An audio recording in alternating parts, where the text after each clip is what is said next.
Hello. How is everybody? You got to see my little VLC for a second there. How are you doing, Horties? It's Thursday. I feel like things are going pretty okay so far this week. I mean, the news be the news as per usual, but other than that, like, I'm having a pretty okay week. So I hope you all are doing all right. On the website, wow, we've had people in here for a minute. Says Baphomet. Mama Mephistopheles, Winter Nightmare. We got Jelly Bee. What's up, Emily? We got Jade of Awesome. Hello. Decoy Duck, Timerinia, Quantum Cactus, Nuvenol. We got Junebug. What's up, y'all? Old Man Vox as well.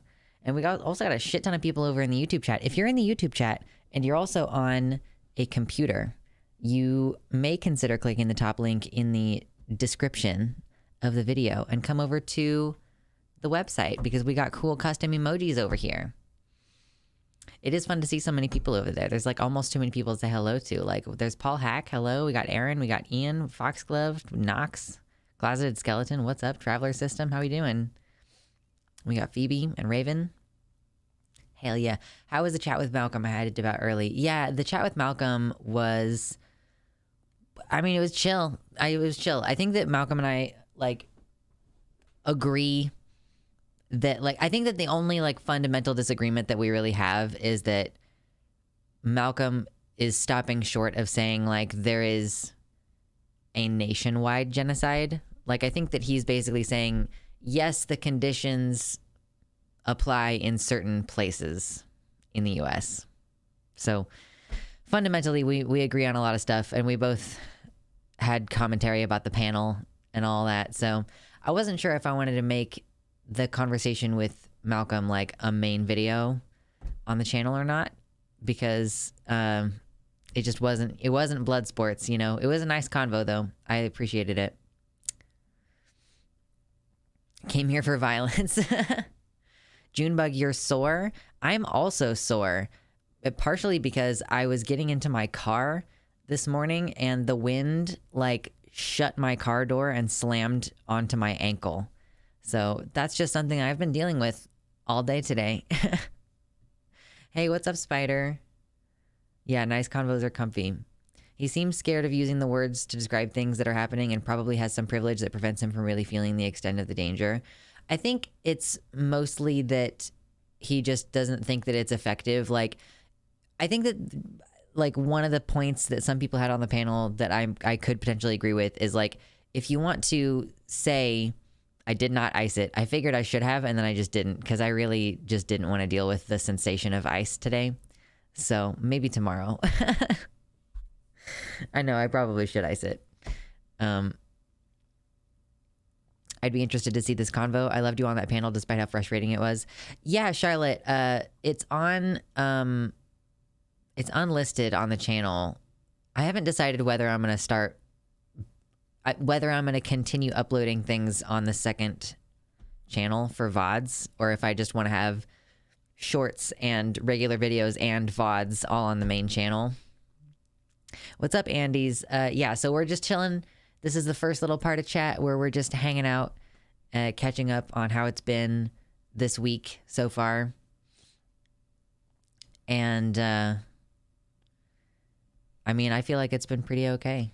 I don't have any major complaints so far. What's up, Dark Canuck? How we doing? Greetings. I'm gonna take a little sippy sip. You all should make sure to have a drink with you, because I'm hoping that starting at 5 o'clock means that I will be able to have the stamina to last through like 9 o'clock, like a nice 4 hours. And then maybe even push it to like 10 eventually and like just be able to do longer streams. You know what I mean? Stevie Blunder, what is up? I'm almost done applying to grad schools. Nice. Oh, Junebug got over ambitious at weights. I'm also sore from exercising. I did like so many bridges yesterday. I did so many bridges, and my leggies, like for some reason, are the main thing that hurts from all the bridges. My phone is making a lot of noise. Do you all have any fun plans over the weekend? Because my plans over the weekend are, I have like my two siblings who are in high school, and I'm going to get one of them to come over with me this weekend to hang out. Spider with the tier 2 sub. Thank you. Thank you so much for the tier 2 sub. Enjoy your dicks. I very much appreciate that. The donos. I'm like much less annoyed than I was on, Tuesday. If you recall, on Tuesday, I had been having trouble getting hold of the people on the food stamps line, and like I called in the morning, not like as early as I should have, clearly, but I called in the morning and got on the list, and after 4 hours the call just dropped, and I was like, I'm gonna lose my mind. But I didn't lose my mind. What I did instead was I woke up earlier, like the next day, and I called and I got all my shit sorted out. So I'm going to get food assistance because my income is like perfect for receiving a little bit of money for food. So that's going to be much easier. Starting next week or so, whenever I get that, whenever I get the card. I did go grocery shopping today because I have the aforementioned teenager coming over to my place this weekend, and I figured I should probably have some snackies, some chips perhaps, and some tuna packets or shit. I don't know, just stuff that you can just eat, as well as like some stuff for us to cook dinner. Because I like when my teenage siblings come over, I like to force them to cook meals. That just seems like a fun thing to do. The older one came over a couple of months ago, and I made him fried chicken, like in my cast iron skillet. I was like, we are going to make you do something kind of scary. Because I feel the first time you fry chicken in your own kitchen, it's like kind of spooky. Or like if you deep frying anything, even if you're, I mean, is it deep frying? It's still considered deep frying if you do it in the cast iron skillet, right? Because the one good thing about it is that you get the crunchy texture from the contact with the... Oh, Darth Gently. Yeah, you have to have a sub to do the Dix emoji. Yeah, that is one of the ones. Oh, $5 a month for subs. Yeah, or sometimes you'll get a gifted sub. That happens occasionally. But I'm going to hop into your Discord VC and talk shit about you behind your back, old man Fox. All right, cool. I feel like Malcolm was talking from a bit of a privileged position, not that much, but he described basically getting more economically comfortable as you get older and getting more self-focused as a result, which is both something that leads to the very common fuck you got mine attitude of boomers, as well as an increasingly unavailable circumstance for many people. Maybe. And like, if you are married and your partner makes like more money than you, then it does make things a little bit easier. Like, at least it makes it easier to speak to things from a place of economic safety, for sure. If it's submerged, it's deep. So is it not submerged technically if it's like only going up halfway up the chicken, you know? Because sometimes you'll cook like a big fucking honkin' turkey or like chicken leg or whatever, and it'll be like 3/4 of the way submerged in oil and a little bit exposed to the air. I guess that technically would be what's happening to it in the normal frying situation anyway, because they float, right? I don't have a deep fryer. That seems like way too much. You cannot have that much going on. My PB&J identifies as fried food. I mean, PB&J is probably better for you than fried food. Do I have jelly? Yeah. I have all the yeah, you know what? I don't normally think about PB&J sandwiches as like a thing that I should eat, but I do have all of the things to make that happen. I think it's still deep frying if you're cooking in hot oil. Okay. We just have to like suss these things out together. I still eat wagon wheels. They're a lot smaller than when my mom put them in my school lunch. Or I'm bigger, true. Are wagon wheels like just they're little sandwich spirals? Speaking of fried food, I'm stuck in a drive-thru behind someone who sucks at ordering. That sounds like torture. You gotta like just know the menu before you get there. Don't spend very much time looking at the menu if you absolutely have to. Like, make a quick decision. If you're rolling up to the McDonald's, you need to have a general idea if you're gonna get like a chicken something or a beef something, and you have a very limited amount of time. And like, if you need something a little bit weird on the menu, it's nice to learn like, oh, the way that they have to type it in on the computer, like make this, substitute this, like you just like, if you figure out the actual order of operations for them.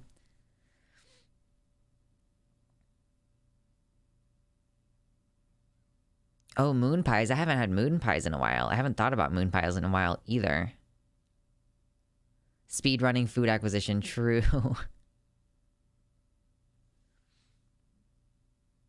I love going, give me a recommendation or just give me something random to see how they react. You should not troll minimum wage workers. You should not troll minimum wage workers.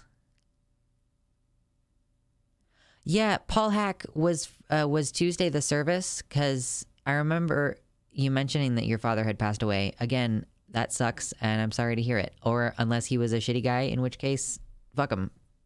Either way. My most sincere condolences and feelings. Yeah, true. It's really annoying because I'm just on break and want fries. No. Oh, God. I tried to, like, eat before stream today, but I'm still going to manage to be hungry because, like, hunger is sometimes not just about the food that you need. Sometimes it's about the food that you want. And also, I guess, like, I didn't eat, like, as much calorie-dense stuff as I could have before stream today. We did have, like, I had, like, an avocado. That was yummy.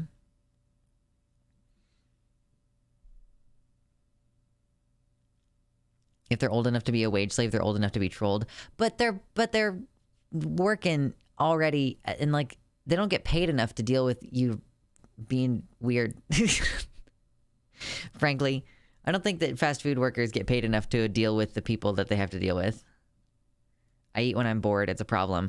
I almost wish that I would just eat when I'm bored because I have the opposite problem of, like, I end up with too low of an appetite.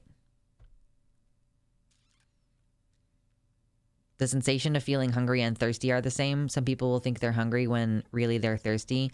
I mean, I don't know that that's true. Is that true? Because sometimes I'll drink a fuck ton of water and my stomach will still, like, hurt. You know? Still feeling gross from motion sickness. Oh, that sucks, Knox. Did you travel or something and you got motion sickness? I eat when stressed.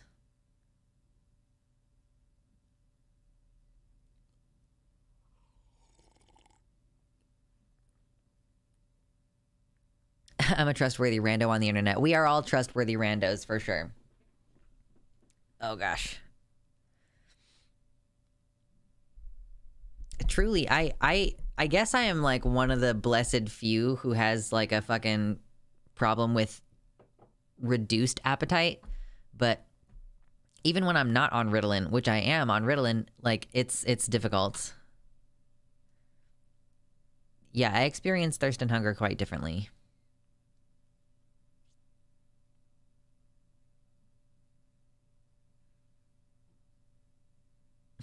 I took up smoking and now I can't afford to eat as much as I used to. I mean, the other thing about smoking is that you're not as hungry, right? I mean, have, like, a cigarette and coffee for breakfast. That's usually how it goes.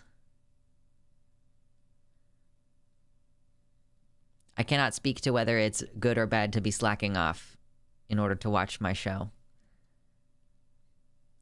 I did not hear it.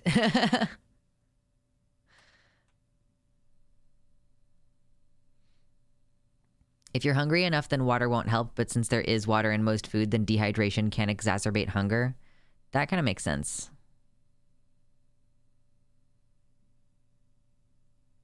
I had to force feed myself on Vyvanse, but now I feel like shit off of Vyvanse.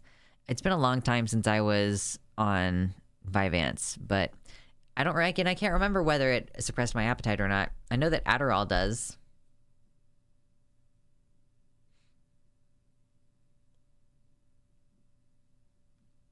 I've quit nicotine, by the way.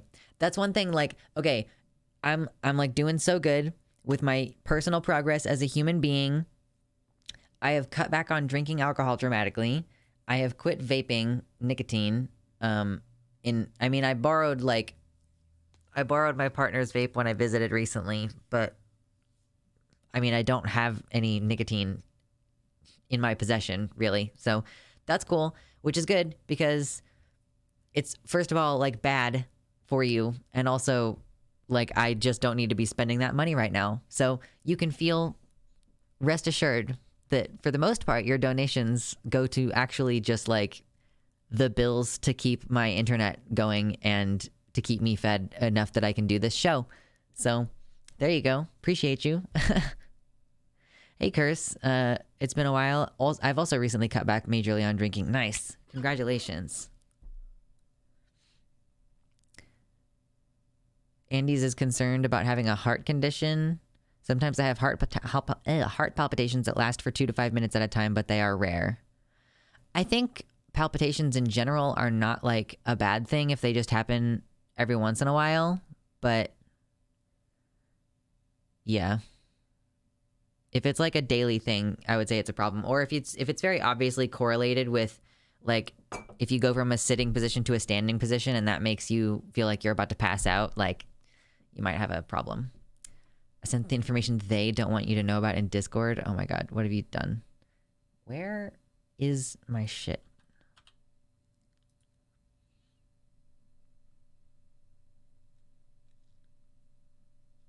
I mean, yeah, if you had palpitations regularly, you might have POTS. Although that's not necessarily the only thing that you might have.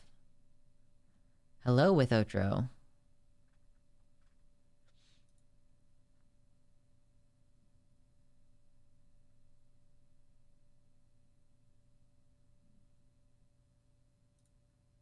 What have you sent me? Oh, like, most people confuse thirst and hunger, often mistaking the former for the latter. Clinical studies have shown that 37% of people mistake thirst for hunger because thirst signals can be weak. I mean, I guess that's fair. And I will say that I've been trained to kind of ignore some of my body signals for sure, so.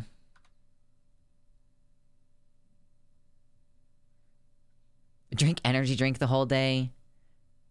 Cut back on booze, still drink an obscene amount of coffee. I made the switch to decaf, and like it means that I love the taste of coffee, and coffee doesn't give me heart palpitations anymore, which is great.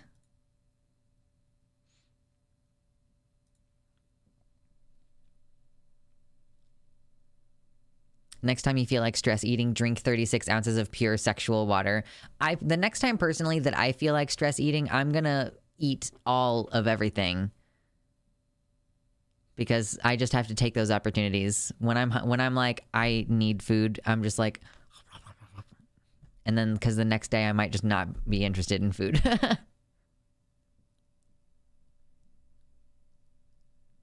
hydro homies, true. Did I tell you? Okay, listen, everybody.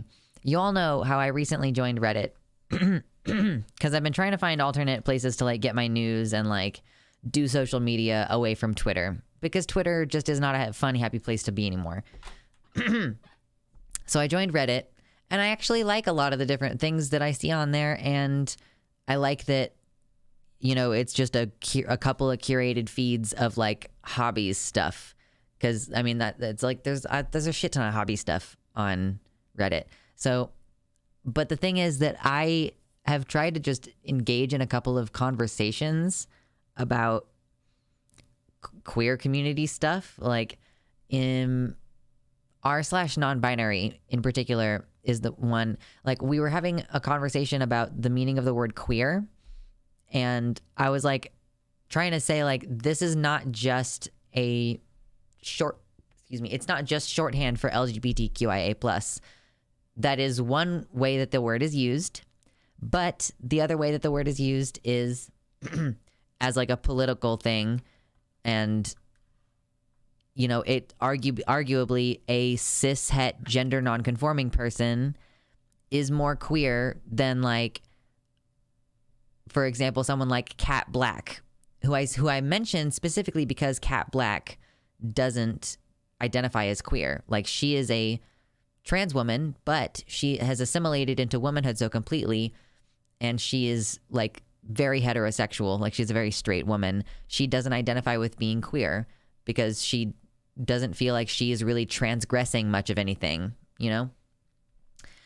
And I can kind of understand that.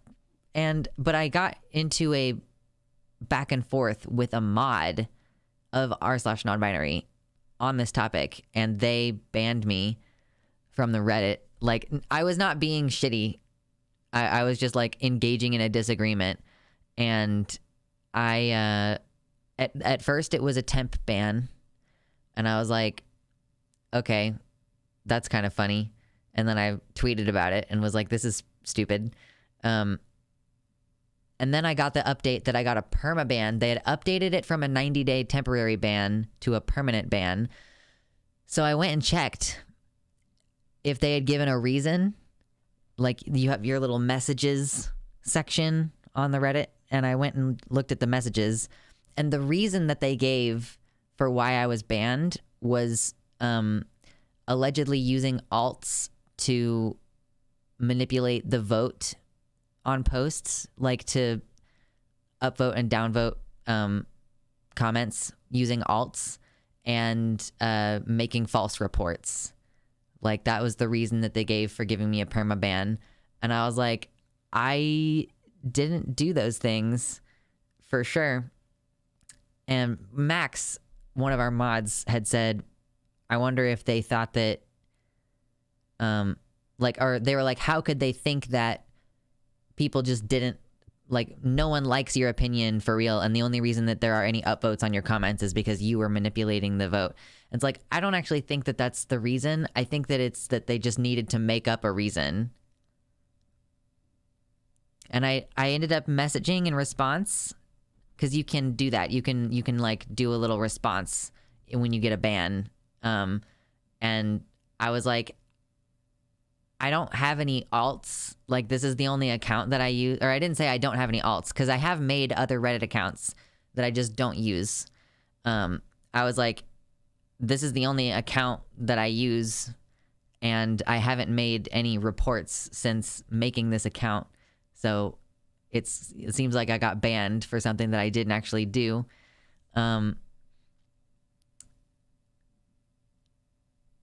Getting kicked for that is hard to prove you didn't do. I mean, I do have other accounts associated with that email address even. I don't know how they could see that, but like, I just, I don't use any of them because they have old usernames that I don't want public. I got banned from the Right Can't meme for not posting in enough lefty subreddits, despite having posted in that very subreddit for years. So you were in like a shitpost lefty place, but since they looked through your profile and saw that you were not posting often enough, are you not allowed to be a lurker? Do your upvotes show on your profile, or like? So Mersh, I don't think this should ruin your opinion of Reddit. I think this should ruin your opinion of r/non-binary, because I don't think that Reddit as a whole has this genderqueer problem, you know? Exactly, Curse. Seems sus. They were just trying to find something to ban you for. Yeah, so what I got banned for was because the mod didn't like my opinion in reality. And they accused me in the, like, the reason that they gave in the reason for ban thing was like, you were using alts to manipulate the vote on the posts. That the word queer is a political term, as like, it's not just shorthand for LGBTQIA+, it's also a political term for like someone who's against assimilation.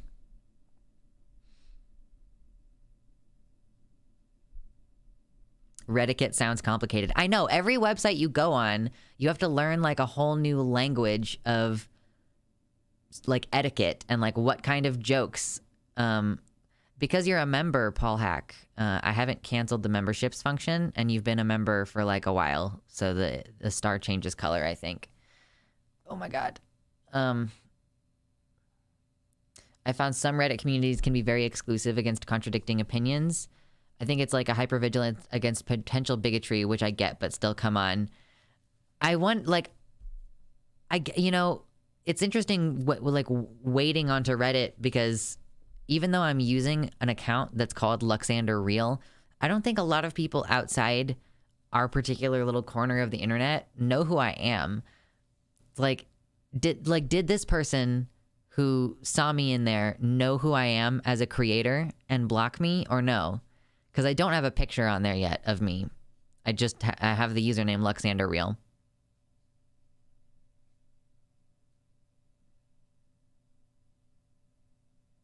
Some subreddits are annoying because they have big problems, but have taken the best subreddit name for that community. Like r/lesbians is exclusively porn, so you have to go to r/actual lesbians. I've heard that r/gaybros is pretty transphobic. r/dtrans is an entirely astroturfed subreddit run by TERFs LARPing as detransitioners. It's very annoying. That's, oh God, that's irritating. I have had people suggest to me, like, what... instead of non-binary, like instead of r/non-binary, someone recommended a different one, like non-binary something. There's r/actual D-trans, probably. Hello, Speedy Shimeji.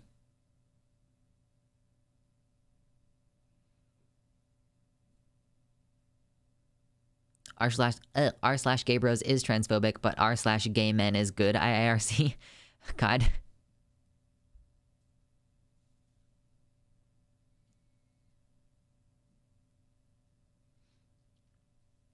Yeah, is that that's just memes, right? What's up, Halfling Rogue? Welcome in. Good to see you. Just on the lunch break. Yeah. I am I actually got like an okay quality piece of steak meat at the grocery store for like on sale. Like it was clearance. Like it was like, oh, this meat's about to go bad, so we're gonna take like $5 off the price. And I was like, okay. So after stream tonight, I'm gonna cook myself up some red meat and eat it. I'm thinking about maybe doing a little bit of a butter based. I haven't decided yet. A little butter based.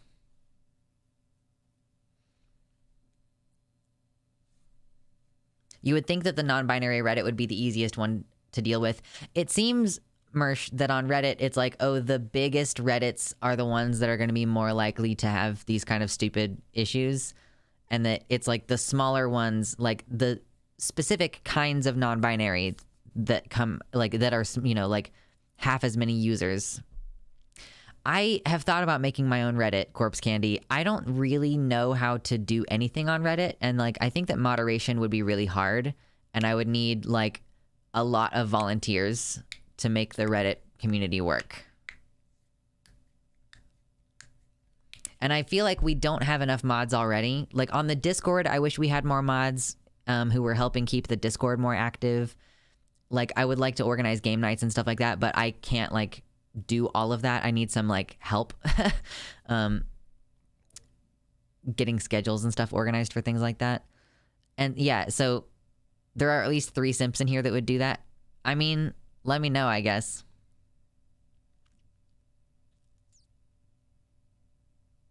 IMO Reddit has more of a learning curve than Mastodon. I did finally make a Mastodon. I don't have very many people followed on there.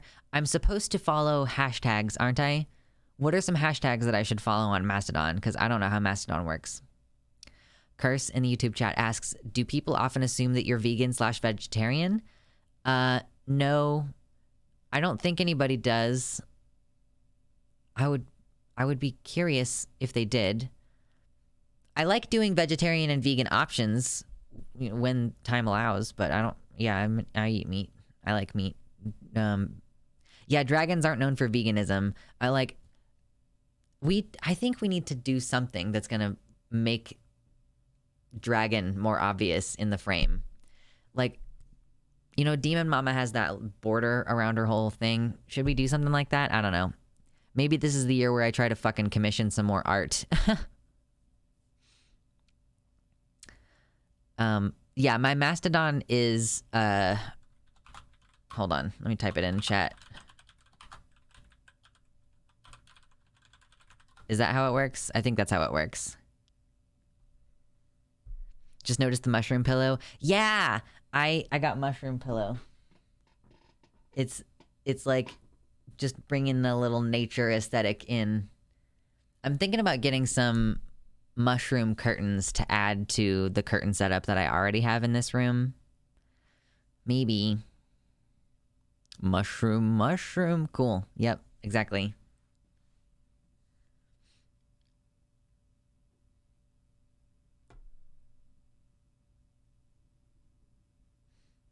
Yes. Oh, Baphomet, that's really cool. I've been drawing lots lately and actually getting some finished results. I'm terrible at finishing projects ordinarily. I have been making an effort to spend more time working on music and doing random art stuff. Like, I just decided, like, I'm just gonna start doing an art thing. I was like, I've been really playing a lot of music lately, so what if I just did a really kind of shitty, quick charcoal drawing of a lute. So I did that. I have a little shitty, kind of out of proportion drawing of a lute in charcoal. And I just didn't want to, you know, I was like, that's just what it's going to be. I could try to draw a 16:9 dragon's maw frame for this stream. Ooh, okay. Like well, do we think like do you mean like teeth all the way around? I got it on Amazon. If you just look up like mushroom body pillow case, you'll probably find it. It's like velvety, FYI. I'm renovating my bathroom. Can't wait for that deep contoured tub to be installed. That sounds awesome. But yeah, do we like the idea of a dragon's maw? I had originally thought maybe something along the lines of like wait, what do you mean resembling a dragon's mouth? I mean, I know what you mean. I know that maw means mouth. I mean, it's like, is it like an open mouth and there's teeth all the way around the edges? I've also thought about like just the spikes of a dragon's back all the way around. Do you know what I mean? These are some ideas that I've had. You need more gay lighting for those folk who are into that. The bisexual lighting, like when LEDs are on a purple. Oh wait, hold on. Why is only one of these lights on anyway? Only one of those lights on. Are we doing news stuff tonight? We are. On my stream, we always hang out for like the first 30 to 60 minutes. So today we started at 5 o'clock and now it's 5:40-ish. So here in about like 10 or 20 minutes, we will start talking about actual news. I just couldn't pick, like there's a lot of like little stuff today. We don't have like one really big central story. We've got like a couple of different things we're gonna look at. What about dragon wings along the sides? Okay, that's an idea. At some point, someone private messaged me, and I never got back to them, and I feel bad about it. But at some point, someone private messaged me about making a background for the chat that would be like the inside of a cave. Because that could be cool. I don't know. I'm hoping that I'll be able to afford to reinvest some money in the channel this year when we get there. January is always a weird time for content creation, so I'm just trying to like be careful and hold out until spring when I'm hopefully going to be making a little bit more money, because that's normal. It's for ads, it's for donations, it's for all of it. Okay, we wanted bisexual lighting, right? Okay, we got like a purple. Do we want to do like a purple and a pink? We need a blue.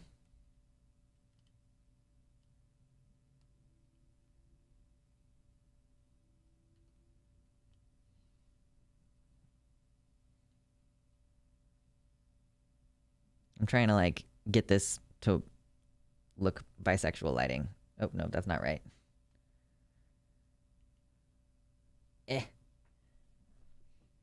It's kind of hard to get them both to show up. Also, I accidentally looked directly into the maw of the LEDs and now I can't fucking see.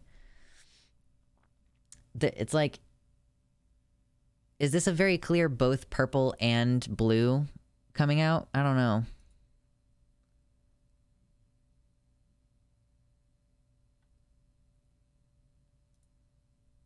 Do we like this? Blind chat, let's go. Yeah. Blinded by the light. Oh, God.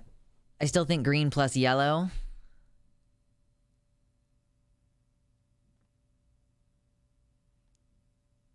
I just really can't see. I'm like, I can read the chat, kind of. I just gotta move my eyes a lot in order to do it. Oh, my God. I don't have a good setup for the colored lights. They're just kind of on the floor. But I've had issues before using this light combination where it's like flashing too much. You know, the way that you can see LEDs flashing on camera sometimes. So hopefully this works. I don't know if I like it as much. Put it over here on my regular monitor so I can see the colors nicer.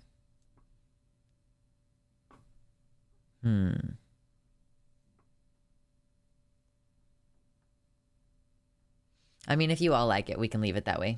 For now, at least. Hey, Slaps Hungry Bears, are you trying to sleep? Are you supposed to be trying to sleep? Green with yellow would bring out the forest vibe. Okay, let's see. So I did yellow. It was on yellow before. And then we want a green one. There's a different green. There's also a lighter green. Ah, nope. That's not, I guess there's only one green. Okay, there we go. Now it's the colors that you requested. Is that working? I don't know. Green and yellow matches the pillow and quilt and vines. Fits the dragon aesthetic. We like this? Okay, okay. I thought yellow was a nice warm... Green makes you look a bit nauseous. See, that's what I've thought. It's like, I would like for green to be a nature color, but I think more often on film, green is an uncomfortable color, which is, again, why I had it on yellow before. Now shut off the main lights and whisper into the mic. I feel like you're asking me to do something very specific for your kink, and you will have to donate for me to do that. Stream brought to you by Sprite. No. Bisexual Shrek lighting? Oh, no.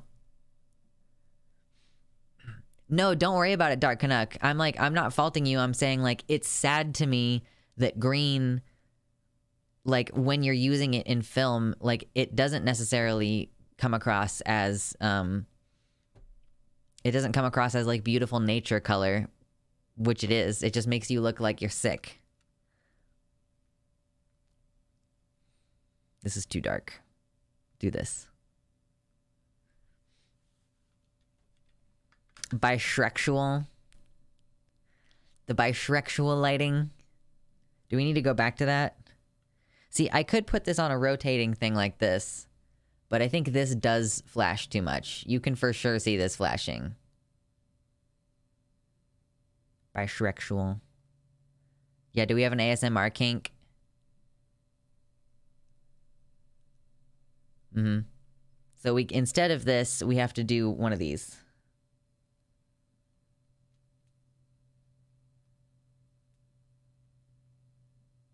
Like that. Off topic, but I like your sweater. Thank you. I enjoy the skulls. One of the things that I enjoy about being an adult is that I can be a goth and, like, spend my money in that way. Like, my kitchen, oh my god. My kitchen has, like, all these little tiny elements that just make the gothness really come together. And, like, you can't really see any of the other parts of this room, but this room is also, like, we have the gothness or the emo, whatever you want to call it. It doesn't matter to me anymore. I remember being a teenager and, like, feeling like there was a very big distinction between goth and emo. No. ASMR is a little smuggy. Right, like, if you want to pay for it, I'll do ASMR. But if you ask me to do something and I recognize that the thing that you're asking me to do could potentially be a kink, I'm probably going to be like, you gotta pay. There's a huge distinction between goth and emo. What? I just, like, aesthetically don't see that there's a big difference anymore. I just remember as a kid, like, I felt like there was a really strong difference. And now in retrospect, I just feel like that's a little bit silly.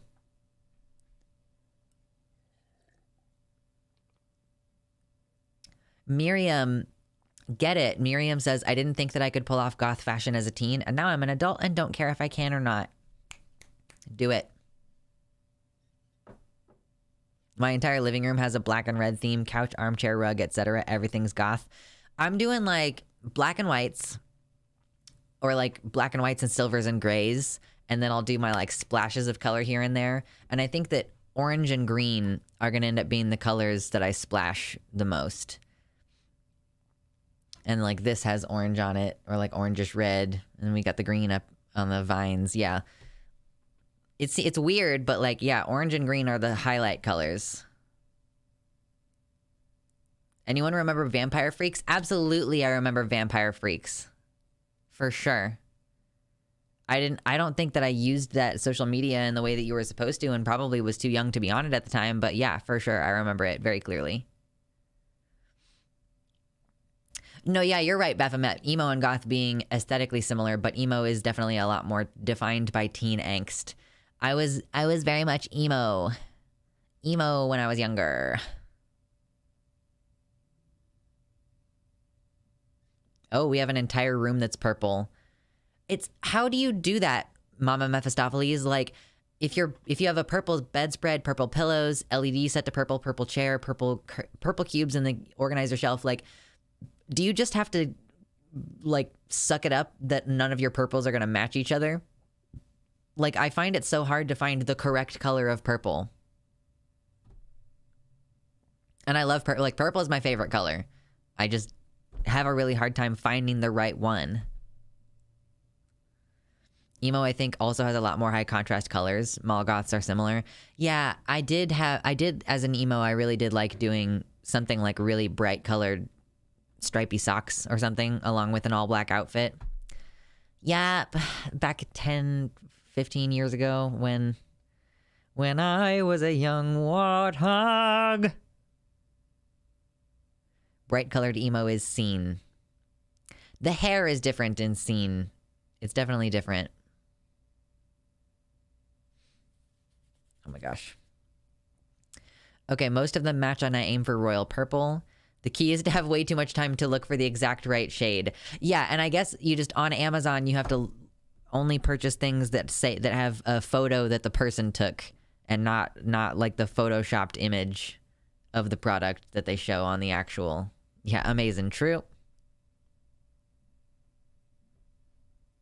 The Scene hairstyle originated in the emo subculture. The same with most Scene fashion. Yeah, I've seen that Scene is an offshoot of emo. Like, the music is a little different too. It's been a long time.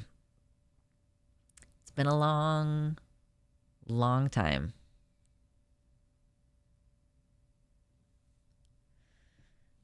Canuck, you're renovating your house, right? So you have a bunch of paint swatches around. That's why we're talking about colors. Scene is like pop emo. I think that's fair. Yeah. Okay, listen. Here in a minute, we're going to start trolling our way through the news. There's no big central topic today, so we're just going to have some small little, like, hardy-har. We're going to make fun of a couple transphobes. We're going to listen to Laverne Cox and, see what her opinion is. Is there a goth subgenre defined by exhaustion? I think that's just what it is to be any person. Like, I don't know if it's a subgenre, if, like, every type of subgroup can be affected by exhaustion. Everyone's exhausted. But, yeah, here in a minute, we're going to get started looking at some various news items. If you're here and you have not yet hit the like button, consider hitting the like button. It's, like, super quick. It only takes a second. It's free, and it immediately helps the channel. It helps me. If you can't donate, hitting the like button is, like, for sure something that you maybe should do. It's the least you can do. It's the least you can do. I do my best not to put too many ads on the videos and everything. I don't actually usually play ads during streams either. But anyway. Oh, well, thank you, Traveler System. I appreciate that. I'm glad that the streams make you smile. Did you see the clips of people talking at the hearing or whatever for the DNA pronouns bill? I don't know if I did see some testifying today, but the only video of testifying I watched today was about some teenage girl was protesting about or like talking to the government about bathroom access, and like she was like, I went to the YMCA and couldn't like and had to hide in the stall because there was a trans woman in the bathroom and she scared me. But I have not seen the thing from the DNA pronouns bill, I guess. Yeah, Knox, there was a bill proposed in, oh God, where was it? We talked about it recently on stream. DNA pronouns, it was in, oh, come on, where was it? North Dakota. It was in North Dakota. And they were like, oh, like in any schools or other places that accept public funding, when you're referring to any person, you must use the language associated with the person's sex as determined at birth. So like in any school, you would not be legally allowed to affirm trans students. And yeah, what does DNA got to do with pronouns? Like, I don't, whatever. The DNA pronouns bill got shot down. The senator pushing it was a complete fool on the stand. Maybe we should watch that as an update today.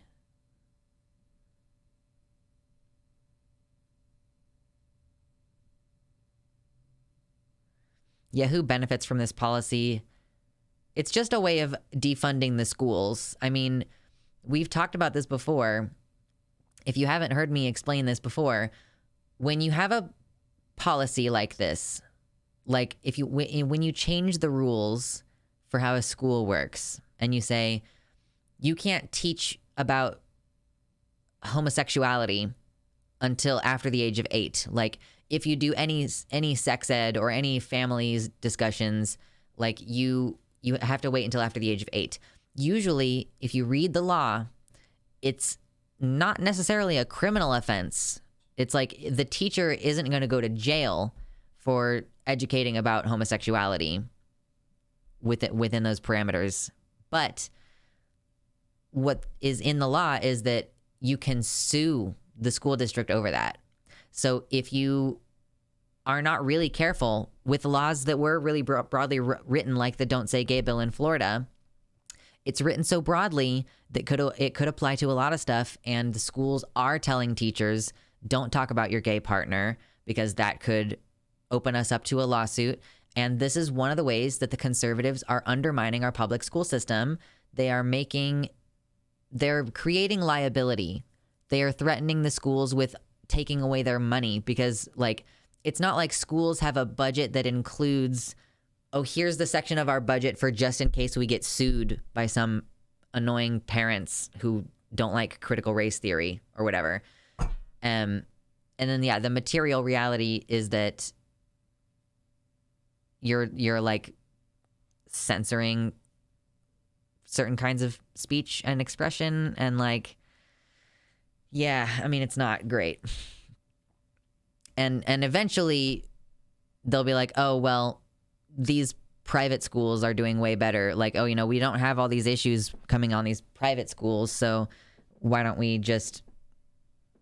It's the same thing that they do with the NHS in the UK as well. Like, yeah, we're just going to take funding away as much as possible and open the system up to lawsuits. And then we can say, oh, this is going to be handled so much better by a private entity. And then cut it up into little pieces and sell it to a bunch of private industry people who are going to raise the prices on stuff.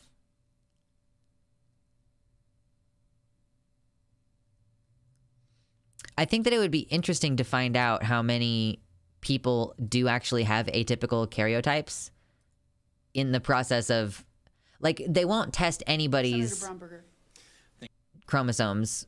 The DNA bill thing didn't pass, but it's not like they're gearing up to test everybody's chromosomes. It's like, if there is a question of your sex, then we will do this test. And it's like, okay, well, who's going to pay for that also? Is that going to be something that,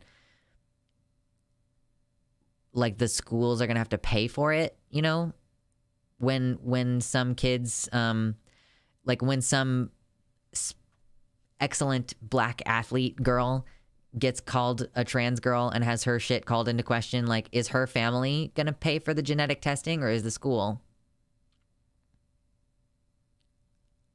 They're trying to ruin private schools as well, Lux. It's creeping into everything. I don't know that they are. I mean, they want there to be Christian and Catholic private schools. Like, that's what they want. They want people to be able to indoctrinate their kids. Yeah, Closeted Skeleton, I feel you. It does not feel safe to be on this planet as a trans person right now. It's like, where can you go? Nowhere. What do they think they're going to do when someone is biologically intersex? You're probably not going to be allowed to participate. If you're biologically intersex, you will not be allowed to participate in whatever the sport is, or, like, it's just going to lead to direct discrimination against intersex people as much as anything else. I think it would be cool to know your chromosomes. Like, I think that would be just fun to know, because I think that more people have atypical karyotypes than we think. because of the complex gene switching that is involved in like actually growing testicles and stuff like that. So yeah, I don't know. I got a gene test over a decade ago for Marfans, and I still haven't been able to see the results. No idea what I look like on a genetic level. End sports entirely. I mean, for certain sports, I certainly can't disagree. Didn't we just have another injury, another football injury? That one guy whose name starts with a D, and I can't remember it. He had a cardiac arrest about 2 weeks ago, and he got out of the hospital, which was great. We talked about that in Wholesome News on Sunday. And then I just saw that there was another player collapse on the field kind of situation today or yesterday. Yeah, I know the other guy got hit in the chest and that initiated cardiac arrest. But like, what happened to this more recent guy? Did any of you see that?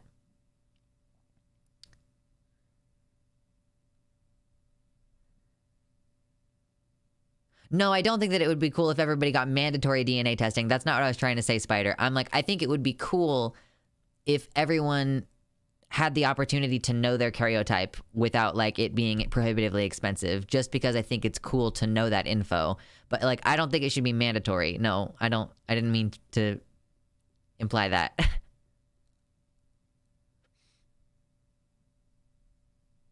You're asking gay people if we know any sports news. I mean, I guess that's true.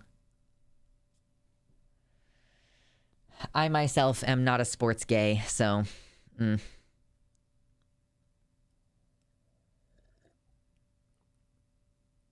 It's estimated that that's 1 in 2,000 births. I thought that the statistic for intersex conditions are as common as red hair. I thought that only applied to intersex conditions which are obvious at birth. I was under the impression that the actual number is probably more like 5%.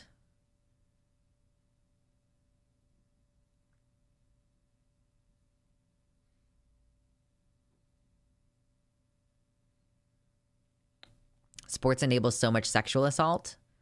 Some people's kids need to have their bright futures revoked. Oh, are you referring to like how football players, like American football players, are kind of rapey as a group? Used to play women's soccer AMA. Soccer seems fun. I never played it as a kid. I did play a bunch of different sports as a kid, just never soccer.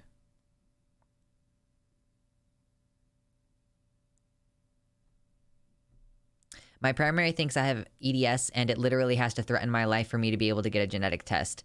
I mean, the great thing about EDS is that for the most part, it isn't.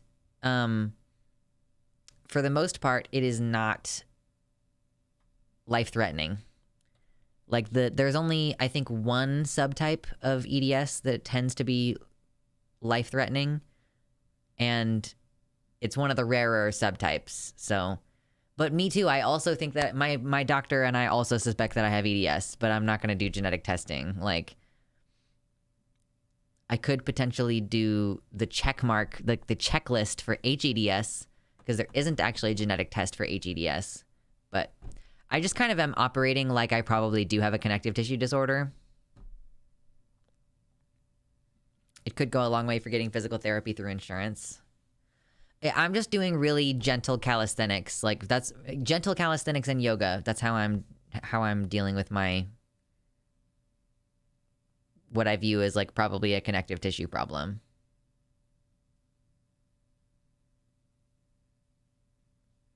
Charlotte says, noticing a trend with these bills in the United States that the wording is so purposefully obtuse so as to allow more trans and GNC persecution to happen. I heard about the Arkansas bill today. That's still up for a vote. Yeah, Ehlers Danlos is what we're talking about. Which one was in Arkansas?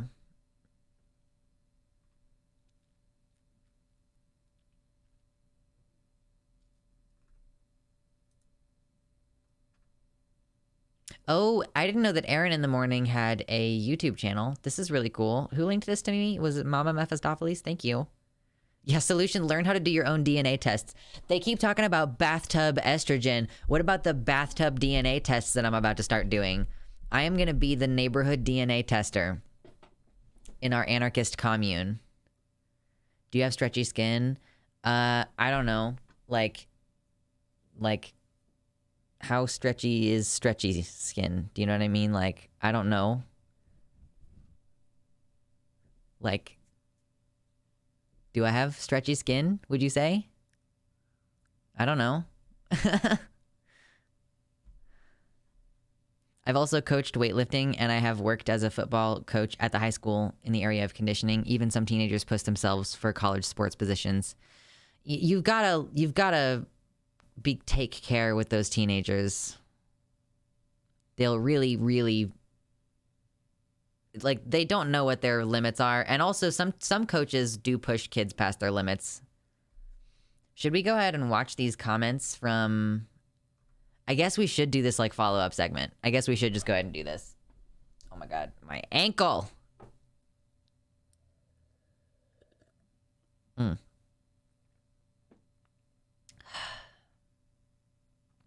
Interestingly though, Slaps Hungry Bears, they're on the HEDS checklist for diagnosis that that my doctor indicated me to look over.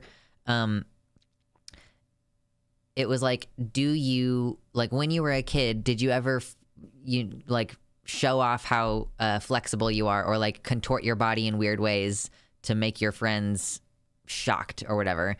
And I was like, I totally did. I did do that. I genuinely can't tell if I have stretchy skin. What's normal stretchiness for skin? Like, how much stretchiness is normal? I don't know. Like, I got skin.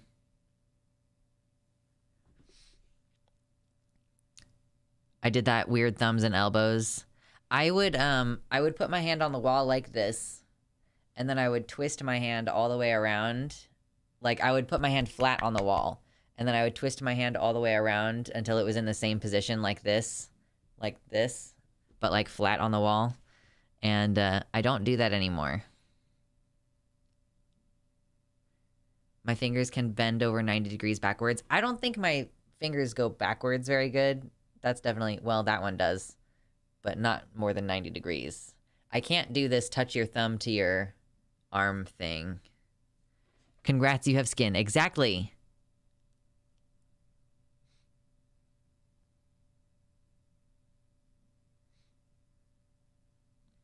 There is apparently some weird correlation. We don't know what the cause is, but there is a correlation between EDS and transness for some fucking reason. Like, my doctor works with a lot of trans patients and finds that there is a high correlation. And autism, yeah, of course, and autism. But there is like a weird high amount of EDS and transness. I don't know if there's a high amount of EDS and autism. Were your earlobes connected at the bottom? My, yeah, my earlobes are connected. They are. Can you place your thumb over where your pinky is, like this? Yeah. And Trump, yeah, true. True.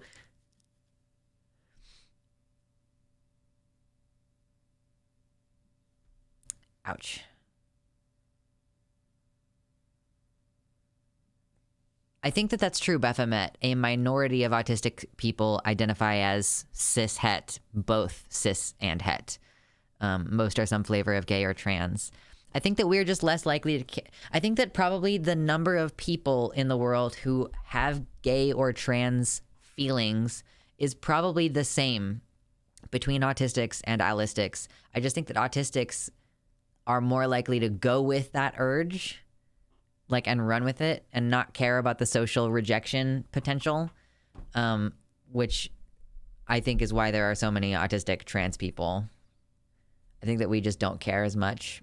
Excuse me. Problems why TERFs hate autistics and ADHD people. I mean, because we're autistic people and we don't give a shit about social rules. Yeah, I don't give a shit about social rules. Who fucking cares? All right, anyway. Where, yeah, that was... Okay, so now that I have the videos up, I guess we'll go ahead and do this little follow-up segment bit. I know. I have some of the signs of Ehlers-Danlos. I know this. I just don't know if I have enough signs to be diagnosed officially, because you can also just have general connective tissue problems without having Ehlers-Danlos diagnostically. I have one rule, and it's to ignore the rules. Listen, if your rules make sense, I will follow them. If they don't make sense, then go fuck yourself. Okay, I'm going to get another drink of water before we get to talking about this segment. You should take care of yourselves. Make sure you have a drink. Get yourself a little snicky snack if you need a little snicky snack. And, I'll be back in just a sec. Ugh.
Hello, my name is Inigo Montoya.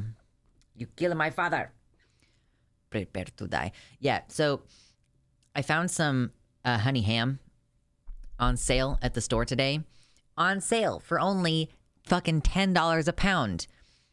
Only $10 a pound. As opposed to, like, before, when it would normally be like $9 a pound, and then it would go on sale for $7 a pound. But now it's like fucking $13 a pound. And it goes on sale. Yeah, everything is so expensive. Guess I'll die. .jpg. True.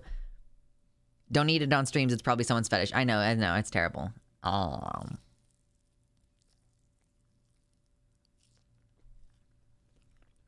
If it's doing it for you, you should tip me.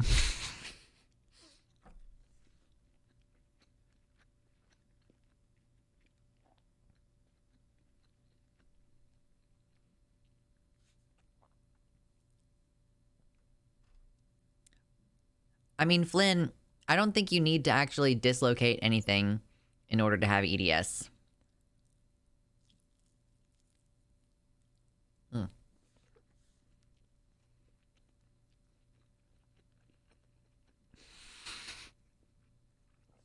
Thank you, Anansi. I just needed to get a little bit of a boost before we start talking about the news.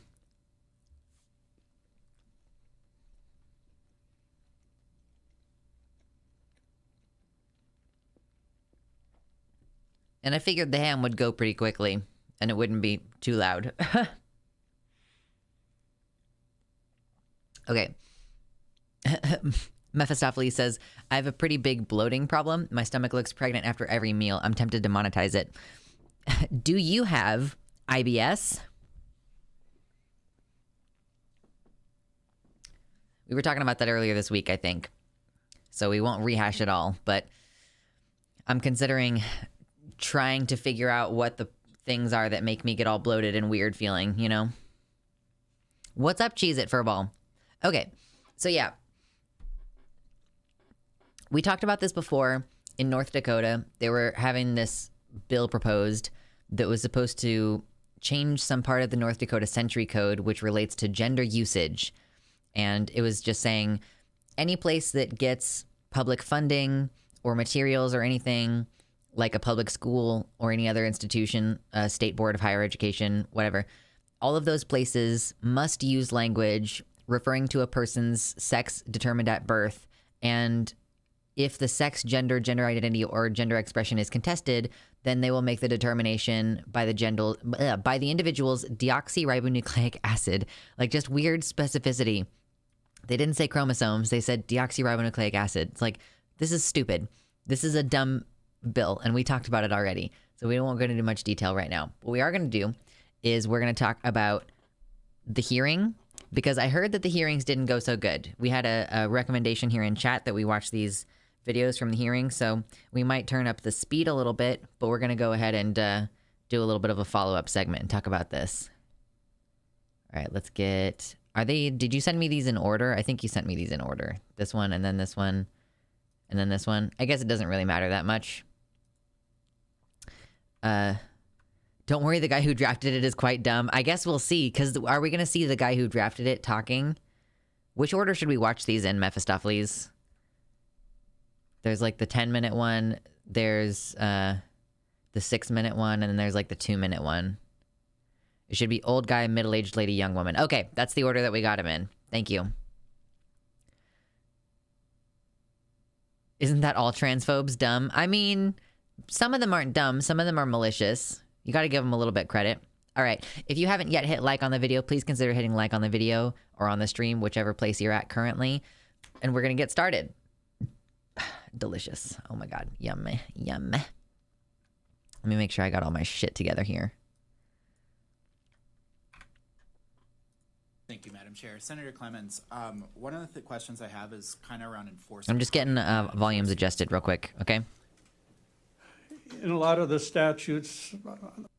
I think it's going to like be as loud as I can get it for now. So we will just work with that, and I will try to shut the fuck up while it's going. And let me pull stuff back up again. Okay, let's go. Senator Bromberger. Thank you, Madam Chair. Senator Clemens, one of the questions I have is kind of around enforcement. How do you plan on enforcing this bill? In a lot of the statutes, I think all the statutes I read, if there is a penalty, it'll say... Hello, Yasela. Welcome to the website. I appreciate you being here. Welcome in. Class B felony, but I don't think it goes on to refer, and you in a judicial committee would know this better than I, but I don't think it goes on to refer how it's going to be enforced. That would be placed into the statute if this passed, and we'd put it in the appropriate area of where that penalty would fall. Let's speed it up here. Madam Chair, Continue. sorry. My other question is that you're talking about DNA tests. I'm not going to try to manipulate name. Everybody understands DNA. Is that it sounds like that's going to require a lot of testing, and those type of tests are rather expensive. So I'm assuming there's going to have to be a lot of money put towards this as well for that enforcement, because those tests are not easy and to do. So I'm just curious on how you plan on compensating for that. A DNA test, I'm not aware of what the actual cost is. It's a blood draw, and they do the test for the DNA and that. Excuse me. Oh. Okay. Sorry. Thank you. All right. That's all right. Thank you. I'm sorry. Please continue, Senator. Okay, Madam Chair. Just a weird interruption for no reason, I guess.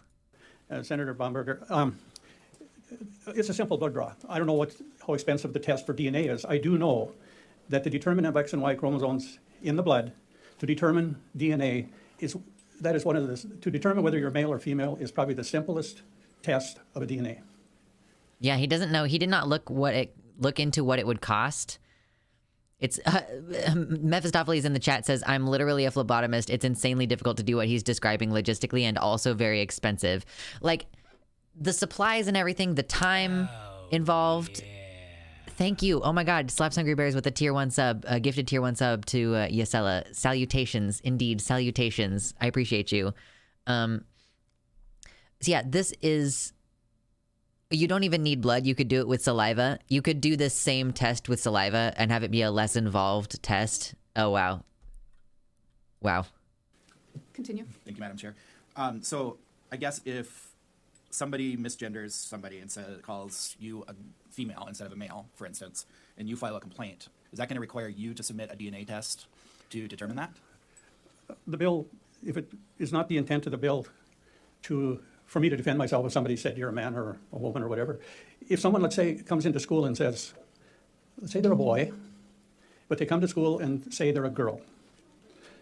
As far as that school... I hate this framing. There's nothing that is going to make me not angry when this framing shows up, but whatever.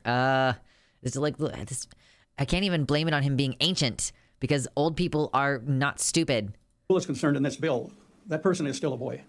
If it becomes contested, the burden will be on the girl, the so-called girl, or the boy, to prove that he is a girl. This is basic. This is not complicated. You go by your birth certificate. You are determined of male or female. And if someone wants to change their sex in relation to their biological sex at birth, then you as a man prove that you're a girl. Yep, just continue. So yeah, this is just putting the litmus test for transness, like for identity on the DNA level. Like, oh, you're gonna say you're a girl? Well, prove it then. Like, the funny thing is that I truly do think that what we would discover is that a lot of people are stereotypically atypical, like have an abnormal chromosome setup. That's part of the reason why I think it would be interesting for me to learn like what my karyotype is, because I don't know if I am typical, like if I have the typical setup that I should according to like this like ideological framework. And to be totally clear, this is an ideological framework. When they ascribe XY to males and XX to females, that is you're just reducing people down to like something that most people have no idea what their actual DNA info is. And the DNA info doesn't say anything about who you are as a person. Why do they think they can always tell who's trans and who's not? They're literally so bad at telling. Yeah, I just think it would be really funny. I hope that guy gets karyotyped as XX. It's so weird too. Actually, like the way that he just answered that question doesn't make any sense. Like, so I guess this doesn't have anything to do with accusations. Because the question was, if someone accuses you of being female, like talking to this old guy, if someone accuses you of being female, then like who would pay for that blood test? Would it be up to you to get a blood test? And the guy was like, this bill isn't about me defending myself about the accusations. It's about if a boy comes to school and says he's a girl, then he needs to prove biologically that he's a girl in order for us to use this language. Like, what the fuck? Truly, I do think the thing that we're going to learn is that maybe a lot of trans people do have atypical karyotypes. Maybe a lot of people in general do. You can hear that he's quivering and nervous in his voice. Maybe. It would be, I don't know. Like, is this dude even sincere? Is he just so old? He's like a doddering old man who's being used by the more conservative aspects of his party. Senator, have you heard of the term intersex? I have. And Senator, that is an actual biological thing where someone is born with both sets of genitalia. So we're talking about intersex people now. So the question is, what do we do? Comply with this. We could deal with that. I don't address that in this bill. And I don't know how prominent that is. I don't think that it's a very prominent factor with birth. Now, is there an exception? Could be. I've heard of it. I haven't studied it or researched it. But you know what? If that's the case, just assuming that I think that if there are any intersex people who might be in your constituency, you should be making clear allowances for that. I think it's a pretty obvious thing that you should be doing. Show us your dick. I need proof, old man. Yeah, like to be like, statistically they don't matter and therefore don't need to be addressed in the law. Like, what happens if you find out through this DNA testing that there are a lot of intersex people? Because again, most people don't get this kind of testing done. Then you have your DNA tested and we'll determine what you are. And I say that out of respect. I do. Senator Clemens, Yes. would something like that apply if somebody is addressing me on the record as Madam Chairman? Chairman? Yeah. You know, I mean, just repeat they're that. saying man. Like, that was a good call out. She said, they're calling me chairman, and would they need to adjust and stop saying chairman? I wonder if this dude is going to even understand that that's the question. Instead of chairwoman or just chair. Instead of chairwoman. Would that apply if somebody is calling me Madam Chairman? I don't think my bill is going to refer to that. This is more determining, be treated as or not, maybe not treated is the right word, but you go by your sex as determined at birth. Okay. There, even in our Constitution, the U.S. Constitution, written many years ago, it'll refer to mankind. Sure. That refers to everybody. All right, thank you. Any other questions for Senator Clemens? Okay. He brought up the mankind thing and was like, this just refers to everybody. Okay. I didn't know where he was going with the Constitution thing. Let's reel it back in. Let's reel it back. Thank you, sir. Oh, Senator Sickler. Thank you, Madam Chair. Senator Clemens, maybe just stepping back a little bit, trying to understand the particular issues that the bill is intended to address. Could you talk about what is actually, what your understanding is of what's actually going on, and keeping it limited, I guess, at this point, probably to the public entities, whether it's K through 12 or higher ed or state agencies, kind of what you see as the intent? As to Okay, why here we is go. Here we're getting to the meat of it. It's written pertaining to those different areas, correct? Madam Chair, yes, kind of what are the circumstances that are occurring for the public entities in North Dakota that the bill is meant to address? Okay, Madam Chair. Like, what is actually happening that this bill is meant to address? Thank Christ someone is asking a sensible question. Sickler, we know we have it in our schools. There's We have it in our schools. Oh, we're ramping up the scaremongering now. I'll make a specific reference to a principal that resigned his position in a Grand Forks school this past year in 2022 because the administration in that school was promoting transgenderism and other things. So here's my point. So wait. Someone lost their job because someone was pushing transgenderism? Wait. That's so unspecific. Why did the guy lose his job? Who is this guy? You're just going to allude to this rant? Like, I guess the people in the room know what he's talking about, perhaps. I don't know. What are we doing to our children with public funds and having things contrary to a biological sex at birth, let's say? So you're teaching, supporting, promoting a young boy in that school. It's okay if you think you're a girl. That is not truth, which I've mentioned. We know what truth is. We talk about Truth. Truth is one of those really tricky, sticky words that the evangelical right likes to use, like invoking the concept of truth.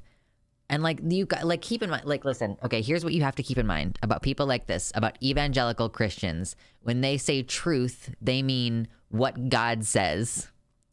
They don't mean objective facts. They're not alluding to objective facts. They're invoking the Bible and God. Like, they don't care about facts, is the thing about using the word truth. It's non-performative speech. They obviously don't care about truth as most people would understand it, which means, like, does this correspond with the facts? Yeah, and they always capitalize it. Trust us, we know the truth. about confusing our youth today. This is just another we're burden on these confusing the young youth. kids that are still formulating in their own minds who they are. And I'm not talking necessarily about sex.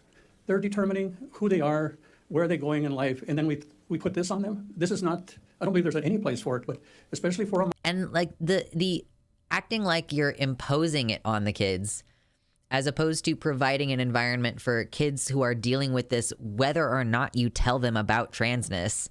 Like they don't understand that kids will feel this way whether or not they know about trans people. And you might, like, if you just don't tell them, then that's confusing them. I don't it's just this presumption that every single kid is cishet until they get groomed by a trans or queer person. That's fundamentally what is always happening here. They always are operating under the presumption that every kid needs to be protected from queer people and trans people because they are susceptible to conversion. I mean, fundamentally, it's always an underlying premise.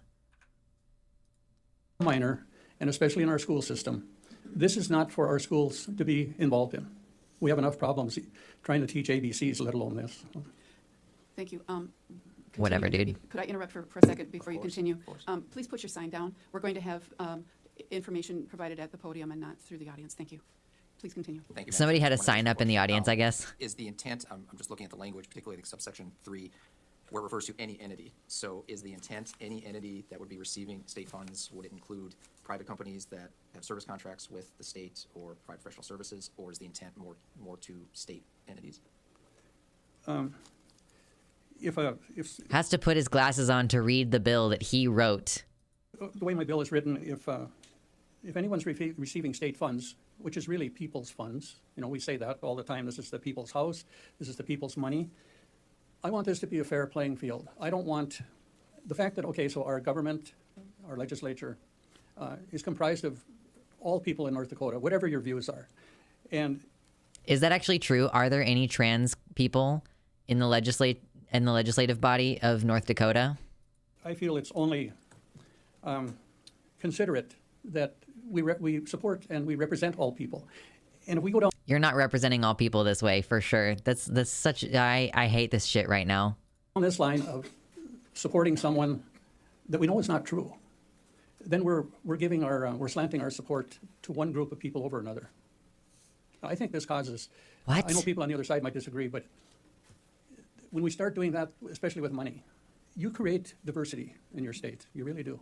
This doesn't bring people together by favoring one group over another. Did he mean to say adversity? Because he said diversity.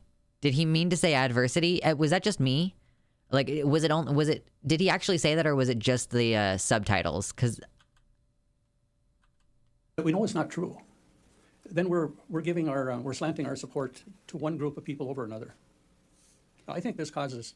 I know people on the other side might disagree, but when we start doing that, especially with money, you create diversity in your state. You really do. he did say diversity. He's like saying it like a bad thing. I think he meant to say adversity.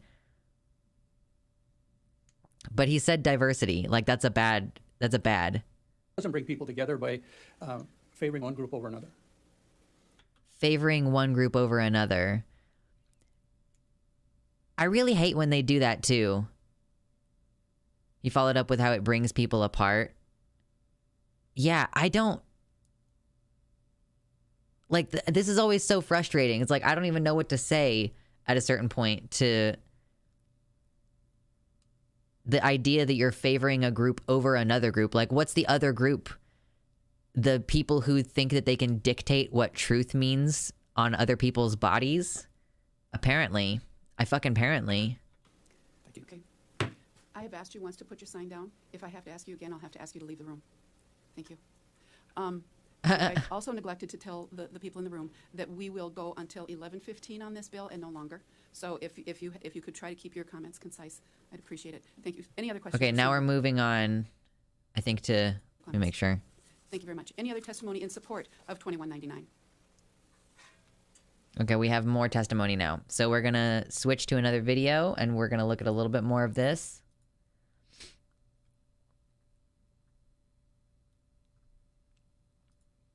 This one's shorter, so we're not going to have quite as much to go through here.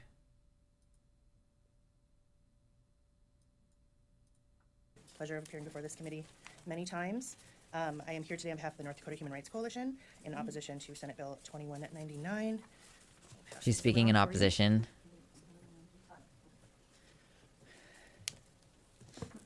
Please proceed. Thank you, Madam Chair. Members of the committee, first and foremost, trans and non-binary people exist, are precious, and deserve human rights. Senate Bill 2199 seeks to deny these basic truths. The sponsor mentioned talking about truth. It is an obvious truth from looking around in the room that trans people exist, and I think state policy that seeks to deny that fact by codifying a lack of recognition of that is not reflective of truth. However, True. I kind of want to talk a little bit more about the law and what the law actually says. When we look at drafts like this, I'm an attorney by training.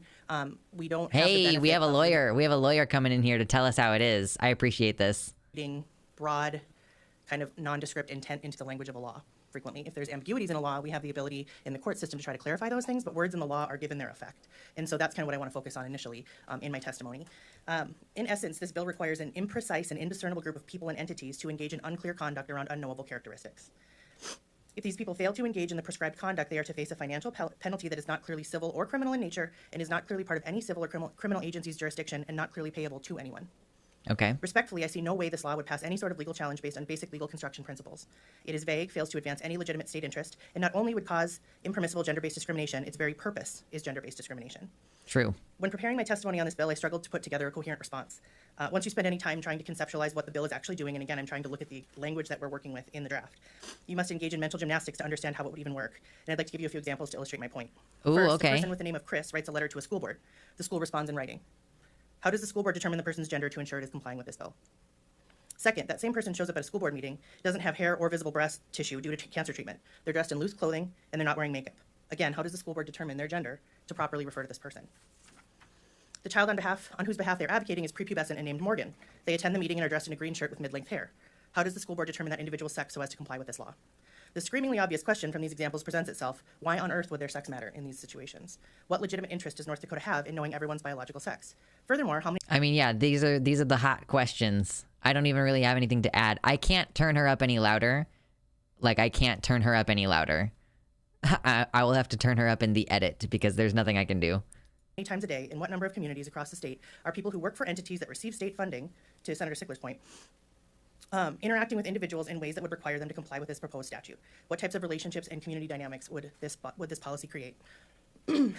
It may sound hyperbolic, but the only way this law would be enforceable is to require every person in North Dakota, not just citizens, but all people physically present in the state, to wear some sort of external indicator of their biological sex.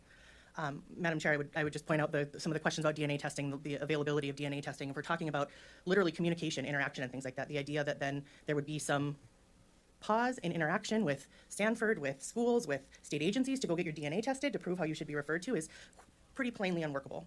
That's a great point. She needs a megaphone because she's spitting facts. True. Yeah. I apologize that I can't balance the audio very well during stream. I need to add some kind of add-on to my Chrome that allows me to boost the volume even further. So that's why I say, when you're just looking at the construction of the bill, someone's biological sex is not readily apparent unless we're all wearing some sort of indication of what our biological sex is.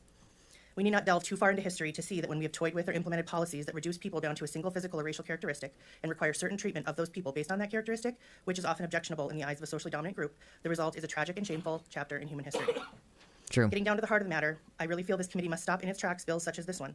I could give reasons and examples to you for hours about why this bill, as drafted, is not an enforceable or constitutional law. Bills can sometimes be amended to cure those deficiencies. This bill must be killed because its very goal and intent is impermissible and cruel discrimination without any legitimate goal. This cannot be cured through wordsmithing and amendments. This bill is aimed at very real and very wonderful human beings in our state who deserve to live their lives without their gender and their identity being questioned and then disregarded. The North Dakota Human Rights Coalition joins in and lifts up the many testimonies to be given today that illustrate in painful detail the harm caused to trans and non-binary people by efforts such as this bill. I implore the committee to send a message today to kill this bill and let all North Dakotans know that our state does not stand for dehumanizing our fellow citizens. Send a message that this committee will not recommend legislation that targets trans and non-binary individuals by telling them it is against the law to recognize them. What can be more cruel than to tell another human being they do not exist? And that concludes my formal testimony. In reviewing the filed testimony, I would also encourage you to look at the testimony of Deborah Hoffarth, who does a very nice job. She's from Minot, in 3 pages, really detailing the legal problems with the language in the bill. In terms of, I kind of referenced in general the legal enforceability. Ms. Hoffarth really goes in detail into the specific legal problems, conflict with other law, conflict with the Constitution, et cetera. And I would stand for questions. Any questions for Ms. Sandbar? Thank you.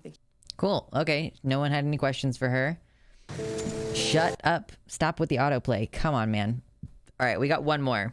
Tina Sambor, I've had the... We're not done with this segment yet. Okay, we have one more. This one's a shorter testimony. This is like a 3-minute one, and I think it's from a trans student, it looks like. So let's look at this really fast. And then we'll kind of wrap up on this specific section here. All right, let's go back to here. Again, this is as loud as I can make it. Target a small fraction of the North Dakota population. Okay, hold on. Yeah, she starts off by saying SB 2199 targets a small fraction of the North Dakota population. North Dakota, according to the UCLA Williams Institute, North Dakota has an astoundingly low number of transgender adults in state, with roughly 0.4% of the population identifying as transgender. 0.4% of the population of North Dakota is roughly 2,500 individuals. I lived in Grafton, North Dakota for the first 14 years of my life, a small town roughly 286 miles from here. Driving from our state capitol building to my hometown, you would pass more people on the highway than the amount of individuals that this bill targets. This bill would just be as absurd if it targeted individuals in North Dakota with the last name of Johnson, which is the most common last name in North Dakota, and there is roughly 10,000 individuals in North Dakota with the last name of Johnson. I'd also like to bring up the fact that roughly 2% of the population, about the equivalency of red hair, is intersex. So that is, they do not fit the typical pattern of chromosomes, hormones, and genitalia expected between men and women. SB 2199 is True. no less than extreme government overreach. Per the bill's text, any entity receiving state funding is subject to a $1,500 fee if they do not refer to an individual by their assigned sex at birth. Under this bill, I would personally be costing Lake Region State College thousands of dollars, as I do not identify as my assigned sex at birth, and I do not go by my legal name. Additionally, my testimony here today would cost the legislator thousands of dollars, as I have introduced myself to you by my non-legal name, and I have signed my non-legal name into this attendance sheet. I've spoken much about how SB 2199 would target and harass other transgender individuals in North Dakota, but I have talked little about how it would affect me. If passed, SB 2199 and similar bills will reduce my quality of life here in North Dakota. I have known since I was 13 that I was transgender. I was harassed, I was threatened, and I was insulted because my gender identity and gender expression did not match my assigned sex at birth. Eventually, I got help with my mental health, and I found a network of family and friends who would accept me. I have been out publicly as transgender for a little over half a year now, and have seen some of the greatest gifts to my mental health since then. If SB 2199 passes, my mental health, along with all other transgender individuals in the state, will see an all-time low. If SB 2199 passes, I will be forced back into a severe depressive lull. And if SB 2199 passes, there is no future where I will continue to live in North Dakota. Thank you. Thank you. Any questions for, I don't know how to address you, I apologize. Mr. McCash? Miss McCash. Ms. McCash. It's like, oh, I guess you can't tell that there's the long hair and the budding breasts. I don't know. Just like, it's pretty obvious to me. So yeah, I don't think that she intended that, the chairwoman, but I think that the person testifying had an opportunity to tell her, like, when the chairwoman said, like, I don't know how to refer to you, and then paused, that was supposed to be an opportunity for this kid to tell her how to refer, and then she just kind of didn't. So I just, yeah, in such a tense time period, and she corrected herself, so yeah, I wouldn't hold it against her. But yeah, so the law did not pass, like, to be clear. This one didn't pass. As far as I know, this one just fell through and didn't go. Because it shouldn't have. It's very obviously stupid. It's just such a very obviously stupid thing. And the guy did not do a very good job arguing for it, and there are just very obvious legal problems that I'm sure much smarter people could go into, but folks went into it, looked at it, realized that it is untenably unenforceable, and even if it were enforceable, the fundamental concept is to discriminate on the basis of gender. It was unanimously struck down on like a vote of 92-0. That's pretty incredible. So congratulations, North Dakota.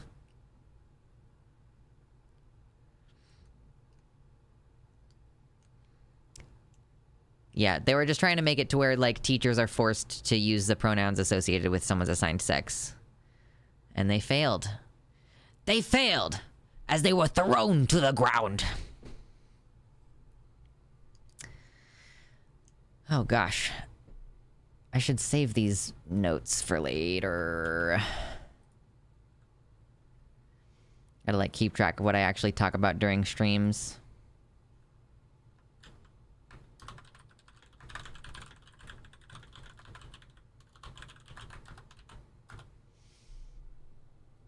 True, biological pronouns, DNA pronouns, the pronouns of your ancestors. I don't fucking know. Imagine a trans kid born with a birthmark with their pronouns. It's like Mark of the Beast. They would definitely, I think that they would definitely accuse us of Mark of the Beasting it at that point. Oh man. Yeah, it is kind of a relief that they don't end up passing a lot of these bills. It's just obnoxious that they keep trying, and they're gonna keep trying until they succeed at something. Even if they only incrementally chip away at it. This is how it compares to the abortion thing, because it's like, oh, well, we can't make abortion illegal completely, but what we can do is we can make some stupid rules about the size of the hallways of clinics that provide these types of procedures, so that the currently existing Planned Parenthoods in the state have to shut down because they can't operate out of their the corporate building that doesn't have hallways that are as big as a hospital hallway, you know, and then they can't afford to like open in a bigger building. So yeah, they just do all these little tiny things. They chew away at the edges of your right to get an abortion. It's like, oh, you can't have a total ban on abortion, but you know what we can do is we can incrementally creep up the you're not allowed to get one past this date until it's like functionally illegal, because if you make the limit 6 weeks, then most people don't even know they're pregnant by then. Yeah. So it'll be the same thing here. It'll be the same thing here where gradually that'll be like, oh, well, clearly we need to keep kids from being able to do this. Kids can't make this decision. And a lot of well-meaning liberal types will be like, yeah, that makes sense. But then in the process of preventing kids from doing it, they're also going to increase the age to 26. And even the people who are able to access it at the age of 26, like, or like once you turn that age, like, oh, if you're on Medicare, well, Medicare doesn't cover it because it's not real health care. Just finding all these duplicitous ways of, yeah, gradually eroding the rights. It's less alarming once people are used to the idea of like, yeah, if you start with the total right to an abortion under any circumstances, and then someone proposes making them completely illegal, you're gonna be like, what the fuck? But if it's already partially compromised, like, oh, well, we already have decided that it's immoral to abort a baby after 6 months or whatever, like as an example. So therefore, like, what really is the difference between a fetus that's 5.5 months old versus 6 months old? And why shouldn't we let the line continue creeping forward, like, until it's basically illegal? True. Can we erode the right instead of letting them erode our rights? That would be great.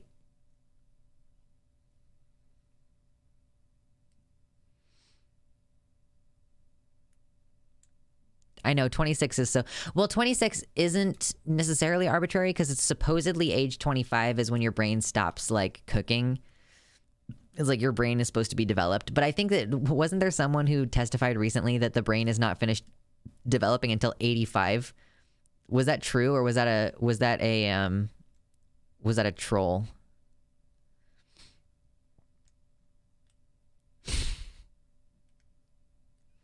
My brain's cooking. Is that why a lot of boomers are dumb? A lot of boomers are dumb because of all the lead paint. And then now the COVID is making it worse. Moving back soon? Okay. That's cool. Good to know. We see some positivity posting out there. Yeah, and the lead gas. You know, they ate the lead paint and they breathed in the lead gas.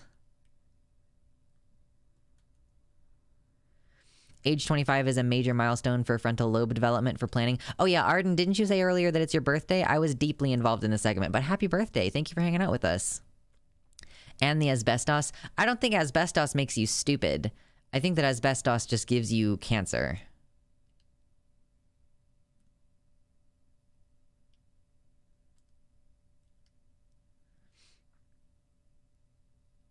$75 people hanging out in here. We do have other news we'll get into. I wanna look at some stuff from Laverne Cox today. I like Laverne Cox. I haven't seen her in the news in a while.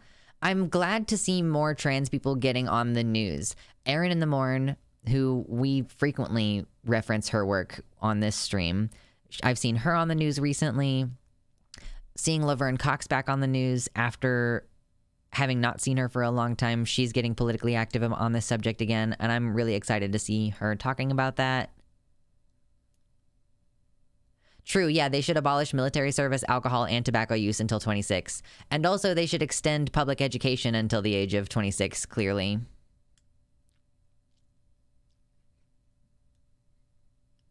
Keffels is like 6 months younger than Blair White, and that's all the evidence for blockers anyone should need. Are you saying that Blair doesn't pass? Like, are you saying that like Keffels passes, but Blair only looks as feminine as she does because of all the surgery and like plastic she's had pumped into her face? Whoa.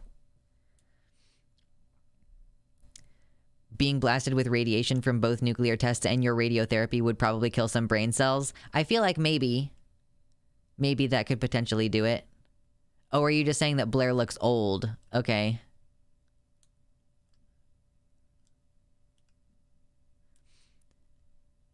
I don't know that Blair would have passed the same as Keffels without having like FFS though. I remember videos of Blair before she had FFS, and she did not look like, I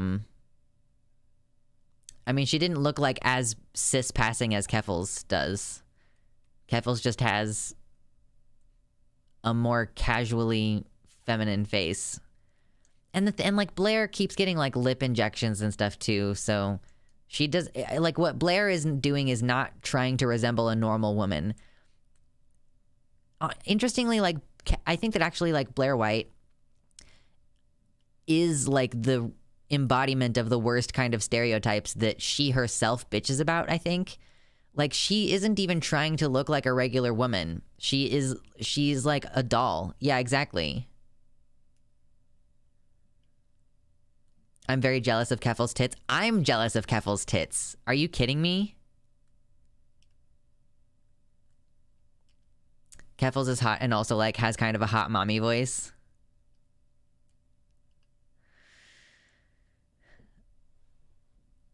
I guess I don't think I want to talk about whether or not I think Keffels is hot. I think that you all can think that.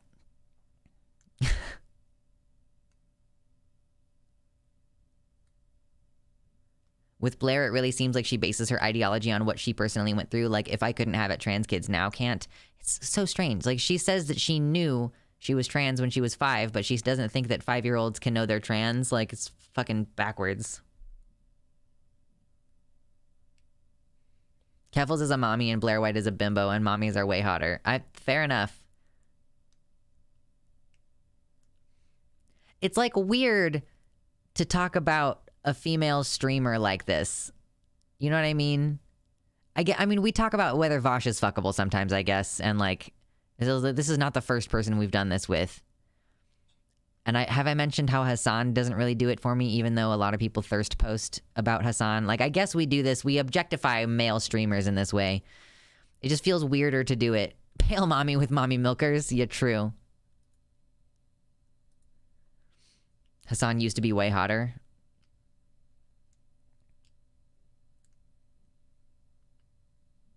It's just weird for me as a creator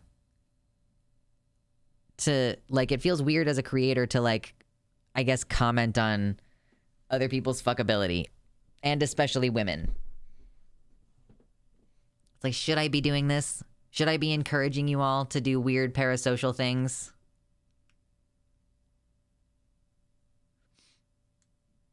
You can do it, but it includes reading the room, not being too creepy about it, and if a creator isn't okay with it, you stop. Yeah. Can we just give Brendan Fraser the award? True. Yeah, it's the parasocial. Like, don't ever ship me with another actual human being. That's the thing that we have to, like, that's the hard line about. Don't ever try to ship me with another actual human being. Not just because I'm in a relationship, not just because whatever other typical reasons you could think of. Like, don't do that. It's like weird when people ship like a Markiplier and Jacksepticeye, you know?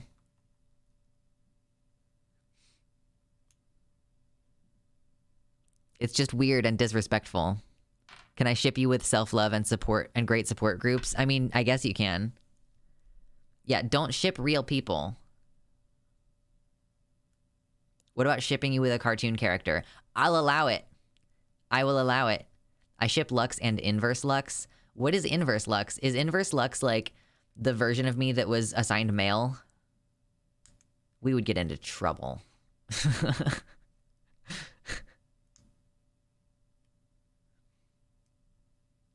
Ship you with yourself. Exactly. Don't ship me with Hitler. Hitler is a real person. I'll ship whoever I want, especially expedited shipping. I want to make sure they arrive on time. That's true. Anansi? I don't think I can even comment on that. Can I ship you with Shrek because of the bisexual lighting? I totally forgot that we were doing bisexual lighting. It just looks so much more pink than blue, doesn't it? Like, I feel it's supposed to look bisexual, but it doesn't look blue enough. Does it need to be like this? Is that better? Does this blue need to be more blue? Is that better? Not really. I don't really think it's that much better. Oh well. Evil Lux, Shadow Lux. I already am Evil Lux. I just do a really good job of controlling my impulses, okay? Is Discord down? No. Discord is up for me. Now you have a blue hue on one side of your face. I know! I mean, I did before anyway. It was just a different kind of blue. Do you cut your own hair? I do cut my own hair. Yes. Lux is a hot trans demon with Colonel Mustang from Full Metal Alchemist. Listen, I actually do think that Colonel Mustang is pretty hot. Like, he's got that deep voice and everything. I thought Colonel Mustang was pretty hot. Try sending a message.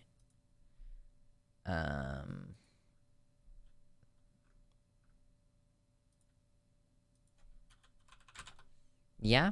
Oh, no, I guess there is, like, a connectivity issue for Discord. My message doesn't want to send. Oh, well. I was thinking about tattoos again today.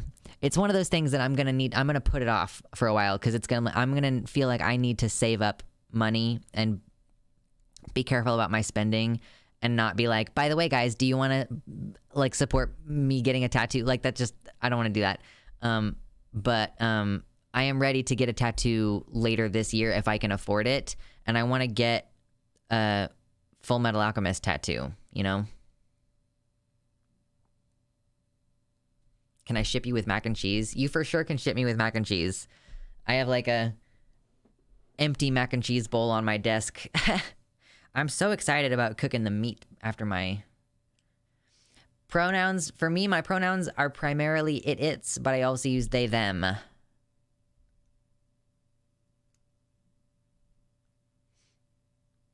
I'm glad I never got that Harry Potter tattoo. Lots of people are getting the cover-ups. Mac and cheese and Lux thruple. True.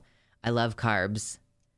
No, I'm not going to get the transmutation symbol. The tattoo that I'm going to get next, when I can afford to get a tattoo again, is going to be the Full Metal Alchemist, the Ouroboros, and I'm going to put it on my leg in the same place that Envy has theirs, on their, like, thigh.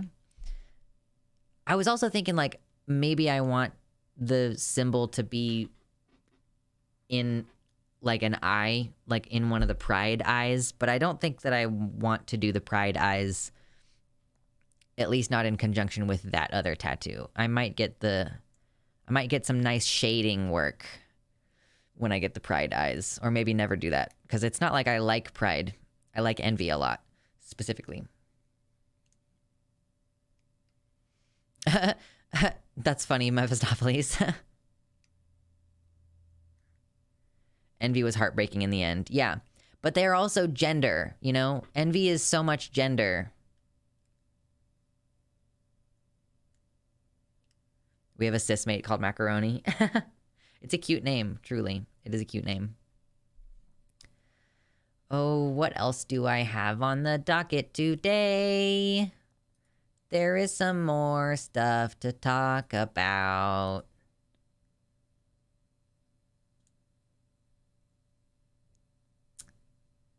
Cismate is not spelled that way. If you read Cheez It Furball's message, it's spelled cis like system, and we're referring to dissociative identity disorder. There are plenty of people in chat here who are multiple folks existing within the same brain.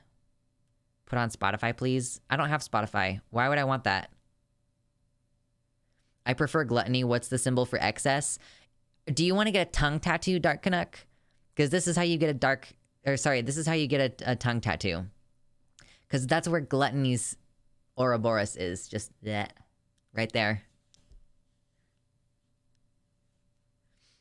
No worries, Yasella. No worries.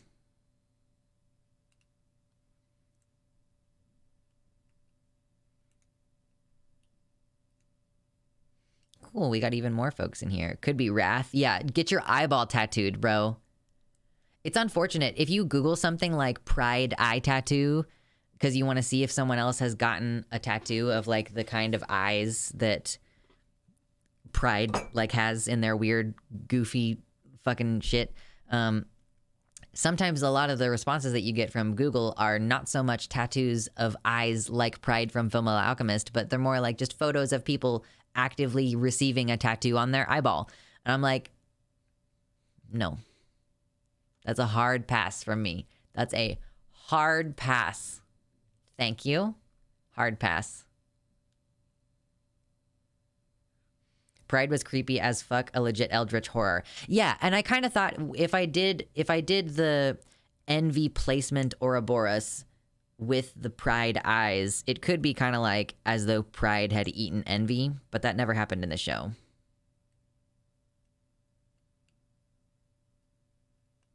We might not have a system disorder, but might have OSDD. Nice. Yeah, I would not want to get eyeball tattoo.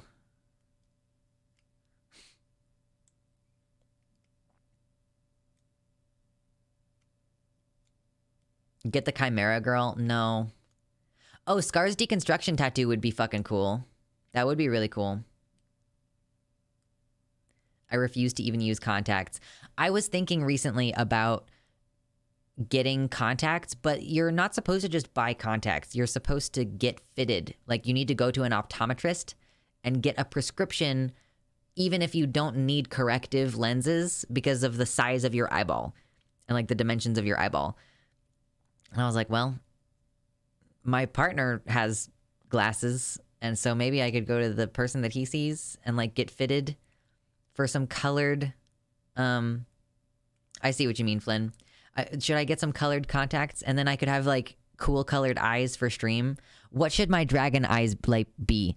If I was like me and I wanted to do like if I wanted to be dragonish on the stream, I can't, you don't suggest cat eye. Don't suggest slitted eyes because they rotate. Do you remember the video that Natalie Wynn did on ContraPoints where she was wearing the cat eyes and they just kept like rotating? So don't suggest that. But do we want, like, are you thinking like bright green? Are you thinking like fucking like bright green contacts on me? Or do you think black would look cool if I had black eyes? Oh, thanks, Christy. I do drink a lot of water. And I also recently started moisturizing like pretty much every morning. I fucking didn't moisturize this morning. Dumb.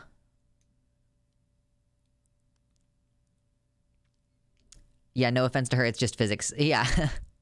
Gotta do gold, a metallic gold. I do like yellow eyes. Like a metallic gold. Oh, thank you, Mersh. I do like my eyes. Not fully black, like no whites, no iris. Can you even get contacts that actually black out your entire eye? I just meant black, like normal black contacts. Would black just read as brown? Possibly. I guess we would need a color that's going to really show up. Because I do also look down here a lot, and that kind of, because my eyes are hooded, it covers it up. But I don't know. This could be fun. But this is another one of those things that's going to cost money. It's going to cost at least $100 just to go to the optometrist and have them be like, here's what size your eyeballs are, and then additional money for me to purchase contacts. So what if instead you donate to me and I just buy myself food and pay my bills because rent is going to be due soon? You know, like, what if I didn't spend your money on stupid shit that I don't need right now? I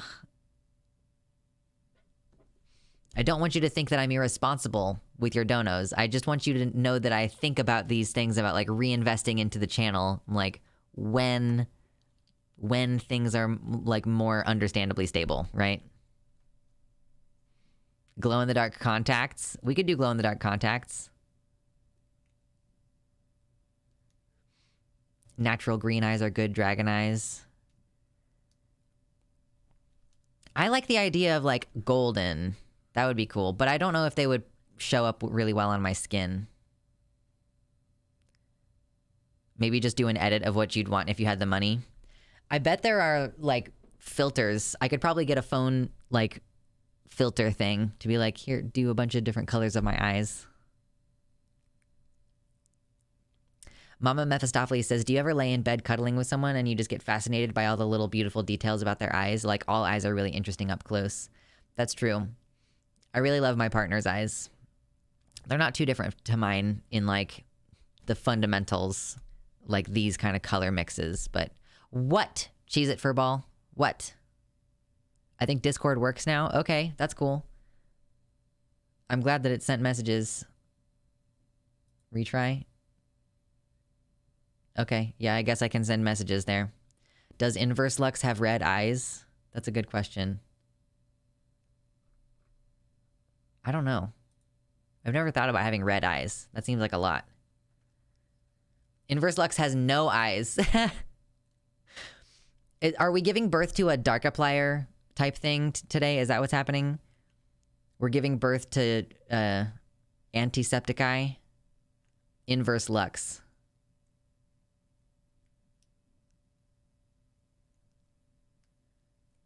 Slaps Hungry Bears, is that a no dear God no directed at Darkiplier?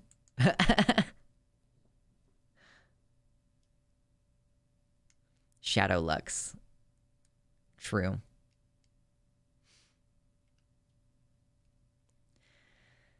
I feel like I would forget that I'm wearing colored contacts. And then I would like touch my eyeball or something. That would be just like me. To be a fucking idiot. There is no Lux, only Zool. True. True. Zool is the name of the inverse Lux. That's fucking hilarious. Or you just like freak out the cashier at the grocery.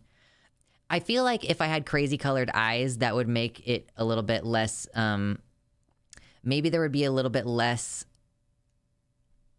people staring at me for wearing a mask. Like, if there was someone who was going to give me trouble for wearing a mask, which nobody ever does. I walk with confidence. Nobody fucking talks to me when I'm out and about doing my shit.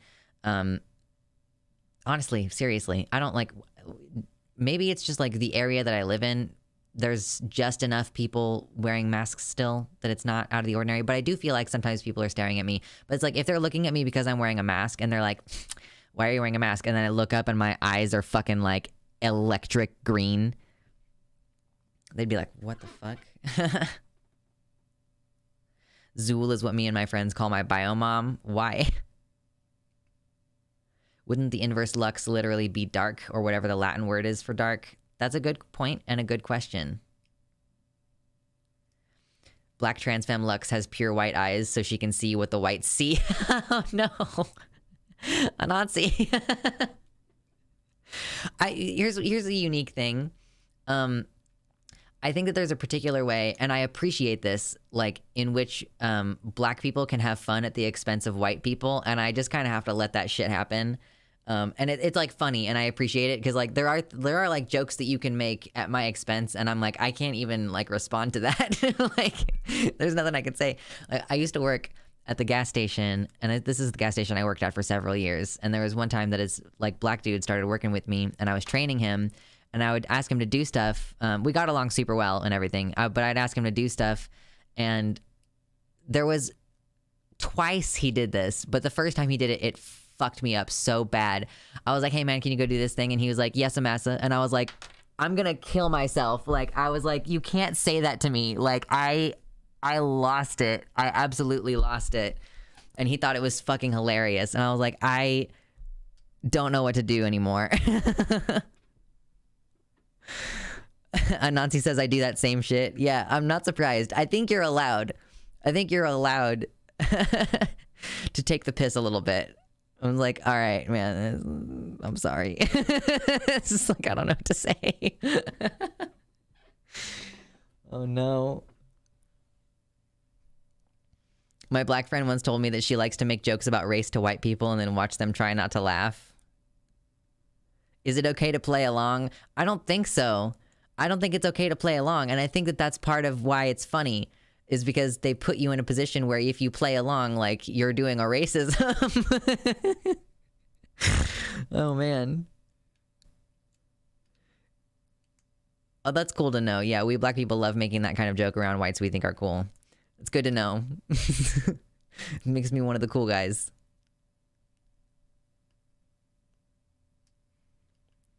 I had a foreman make that exact joke several times. Or foreman, made that exact joke several times in House MD, and it gave me whiplash every time. I haven't ever watched House. I constantly say that I can't tell white women apart. I can't tell white women apart. They do all look the same. With the blonde hair and the facial features, like, white women just really are not very distinct. I mean, white men also. Thanks, Nazi. I'm glad I got the warning. Appreciate the heads up.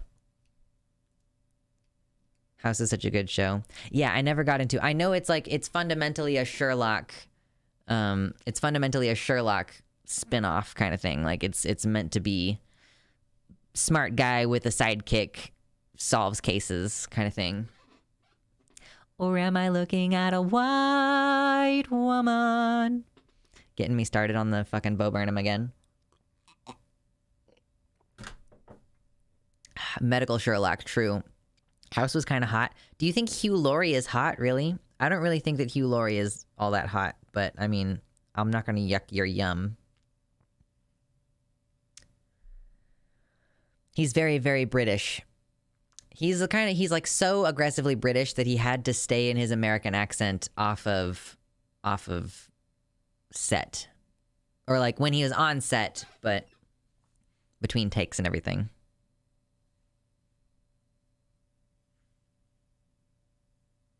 I think Hugh Laurie is hot. Okay. Is it weird that I think that Jeremy Irons is hot? I think Jeremy Irons is hotter than Hugh Laurie, for sure. House is a musician, too? Really? I'm really looking forward to getting good at the piano, and then maybe I'll set up my piano in such a place that you can see me doing it while I'm streaming. I might just, at some point, I might just move the beanbag chair and put my piano behind me, potentially. But, because I think that piano players are fucking really hot, and I think that I'm gonna be really hot when I'm a piano player. I think Hugh Laurie is way hotter. Jeremy Irons has that dark and dangerous look, and the voice. It's the voice. Charlie, no, you have not missed all the news. We've talked about a little bit of the news, but we still have like at least 2 hours left of stream, so maybe I just think House is hot. I know, Irons was Scar. Yeah, we talked about this like earlier this week, I think. You just play a note and immediately orgasm. I mean, we could only hope. Baphomet, what does this tell us about your taste in men? That you think House is hot, even though he's a deeply insufferable character. Hugh Laurie plays the piano and sings. That's cool. Maybe I would think he's hotter if I heard him talking in his real accent. But as an American accent, maybe it's not really doing it for me. They can fix him. Who is Liam O'Brien? I don't know who that is. I gotta look him up. Who's Liam O'Brien?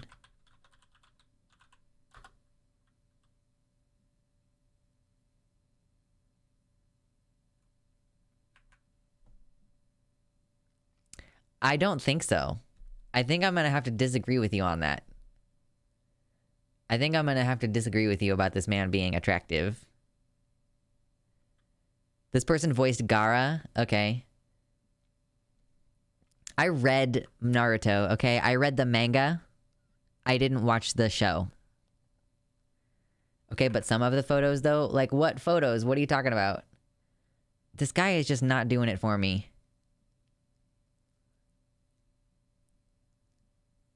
Looks generic. I mean, there's just nothing about this dude that sticks out. Like, I guess if he's got a beard on, then he looks okay. But that just means when you look at a man and you're like, wow, you look really good with a beard, that means he's ugly.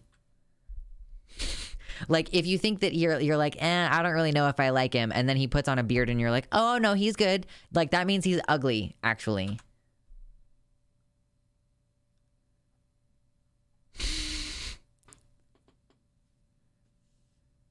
Naruto manga is way better. I just don't really watch anime anymore. Some men just look hotter with beards. It's like so part of my opinion on this is influenced by Rhett. You know Rhett from Rhett and Link, okay? Like, let's look up Rhett to make sure you all know who the fuck I'm talking about. Rhett McLaughlin, all right?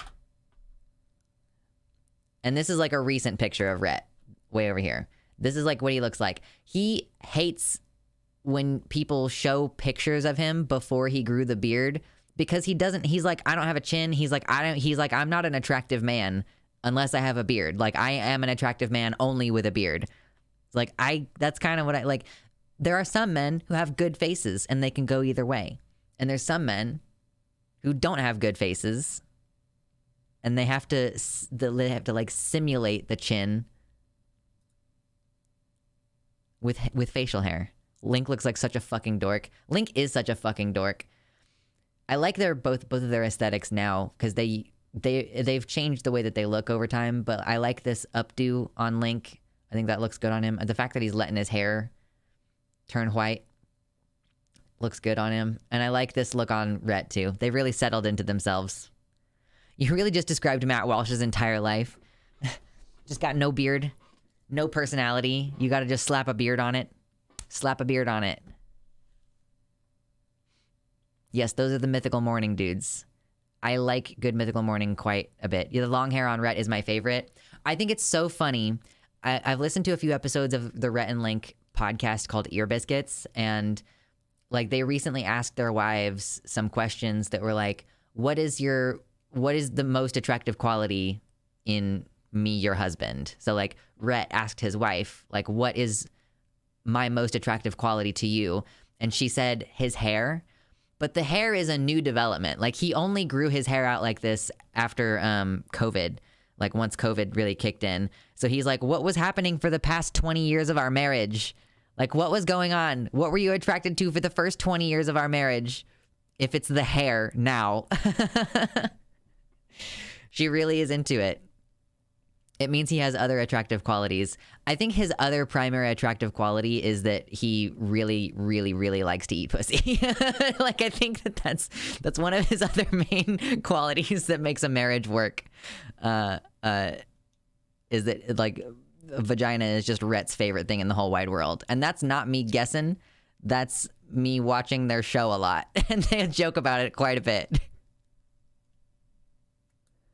Oh, good night, Hungry Bears. I hope that you get some sleep tonight. No, they joke about it constantly. Like, they did some in-depth episodes on their podcast talking about being from an evangelical background. They grew up in purity culture. So they did some episodes really going in depth talking about what it was like growing up in purity culture and like what it was like seeing a photo of a naked woman for the first time after growing up in purity culture and stuff. And like, yeah, like sometimes I zone out and when I come back, I hear something like, yeah, Rhett fucking loves pussy, TVH. I mean, but it's true. Like, yeah, he has repeatedly said that, that eating pussy is his number one favorite thing on the sexual menu. Like, I can see why your marriage is so strong, man. I get it.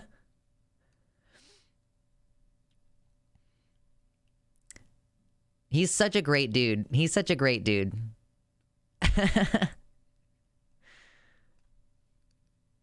Also, it's really funny because his wife is like a full 2 feet shorter than him. I think that might be a little bit, like, I'm only exaggerating a little bit. She's a short woman. You should definitely watch GMM more. Their older episodes are definitely a little bit more aimed for the kids. It's like, it's weird because even though there are so many more restrictions now on our ad-friendly content guidelines and things like this, they still make dirty jokes and stuff a lot in the show. My depression worsened when I stopped watching GMM. I did not like it when it was aimed at kids. I felt like it was a little bit too, I don't know. It was a little too sanitized. Flynn's having some deja vu. That's a rough one. GMM was good when it was aimed at kids. I'm very juvenile for what it's worth. I mean, I don't feel like it's any more grown up now. I just mean it's not catering to 7-year-olds. Like they'll make jokes that teenagers would appreciate about like boobs and balls and butts and stuff. You know, it makes me smile and laugh. And so that's what I like to do in my free time. Sometimes y'all are like, oh, have you been watching this person lately? And I'm like, no, man. Like, do you mean for research? Like, I'm not trying to like casually hang out watching, watching other political streamers, political content. Like, it's my free time. I'm going to listen to a Song of Ice and Fire theories and watch Good Mythical Morning.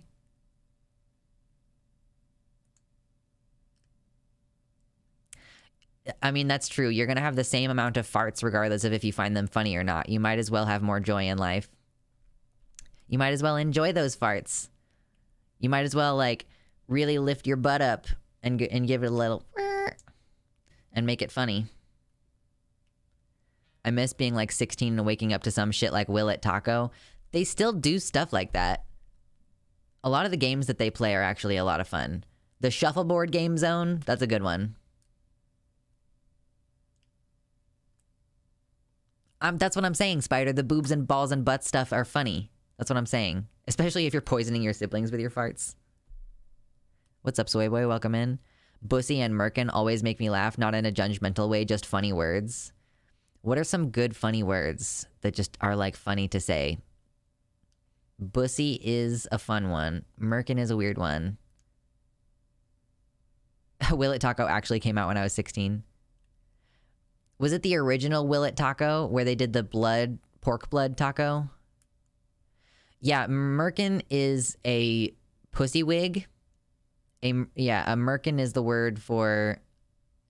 And I think that because it used to be like that sex workers would shave their pubic hair to prevent like pubic lice from living there. But sexually, people still liked it when women had bush. So they would get like a pussy wig. They would shave off their hair and get a pussy wig and like put it on their lower parts. Snatch wig, true. Yeah, the pork blood taco. There wasn't even any lettuce or anything on the pork blood taco. It was straight up just like a brick of pork blood. They're used in movies as well for nude scenes. Okay. I would not have guessed that. That sounds elaborate. I mean, you know, I'm sure that waxing your pubes for the current modern day sex worker environment is also a pretty elaborate process. Sex work, I think it just involves a lot of elaborate body cleansing.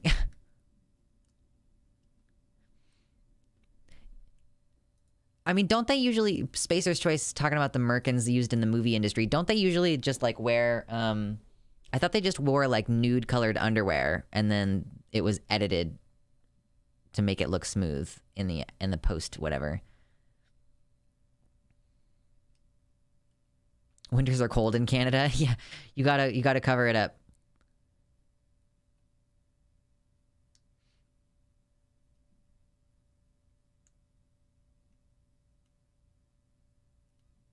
Is there such thing as an ass wig? I mean, is that is that like something you want?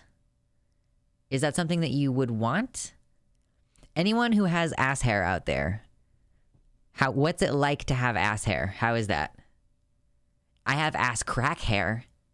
I don't have like ass cheek hair. That's a different thing. Beaver wig made of real beaver. True. You made me just want to go get my badger. But I don't really want to wear my badger. It's not like in line with the aesthetic today if I go get my badger. I don't think I've worn it since I moved in though.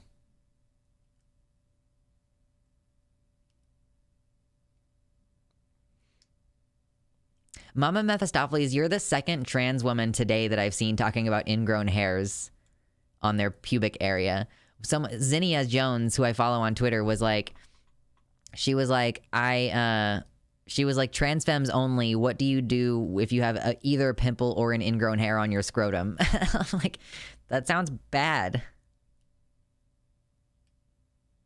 Is anyone into butt carpets? Yeah, I don't know.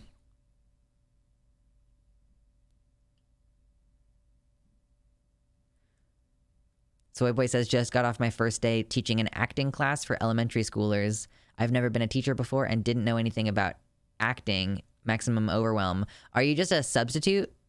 I shouldn't say just. Are you a substitute teacher, Soy Boy? Because that sounds like a fucking lot to just be introduced to all of a sudden. I like petting fuzzy cheeks. If any of you who have ass hair, how do you like the idea of having your ass petted?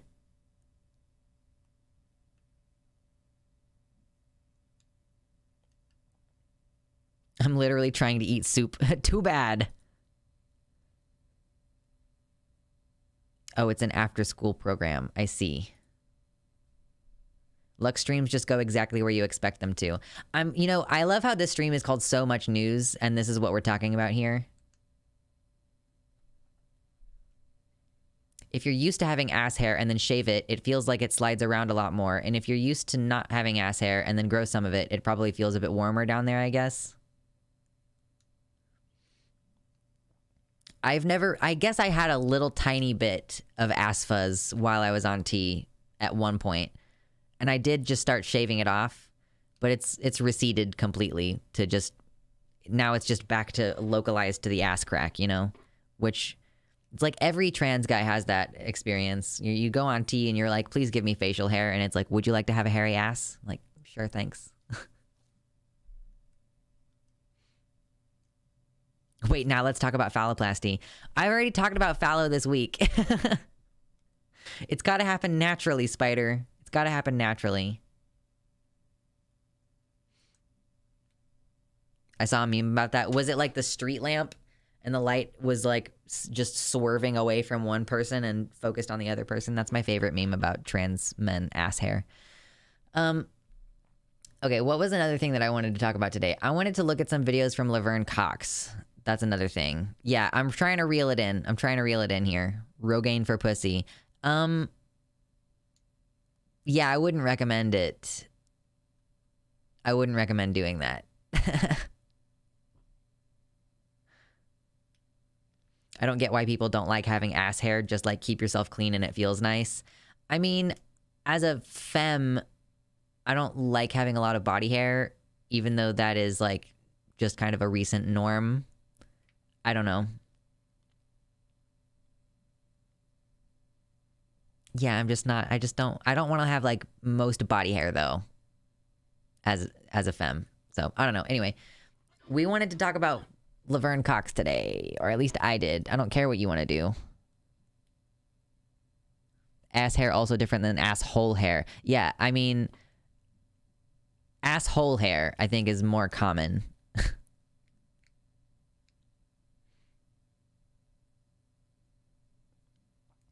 Charlotte Nova, yeah, it does make a difference when you go on estrogen. No!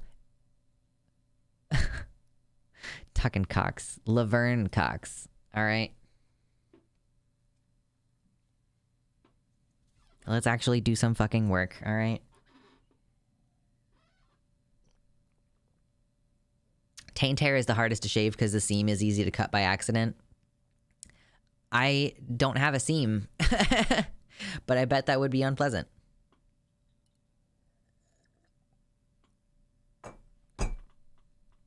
Okay.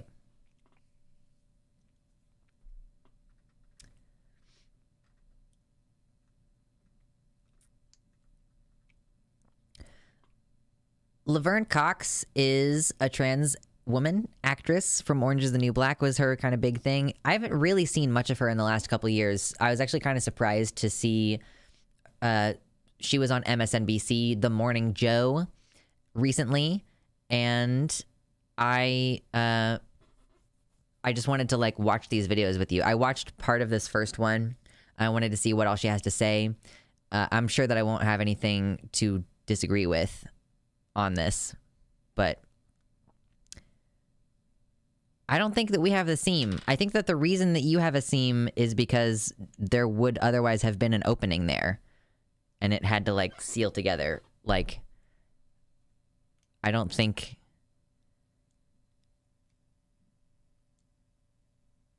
Wait, so there is a seam, it's just not connected?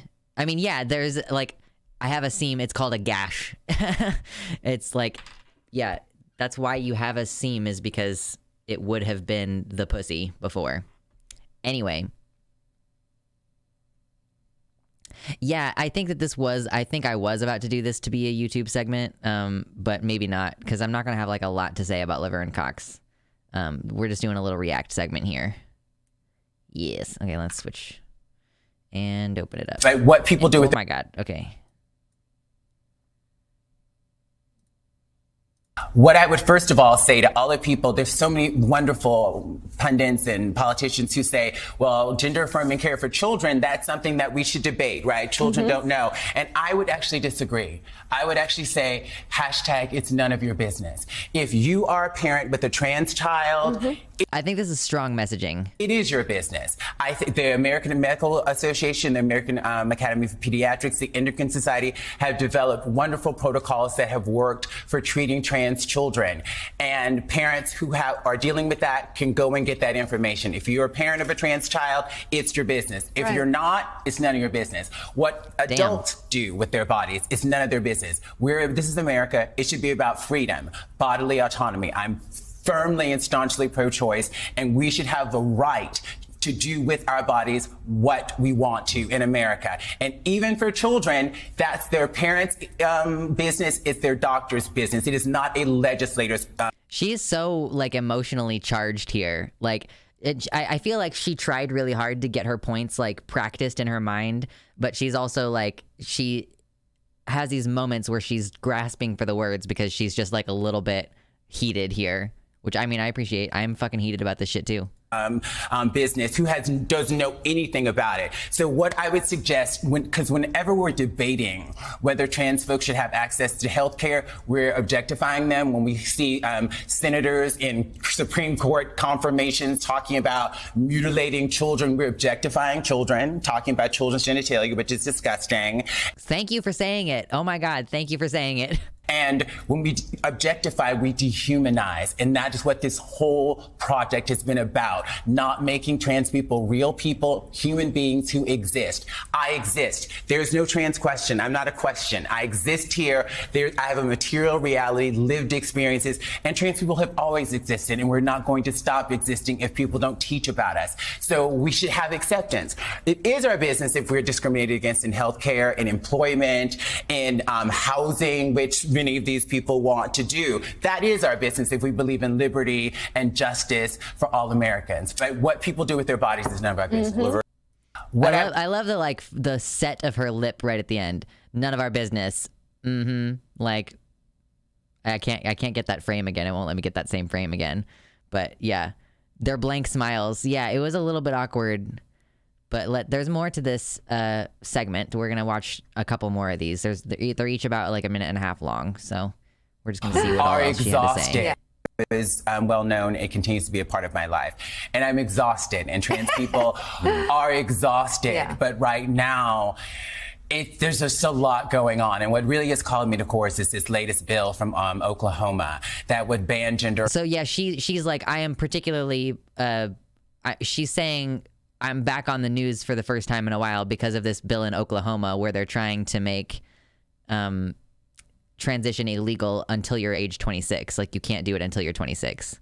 Affirming care up until the age of 26. Yeah. For years, we've been hearing from anti-trans pundits and politicians that this is about children, this is about protecting the children. But I think what this Oklahoma law reveals is that it's never been about the children. It's always been about scapegoating trans people, stigmatizing us, and criminalizing our existence, making us not exist. And we have pundits, anti-trans pundits and politicians on television every single day saying horrible things about trans people, on the internet saying horrible things about trans people, things that are leading to bomb threats at the Boston Children's Hospital. Chaya Rychik, the founder of Libs of TikTok, boasted proudly on Tucker Carlson that she has communicated with Ron DeSantis' administration and that her work, her anti-trans propaganda work, led directly to the Don't Say Gay bill. So the way we talk about trans people. I didn't realize that Chaya Rychik was like claiming that like, oh, all of the effort that I put into putting all these teachers on blast is what got the bill to pass in Florida.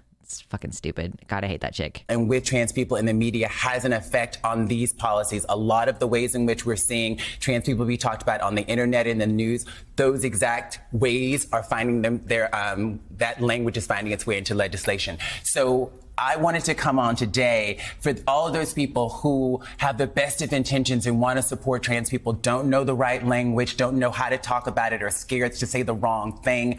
We need the right language to combat this. Anti-trans folks have been setting the agenda and how we talk about this, and we need to take back the narrative, and we need to do it right away, because it is, January 19th, and there have already been 151 bills targeting trans and LGBTQ people introduced in state legislatures just this year alone. 151. It's January 19th. Wow. Yeah, I mean, that like distills it a little bit. Just like, as you know, as trans people, I don't think we really have the option to just be like, oh, you know, hardy har, I'm just gonna go about my daily life and pretend like none of this is happening. Like, this is just constant. It's just constant. And there are a huge number of bills in such a short amount of time. Like, within the first week of the year, there were a bunch of pre-filings done. So yeah, 191 for sure. What's up, Peanut Butter Blondie? Welcome in. How can I donate money to? What are you referring to me, John Keller, or are you like, how can I help with these, like with the activism and the laws getting passed and stuff? Because I don't really have good resources. Oh, if you're here on the website, there are buttons up top. There's a donate button. There's also a subscribe button, which is just a $5 a month subscription that gives you access to some other emojis and stuff that are otherwise not available. Thank you for checking. Like, I appreciate your intent to donate. Yeah, 191 bills. Like, we're barely 3 weeks into the new year, and this is just, they're just proposing them again in the same kind of vein as they were trying before in the state that my little brother lives. Like, he just got put on testosterone because he just got to be like the age where you're allowed to do it, and they're going to try to make it illegal for him until age 21 or 26 or whatever it is with this most recent pass through, and it's exhausting. Okay, we got another one of these. We're going to look at more Laverne Cox. What else do you have to say, lady? You said something really important, that we have always existed. And because of your example and your advocacy, young people now grappling with these questions about their identity have someone to look to. Yes. When you and I were growing up, we're around the same age. We didn't have that. No. We didn't have people to look up to. So I'm curious for you what it was like growing up in Alabama. What was it like for you? What was it like to you to not have these examples? I mean, there were suicide attempts. There was a tremendous amount of shame. I was bullied every single day. I was chased home from school. I was beaten up multiple times. There were no trans people on television, and what I did see was deeply disparaging. I didn't want to be trans. I did everything I could not to be trans, but I'm trans anyway. I grew up in an environment where there was no education about trans people, yet I was still trans, and yet I found my way. Media stopping education about trans people doesn't stop us from being trans. And I know, because I'm 50 years old and I know my history, that trans people have always... Girl, are you serious? Are you fucking serious? What is it with black women? They just like look perfect forever. At various ages have gotten access to gender-affirming healthcare, but they've gotten it on the street. They haven't gone to a doctor to get blood work. They haven't been able to do it in a healthy way. Just like with abortion, people will have abortions. Will they do it and be able to do it in a healthy way? Becomes the question. You're connecting it to women's health, which is what I prefer to call abortion, because it's a woman's choice. What form of health care, part of the medical care for women. It's the same issue. It's limiting what doctors can provide to individuals who have... That's like such a weird, like, I was trying to decide how to exactly respond to that. Like, I don't know exactly how to respond to when cis women say, like, oh, when we discuss the abortion issue, I want to very specifically use the word women. Like, to say that to a trans person, it feels like a little bit like a microaggression. Like, I don't, like, you know, Laverne can't get an abortion because she can't get pregnant. John Keller with the $50 dono. Keep doing what you're doing. Keep doing what you're doing, I guess. Like, back at you. I don't know. Like, thank you. Holy shit. I appreciate that. It's Bill's time of the month, and I very much appreciate it. Let me update the thingy. I love it when number go up. Number go up. Yes. More than half for tonight. Thank you so much.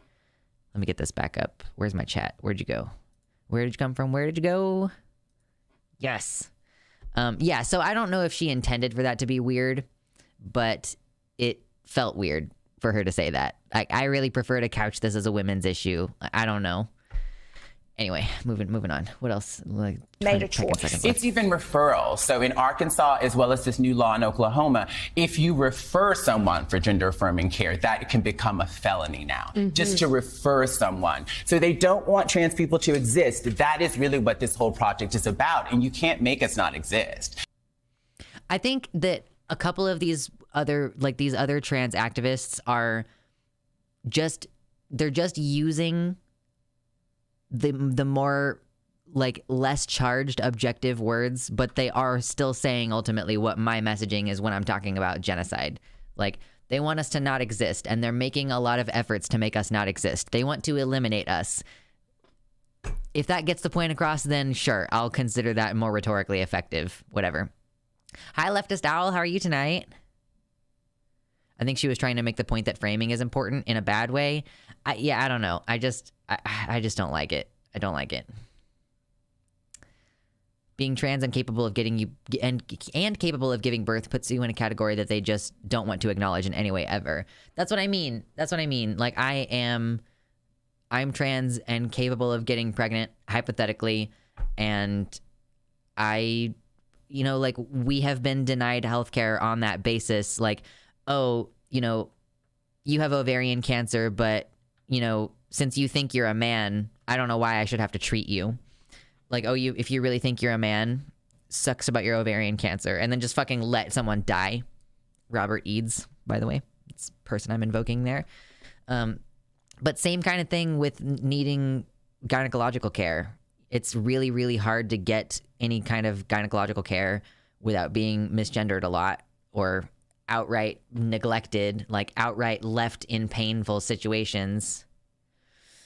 So anyway, yeah, no, let's continue here and watch this last one from Laverne Cox. She shifts into talking about anti-Semitism here. There's been a rise in anti-Semitism all over the country right now, and it's disgusting and it's horrible. People should know that one of the first things that the Nazis did, and I think it was in 1933, was they burned Magnus Hirschfeld's gender for sexuality. Magnus Hirschfeld was studying trans people, LGBTQ people. Lily Elby, who the Danish Girl, the film Danish Girl was about, she had her first gender-affirming procedure at Magnus Hirschfeld's clinic. The Nazis burned it down. All of this research, and there were LGBT. I just got like almost chills because I don't think I've ever seen someone talk about Magnus Hirschfeld on the news before.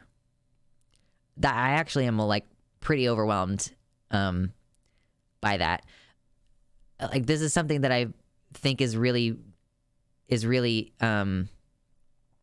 lacking in the discussions that we have about this, is that there is a direct through line between Nazi views toward homosexuals and transsexuals. Like, that's the language that would have been used at the time, I think. Like, they very specifically targeted these groups of people. And so every person who today believes that trans people are trying to groom your children and recruit and steal, those people are informed by a Nazi worldview. And I don't ever see people talking about it. And like, I almost thought I was about to cry for a second there. Like, it's so powerful, and I hope to see more of her and more of her in the news doing this. It's so important. LGBTQ people in concentration camps stamped with pink triangles. And the pink triangle. Listen, I have been saying this for months, and it is so validating to see this on this platform. That's, I think, what I'm getting overwhelmed by. Is because I have been saying this for like almost a year, and someone is finally like out here on television saying like, they hurt us in the Holocaust, they stamped us with the pink triangle. I wonder if Laverne watches Luxander. I fucking doubt it.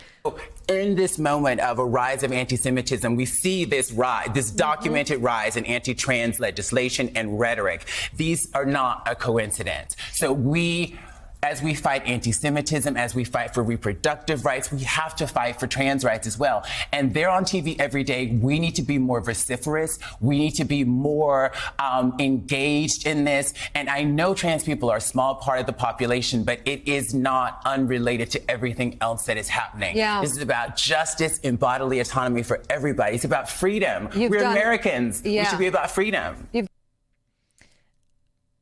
I'm not necessarily going to harp on the Americans and freedom thing, but sometimes you do need to connect to the conservatives on that. So that's one way in which I will absolutely not fault her for like harping on that, because it is one of our proclaimed values. It's just that fascists don't care about those values. Fascists will invoke the idea of freedom in order to spread their message. Like they'll invoke freedom of speech, but they don't actually care about freedom of speech. Like they don't believe in freedom of speech. They're weaponizing your belief in freedom of speech to get away with saying fucked up shit. Like, so yeah, in this way, I appreciate that Laverne is being straight out about this is what's happening, tying it in with the anti-Semitism, showing the clear connection between the rise in these two things. Because yeah, again, in the Holocaust, it was trans people and disabled people and Jews and Romani people that were all being targeted by this. So yeah, if you can hammer on the American values, there are a lot of Americans who do think that that's what America stands for, even though we don't. So we can hope that that's the aspiration for America. That's what we hope and wish that America could be. And I think that it's okay to keep aspiring toward that, even though that's never been what we are. So yeah, it's effective messaging. You can do the same kind of conversations, yeah, talking about Medicare for all.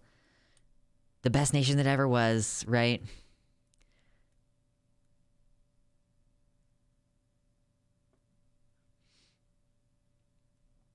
Fuck America, but with my values, I'm more in line with the professed values of American nationalism than most American nationalists. I mean, it's kind of like how I actually believe a lot of Christian beliefs and that a lot of Christians don't believe because, they're just I don't know. My brain fizzled out for a second there. I read something and my brain just decided to cancel everything I was about to say. Oh yeah, the Christian thing is I because most of the things in the Bible are just be nice, don't be a shithead. It's in some ways, we would probably get along with Christ more than most modern Christians, even though their entire religion is based off of following Christ. That's the name of their fucking religion.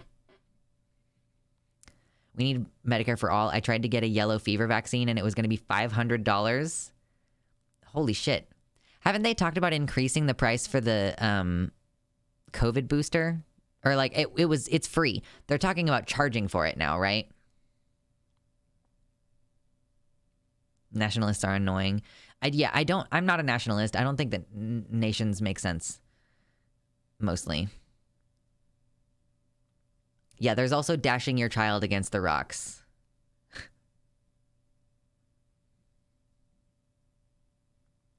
So sick of seeing turf shit on Twitter that I deleted my account a few days ago, but I still can't go one day without seeing transphobia. It'd be great to just have a day without having to shut myself off from the world, LOL. Literally any engagement on the internet, it's just not possible. The right have turned us into the focal point of their culture war, and so it's just inescapable. You want to go look at cute cat pictures, but you're still gonna run into some turf wearing a pussy hat or something. I don't know. I know that the pussy hat was kind of a different thing. I'm just conflating ideas now. The haters and bigots are still out there, right? Yeah. I'll have to make a sub feed in Reddit that's only wholesome news and cat pictures. A hat pussy, true. Oh yeah, I guess I should do that. Hold on, let me find it.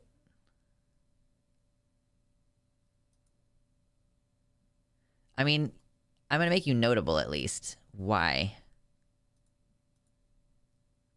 Do you want mod powers? The only reason you're a mod in YouTube chat is because it's the only way to make users notable over there. Hold on. Let me find it.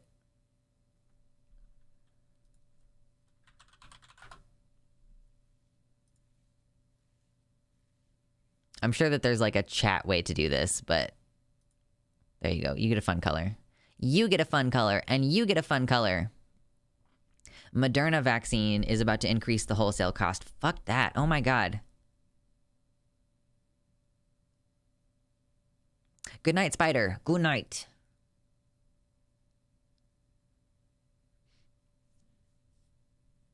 Okay, Leftist Owl. You should have orange name now. Or did it save? Save. Now you have orange name. Lux promised me that no matter how much I donate or hang out, you will never give me any kind of mod power. You got it here. You got it. My roommate is trying to figure out if you're AFAB or AMAB. I love living in this place. This is where I exist. I live in the liminal space. Assigned to based at birth. Oh my god, true. ABAB. ABAB. I am ABAB. Oh my gosh. Okay. Is well known. It continues to be a part of my life. And I'm exhausted. And trans people are exhausted. But right now. Play again? Sorry. My bad. It just started auto playing. That was my bad. Assigned gay at birth. AGAB. I love telling people I'm assigned faggot at birth. I mean, true. I'm really considering getting a pair of booty shorts that have slurs on the butt. I follow this, small business on Twitter that makes custom printed booty shorts. So I'm thinking about booty shorts with slurs on the butt. I don't know. It seems like it could be fun. Shirt bimbo. Yeah, it's shirt bimbo. It is. Liminal space. Are you a backrooms dragon? I mean, have you ever really thought about how the space that I'm in for you guys is kind of a liminal space? Like, it's always out of context. Like, I don't ever show you an image of me within context, most of the time anyway. I'm like, I don't want people to know a lot of the details about the inside of my apartment because I know that you can, like, if there's photos of my apartment from the rental company online, you might be able to figure out where I live, right? So everything that I show you guys is like close cropped and like limited. Like, this is just some white walls. Like, it's super liminal. Like, the place that I exist, like, I exist within like a liminal space for you on the internet physically, if that makes any sense. Don't worry, if I figured it out, I'd just send you cookies. Don't do that. That is also threatening. I can't eat the cookies. I'm going to be like, they're trying to kill me. I was at a store and the music stopped for like 2 minutes. Is that a liminal space? It would sure make it feel weird. It's Sako! I will sing that song in that creepy voice. I will do it. How would you fight the fascists if they took over? Here's my thing. I'm going to leave. That's what I'm going to do. I'm going to leave. I'm not a fighter. I'm not a fight the fascists kind of type. If I lived somewhere where there were enough of us to form a true militia, then maybe I would consider it. But for the most part, I'm just going to leave. I've never heard of superliminal. I'm not sure what that is. I had someone send me a streaming camera anonymously last year. Totally freaked me out. Well, if you have like an Amazon wish list, like I think that I changed the settings on my Amazon wish list. So if you go to my Amazon wish list and you go to buy me something, you can buy something that's not explicitly listed on my list and just add it to the order or whatever. You didn't have one. Oh, that's scary though. I should get a P.O. box so that you all can send me things. Can someone buy me some self-esteem? That would be great. I mean, you just have to get really good at stuff, Leftist Owl. That's how I'm building my self-esteem. I'm just getting good at stuff. I inhabit the back rooms of your internet. It's like how Demon Mama is inside your walls. Do you know what I mean?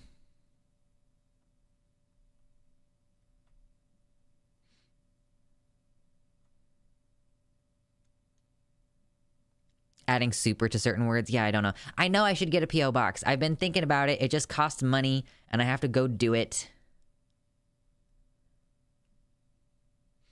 I've never seen the back rooms. No. Little people living in the computer. It's true. I'm good at being a disappointment to my parents. Stop it. You can't like subvert your compliments like that. It's bad for you. Don't do it. But also, fuck your parents. Who cares about being a disappointment to your parents? Your parents should be trying to live vicariously through you. What was I doing? Laverne, Cox, and paste. Okay. Just keeping my notes updated here, bitches. Maybe I should not have closed Twitter just then. I need it. We like the back rooms. What is it? Is it a movie? Is it a show? You gotta tell me. What is it? What is it? I'm checking around for other stuff that I wanted to say and talk about today. Oh, yeah. I forgot about this chick. Oh, man. Oh, man. I'm in the process of becoming super trans. True. I am super trans. I am super, super, super trans. The Backrooms is a short film. Okay. Oh, it's a 4chan post that grew lore? Really? What? Time for Prague in a few minutes. Nice. Nice. I've been on progestin before, but not actual progesterone. I don't know if it makes that much of a difference, but I mean, I was on mine for birth control purposes, so I might have also been like a lower dose than what most trans women get on. You do Prague for the boobies, right? You make the boobies big and it makes your libido come back. That's what the Prague does for you. I am the trans. No, I am the trans. Leftist owl. How could you possibly try to usurp me? Any thoughts on the 5 U.S. states proposing legislation to ban drag performers / performances? I think that we've talked about this on stream before. There was one in Texas, right, last year. Is there a link that shows like all 5 of the states that are trying to do that? My mom takes estrogen and progesterone to deal with menopause symptoms. Yeah, that's not uncommon. There can only be one trans. We have to share the trans, okay? I have it right now. When I get off stream, I'll give it back, okay?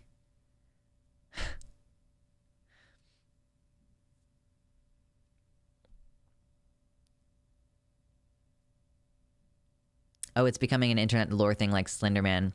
I saw that Ty Turner had done a video about it, but I hadn't watched his video because I also talk about this stuff on my show.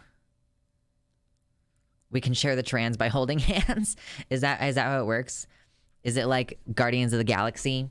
We gotta hold hands at the end to share the trans? Mom said it's my turn on the trans.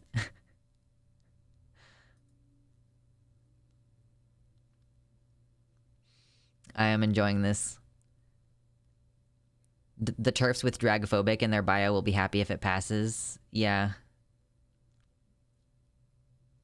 There are different doses, and in the case of birth control, different compositions. Yeah, because progestin is a synthetic form of progesterone. It's not the same thing. I read dragphobic. So, oh my God, Zulikath, me too. I saw dragphobic, and initially I thought it referred to dragons.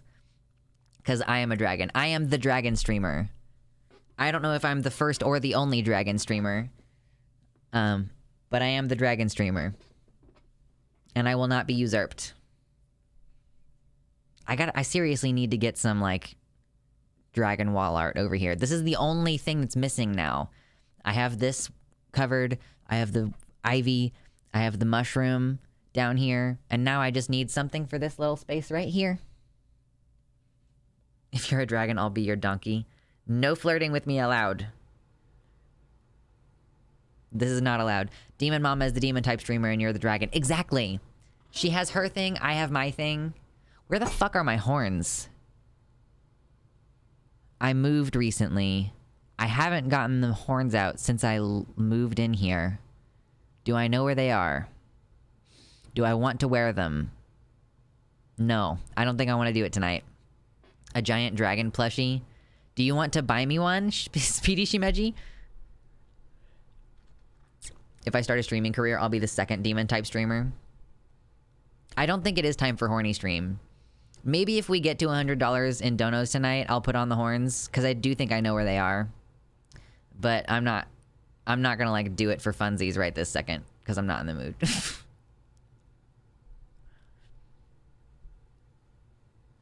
I know giant plushies are expensive. That's what I mean. I can't buy a giant plushie. But yeah, I mean, that I was thinking more like art. I was thinking like I would like maybe 3D print something to go on the wall there. I don't think that DM is attached to the title of only demon type streamer. She's just the first. Yeah, if you acknowledge that she came first, I think it'll be all right.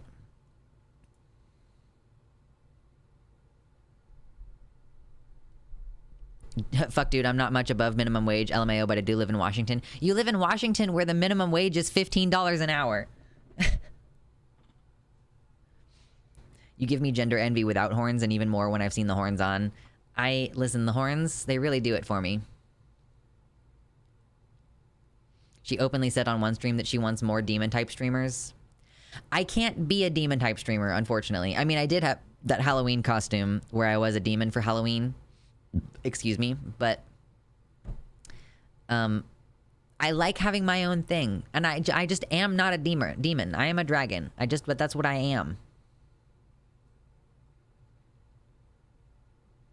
I will be a demon type streamer once my depression gets better. I think you might find that if you start work toward becoming a streamer instead of waiting for your depression to get better, your depression will maybe like start to resolve a little bit when you start like working toward a goal.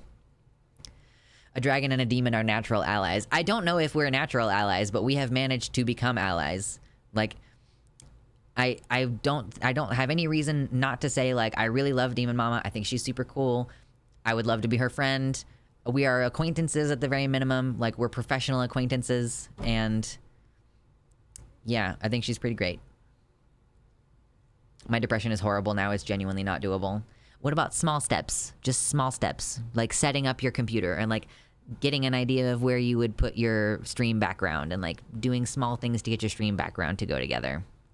DM is cool and so is Voosh. Yes, these are two people who I like quite a lot. I make $14 an hour. I don't know how to quantify how much money I make per hour because I spend time like, you know, on Twitter and Reddit, like researching and cultivating my stream notes, and that time is not very structured. And then, like, I spend time editing and doing SEO. And usually there's, like, at least a half an hour, if not an hour before stream where I'm, like, really trying to figure out how to, like, get everything set up. Like, I try to streamline a lot of it. But even so, your brain is, like, trying to make sure you don't miss anything. It's so hard to quantify how much I make per hour. I could be a Demon Bunny PNG tuber, I suppose. My goal is to make like $300 a week from donations. Like, I make roughly $500 a month from Patreon right now, which I'm not including when I say donations, like even though those are donations. So like, you know, $500 for the whole month from that, maybe like $100 or $200 from ads for like money from YouTube directly. So like $300 a week in donations, I feel like is an okay goal. We don't even make that all the time, but that would be like, I think that everything would be cool at that point. Being self-employed, money and time are so difficult to quantify most of the time. I don't know that I would ever be able to say how many hours a week I work. Exactly. Behold, the world's first dragon-type streamer, Luxander the Based. Luxander the Great. You can go with Luxander the Great. I don't know. I sell art stuff, but I don't make enough to live from. It's really hard to get to that point.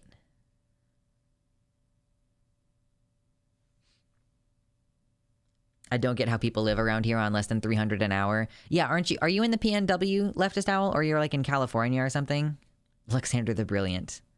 Is that a play on the light part? Like brilliant, like the light? Anyway. Oh, DC is expensive to live, I bet. Yeah. I live in Kansas, and so I can get away with only making like $1,400 a month, you know? I don't make enough to live from my crochet stuff, but I can't get a normal job because disabled, but I do aim to grow my business because it's a lot of fun. It's hard to make money crocheting as well because crochet is very particularly like, it's not like a super efficient way to produce something like per inch. Like it's not very efficient with either the yarn or with your time from what I understand. $1,800 a month for an 84 square foot studio apartment. Holy fucking shit. That's insane. I feel like that shouldn't be legal. I don't think that should be legal. That's insane. I know that I make good money comparatively for the rent cost here in Kansas, but holy shit. I could do art for a living, but I'm fucking terrified of taking commissions. Why, Baphomet? Why are you terrified of commissions?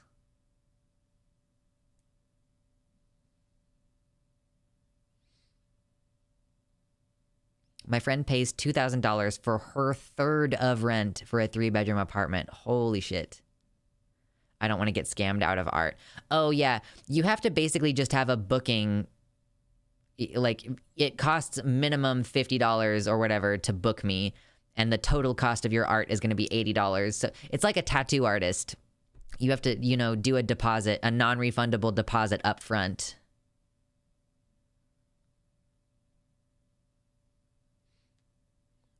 Taya says, I play video games so much that I've considered Twitch just for fun, but I couldn't be consistent because disabled too. I didn't think that I could be consistent with stream, but setting this schedule has really worked for me. And, even on, like, sometimes I feel like shit and I have to quit. And I don't reschedule stream. I'm not like, oh, I can't stream tonight. I'll stream tomorrow instead. See you guys tomorrow. Nope. I'll see you guys on the next scheduled day because that's what I can do.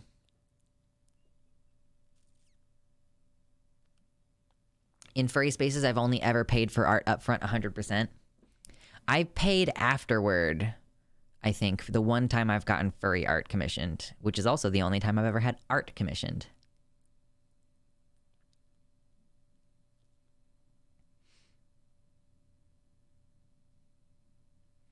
It's hard to price your own art. Yeah, it's difficult to navigate. I've thought about making crochet stuff and then selling it like on eBay or something. Because I don't know if the website that's associated with this, like we're on Luxander.net and there's Vosh.gg and DemonMama.com. All of us collectively technically have the ability to get stuff set up in the shop that's associated. Like there's stickers and stuff, right? There's Keffel stickers and Vosh stickers. I don't know if the skeleton of the website works in the way that I would be able to put up individual items, but I kind of need to like get in touch with White Nervosa. Like, hey, if I wanted to sell a single scarf or something that I made that's custom, like, and there's only one of them, would I be able to use the framework of that website to sell one object and then it's like sold out after it's sold or not? I don't really think so. I get the impression that that's not how the site is set up, but I would have to... Yeah, on White Forest. I would check with her. And maybe I should check with her anyway and see if they can make some stickers. Are we ready for sticker sets? Do you all want sticker sets for the emojis?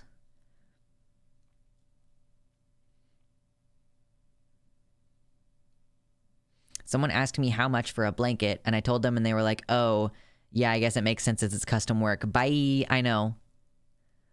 I also had a friend who asked me for a full baby set, and she paid a very generous price for it, and she was a delight the whole time.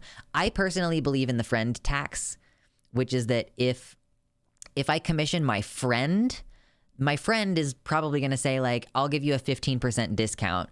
And I'm like, no, I'm going to pay full price, and I'm going to tip you on top of that. Like, I'm going to end up paying more than your full price. Which is why I don't get work commissioned very often, because I can't afford it. Like, I can't afford to tip well.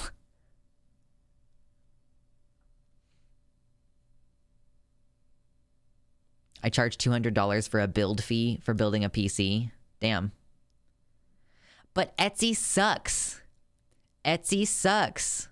And also, I don't think that I could add that. I don't think that Etsy is an option for me on the top of the website. Maybe. But like, Etsy takes so much in fees. The Mocha Kit Kats are fire. Oh, cool. Are they like coffee ones? That sounds really good. Oh, damn. That does sound really good.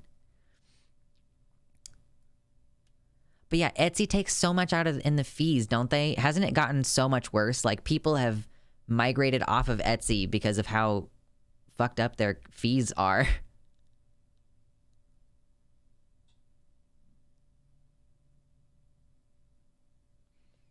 According to Bloomberg, at least 7 states have proposed these anti-drag laws. Yeah, I mean, do you want me to read over one and give my opinion on it? I could do that. Let me see. Anti-drag bills. Let's see how many there are. Probably a lot of them. We've got some Arizona stuff. Arizona.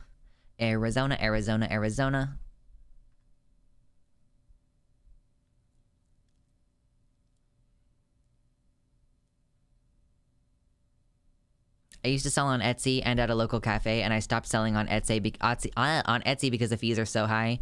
If I list anything there again, I'm quadrupling my prices. Yeah, I don't think Etsy is really workable anymore. My phone is vibrating in the butt. Where is it? Oh, it's over there. I'm still really salty about my ankle right now. I got into my car earlier this morning, and like the wind slammed the car shut on my ankle, and I'm like, motherfucker. It's one of those moments where you feel really stupid. Yeah, true. Yeah, exactly, Morningstar. I don't Etsy a way to make that work. It was a skill issue. It's true. The wind fucking nerfed me. I fucking hate the wind, dude. It's the worst weather condition. Yeah, I make some jewelry for myself, and people ask me for my Etsy, but I don't have one because I don't want to ruin the hobby. I've sold some of my jewelry, but like usually individually. I had an Etsy store open, and I didn't move very much product there. Also, I've noticed that Arden Rose pointing out that on Etsy, there's a lot of people reselling stuff they bought from China. Here's what bothers me about Etsy too. There's like nothing stopping a company that sells their product on Amazon, shit that's made in China and stuff. Like, there's nothing that's actually preventing a big corporation from just having mass-produced shit on Etsy, which is fucked up because the whole point of Etsy was that it's like, oh, this is a place for people to sell their stuff. You know, this is the place where you get handmade things. And like, yeah, a lot of the stuff that's from China is also handmade. It's just handmade by slave labor. So I just, Etsy and Depop are both stupidly expensive to sell on. I've also heard that there's a lot of issues with people back charging. You know, like, you'll order through Etsy and the person will receive their item, but they'll demand a refund, and Etsy will give them the refund even though they've received the item. And there's no way that you can force them to send the item back, and there's no way to force them to pay you if they get a refund through Etsy. So I just feel like eBay has like a protections for that kind of thing. So it might be a good option. If it's a craft material, you don't have to have made it, but I've seen finished clothing items and stuff where they hot glued one thing to another. It's fucking stupid.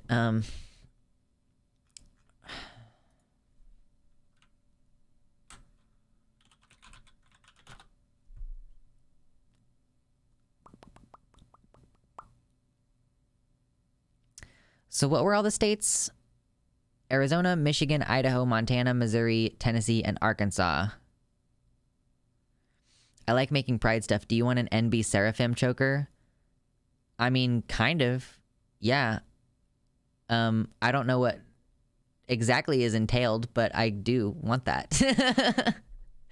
I should open up the P.O. box so that you all can send me stuff. Etsy is a lot better at recommending your stuff.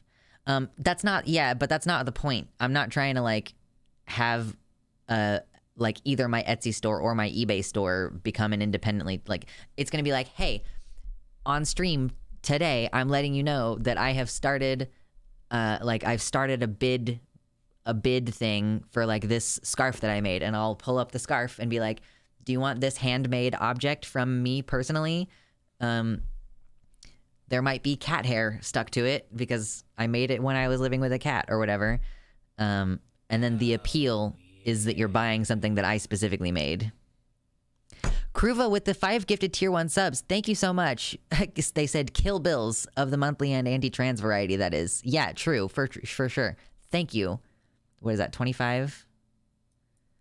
Bringing us up to 90. Hell yeah. I will wear my horns if we get another $10 donated. It'll just take me a second to find them. Thank you. If someone buys your item from a Google search and ad or something like Etsy, like, yep, gonna take all your money now. Yeah. If we make it to $100 tonight, I'll wear the fucking horns, okay? So we have someone in chat who is asking for my opinion on the anti-drag bills that have been proposed. There have been bills proposed in Arizona, Michigan, Idaho, Montana, Missouri, Tennessee, and Arkansas, starting, here in January. And I'm just looking around on the YouTube, or on the like Google page results for what news is there about this. And Arizona seems to be the really popular one. God damn it. Decoy Duck with the $10 for the horn. True. Okay, I will interrupt the segment that I just started. I'll start the whole segment over, in fact. I'll put the horns on and I'll start the whole segment over. All right? Hold on. Just give me like a second. Take a moment here to hit like on the stream. If you have not already, hit like on the stream, okay? Hit like for the horns. Get yourself a drink of water. Hail hydrate. And we'll be back in a second. I'm pretty sure I know what box they're in.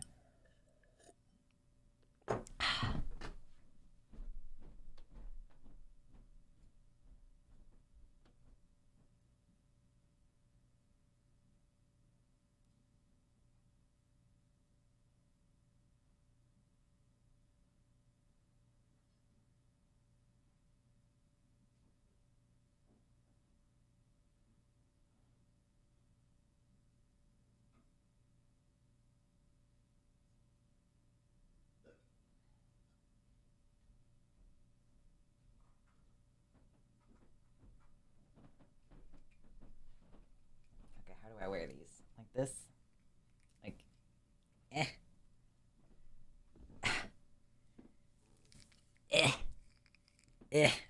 okay, here we go. All right, here we go. Nazi, we'll talk about Idaho again in a second. Sorry, hold on. Okay, here we go. Let me tighten this up again. Oh, come on. Here we go. If you haven't already seen them before, these are my horns. I 3D printed them. Okay. Here we go. Okay. Here we go. Do we like? I like my horns. Dragon mode activated, true. Did you know one of my forms looks like a throne angel? That's fucking cool.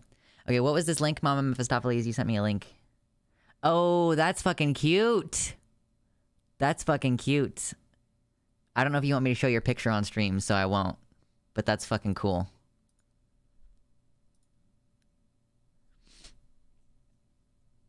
Dragon mode activated. Thank you so much. I love these horns. They fit me really nicely, both like physically and aesthetically. I just need to have like a better thing on them that's not like a very clear and obvious fucking plastic thing, I need to have an actual leather thing made. I have nudes out there. I mean, it's saying, whatever. Showing your fucking face on stream or whatever. Look at this super cute necklace. Look at it. Look at it. I like it.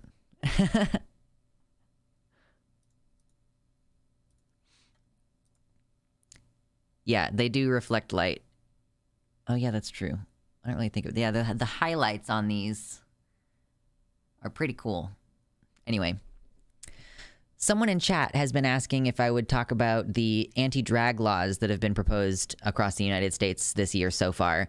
I believe that we may have talked about this on stream when Texas specifically introduced one of these, but it's good to revisit once in a while because this is a very particularly polarized aspect of the rhetoric surrounding trans people right now, is this question of drag. So there have been 7 states proposing these kind of laws so far this year. We have Arizona, Michigan, Idaho, Montana, Missouri, Tennessee, and Arkansas. And what this effectively is making it so that any performance, like any type of performance, like if you're just a stand-up comedian, you're just a regular stand-up comedian, you could be basically, like, it could be illegal for you to perform if you're also trans. So most of the articles that I found on this are talking about Arizona. So I think maybe we will focus in on Arizona, or I guess Bloomberg has an article that's a little bit more general. Let's see. Okay, yeah, so this is going to talk to us a little bit about John Keller, again, with the $100 dono. Holy shit, thank you. Doubled the goal tonight because I want you to have it. Holy shit, thank you so much. Honestly, like seriously, it's Bill's time of the month, and that means a lot to me that you all are so generous with your time and your money. Thank you. Yeah, doubled it. Holy shit.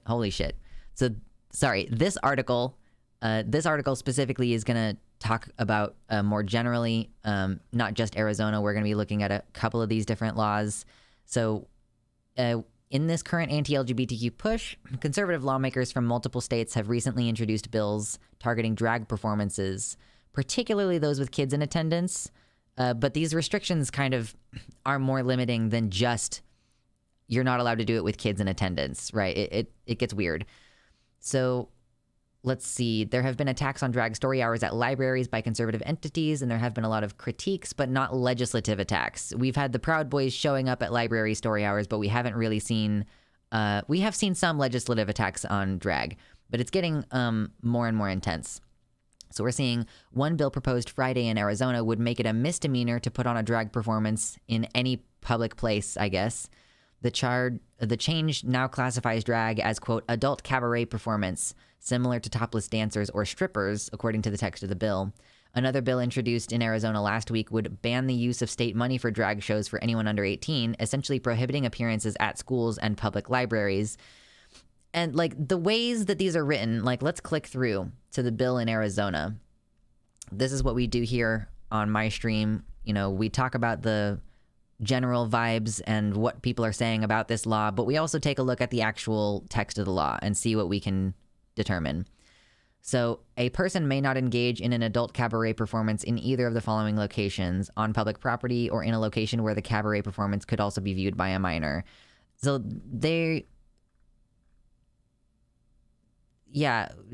just adding related to sexual offenses, like, does this actually define? Okay, yeah, so this is weird. It's weird for them to have the, like, declarations on what you're allowed to do with an adult cabaret performance before the definition. So if you actually look further down, so adult cabaret performance means a performance in a location other than an adult cabaret that features topless dancers, go-go dancers, exotic dancers, strippers, drag performers, drag shows, male or female impersonators who provide entertainment that appeals to a prurient interest or other similar entertainers, regardless of whether or not the performance is for consideration.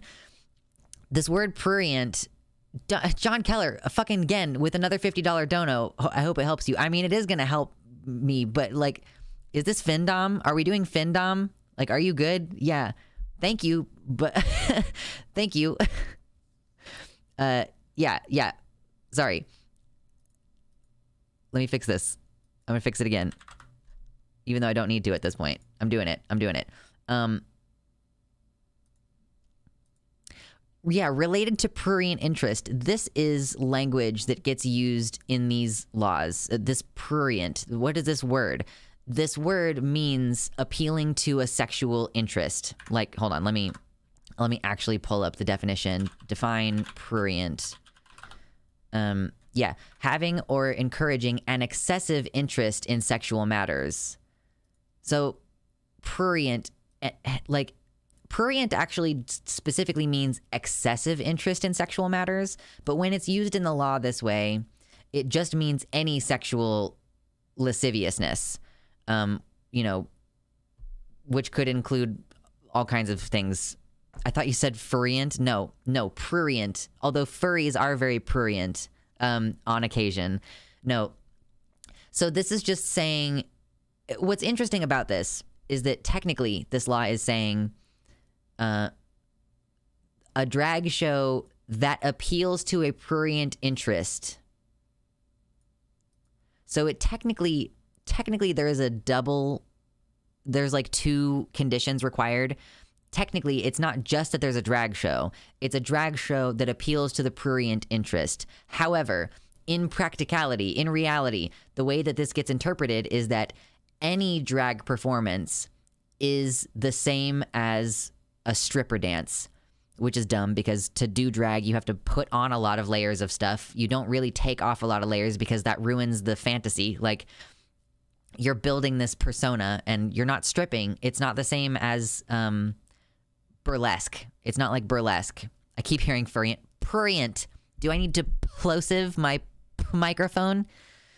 So technically, the way that this should work is that if you are a drag performer who is just giving a comedy act, if you're just dressed in an exaggerated gender manner and you give a normal comedy show, that shouldn't technically be illegal under this law because that's not directly appealing to a prurient interest. You could even be so careful as to make sure you don't make any sex jokes during during your performance. But this creates a situation where basically any drag performer, whether they're just doing comedy, whether they're just reading to children, or if they're dancing and singing, and like, again, that's not the same as stripping. Body parts are not really bared. And like the times that we have seen photos of people seemingly showing a lot of skin, it's cisgender women who are doing female impersonation. Like, that's a thing that you can do. Dolly Parton is basically doing like a female impersonation. So that's looking at that a little bit. And let's come back to this article here. So in November, a Texas lawmaker introduced a bill that would classify venues that host drag shows as, quote, sexually oriented businesses, making it a misdemeanor to admit anyone under 18 years old. So any venue in Texas, I don't think this law ended up coming through, but like any venue that hosts a drag show could be subject to increased scrutiny. Like, you may require a different kind of business license and things like that. And so here, this article, I'm not sure if this article is going to quite go into it. Maybe if we could click through to this Texas one, because this is really illuminating some of the difficulties, like the sneakiness of this. Because you think, oh, drag is a very specific thing, right? You think drag is a very specific type of over-exaggerated, usually cross-dressing gender impersonation. Usually you think of like a man dressing as a woman in a very exaggerated manner. The way that these laws, and it's specifically for the performance, right? When you're doing drag, you do your drag and then you come off of it. Like, you go back to being a man in your off time or whatever. For the most part, there are plenty of people who do gender exploration and stuff through drag and who then come out as trans, whatever.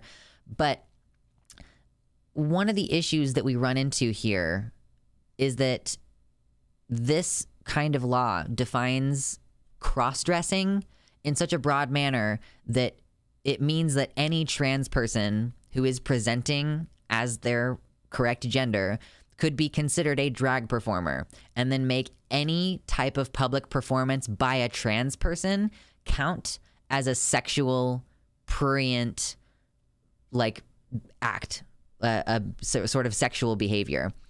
So let's see. I want to try to, I'm looking through the text of the bill in Texas here. Okay, here we go. So drag performance means a performance in which a performer exhibits a gender identity that is different than the performer's gender assigned at birth, using clothing, makeup, or other physical markers, and they're singing, lip syncing, dancing, or otherwise performing before an audience for entertainment. This literally means that you can't be a trans person and a performer of any kind under this Texas law without being considered a sexual performance only for the ages of 18 and over. And I think something about this law also made it to where you can only do this on premises with alcohol or something like that. I don't remember exactly all of that. I could read through all the details and everything. If a cis woman does a Trump impression, she could go to jail. Right. Yeah. This is crazy. Literally any trans person. And this is, it's especially terrible. And people don't really think about this part. I don't think they really think about this part. Holy shit, John. Thank you again for the 10 gifted memberships in the YouTube chat. I hope that you all enjoy your custom emojis over there in the YouTube chat. Thank you so fucking much. This is particularly damaging because trans people already have a difficult time getting jobs. Here I am, a trans person with disabilities who works for myself as an entertainer. That's what my job is. I'm an entertainer and an educator, but an entertainer primarily. And that's because we can't do a lot of other jobs. We end up dancing or singing or doing comedy or otherwise putting ourselves out there in this way. And this is making it so that it's even harder for us to do legitimate legal work. This is the kind of thing that you do. Maybe you're a dancer, and maybe you even do drag dancing to make tips on the side. And that's your way of trying not to do sex work, right? But then if you can't do your performance in any of the places where you've been doing those performances, because those businesses are now subject to a potential legal ramification of some kind, whether it's a misdemeanor as in a crime, or if it's just, well, you can't do these kind of performances unless you have this additional business license that we give to adult performances. A strip club has a particular kind of business license because of the service that they provide or whatever, because it's an adult service. So this creates a class system, basically, where, any venue that wants to invite any transgender performer of any kind, that includes your bar that does a open mic night, they can't allow any trans person to perform at an open mic night if this kind of law were to pass. So obviously this is dangerous and creepy, and it doesn't just affect trans people. Obviously there are cis people who do gender performances. And so this isn't going to hurt someone who is assigned female and is a female impersonator. This is only going to hurt anybody who's doing any form of cross-dress. Excuse me. I'm really curious how this is going to affect theater performances as well. Because in theater performances, there are, I think that there are even deliberate plot lines in plays and stuff that include cross-dressing and things. So are those performances just illegal now? If a movie theater wanted to do a screening of Mrs. Doubtfire, is that illegal now? Unless the movie theater wants to start explicitly calling itself an adult movie theater?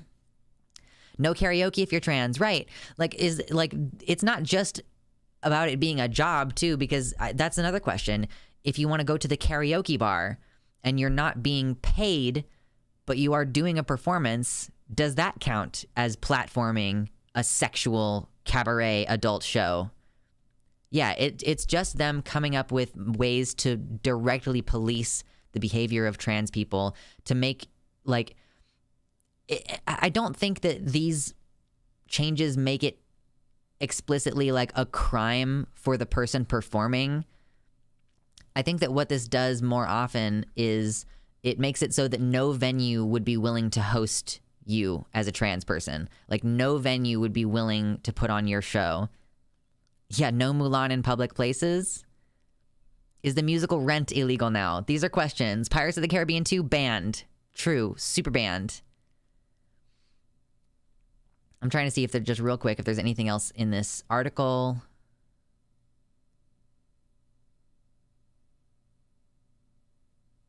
These people are so disingenuous. They say things like, this bill is not anti-drag, and characterizing it as such is disingenuous at best. The bill is aimed at protecting children from being exposed to sexually explicit drag shows that are inappropriate for children. It is similar to laws that prohibit children from going to a strip club, except that drag shows aren't strip clubs, and the conflation between those things, like, this is one of the insidious things that's always hidden in these messages, is that your existence as a trans person is inherently sexual. Like, that you only exist as a trans person because it's some weird fetish. And this is something that I don't think we're going to be able to get away from. I just don't see this rhetoric backing down at all, because this has been always the case with trans people, with gay people. Like, the idea that our existence is harmful to children because it's inherently sexualizing children means that, like, they can't comprehend the idea that gay people or trans people do things, like, romantically, for one thing. Like, if you see a little, like, 10-year-old kid who's gay and attracted to their best friend, and you see them holding, like, they would be at, like, the level of holding hands. If you see them holding hands and you think, oh my God, those sexual degenerates, that's a problem with you and your weird fucking pedo brain.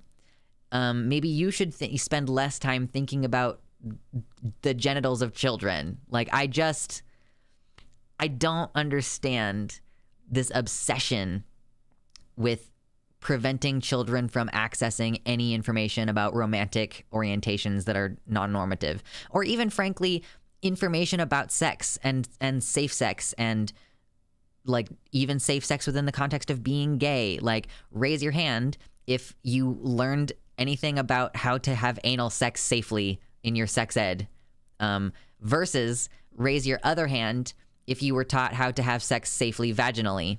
And, like, I'll include, like, condoms.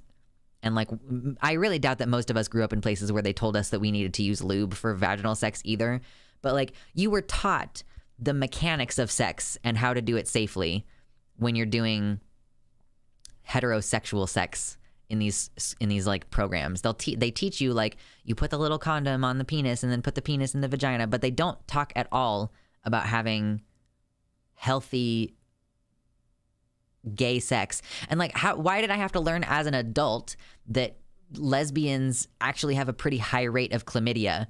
Like, because lesbians tend to, I guess, have sex in ways that, like, spread STIs because they're not as concerned about barriers, because they're not as concerned about getting pregnant. Like, lesbians actually have a pretty high rate of chlamydia. So, but why? But they didn't teach us in school how to have safe sex as lesbians or gay people. So it's not like any of us could know how to, you know, protect ourselves. It's not necessarily something you think of if you're like, oh, I'm not worried about getting pregnant. You might not be thinking about STIs as much. You might not even know that you have an STI. So I got off on a little bit of a tangent there about sex ed, but it just bothers me, the idea that you're not supposed to teach children appropriate sexual knowledge at various ages. Like, you really should be doing that, because it helps them from being, like, it prevents them from being groomed if they can talk about what's happening to their bodies. But of course, there's always the underlying, it's like a sneaking suspicion that I have, that they specifically don't want these kids to know anything about how to have safe sex, because they want them to be able to be groomed by them. They want the children to be in perfect grooming condition, but only to make them turn into weird tradcaths or something.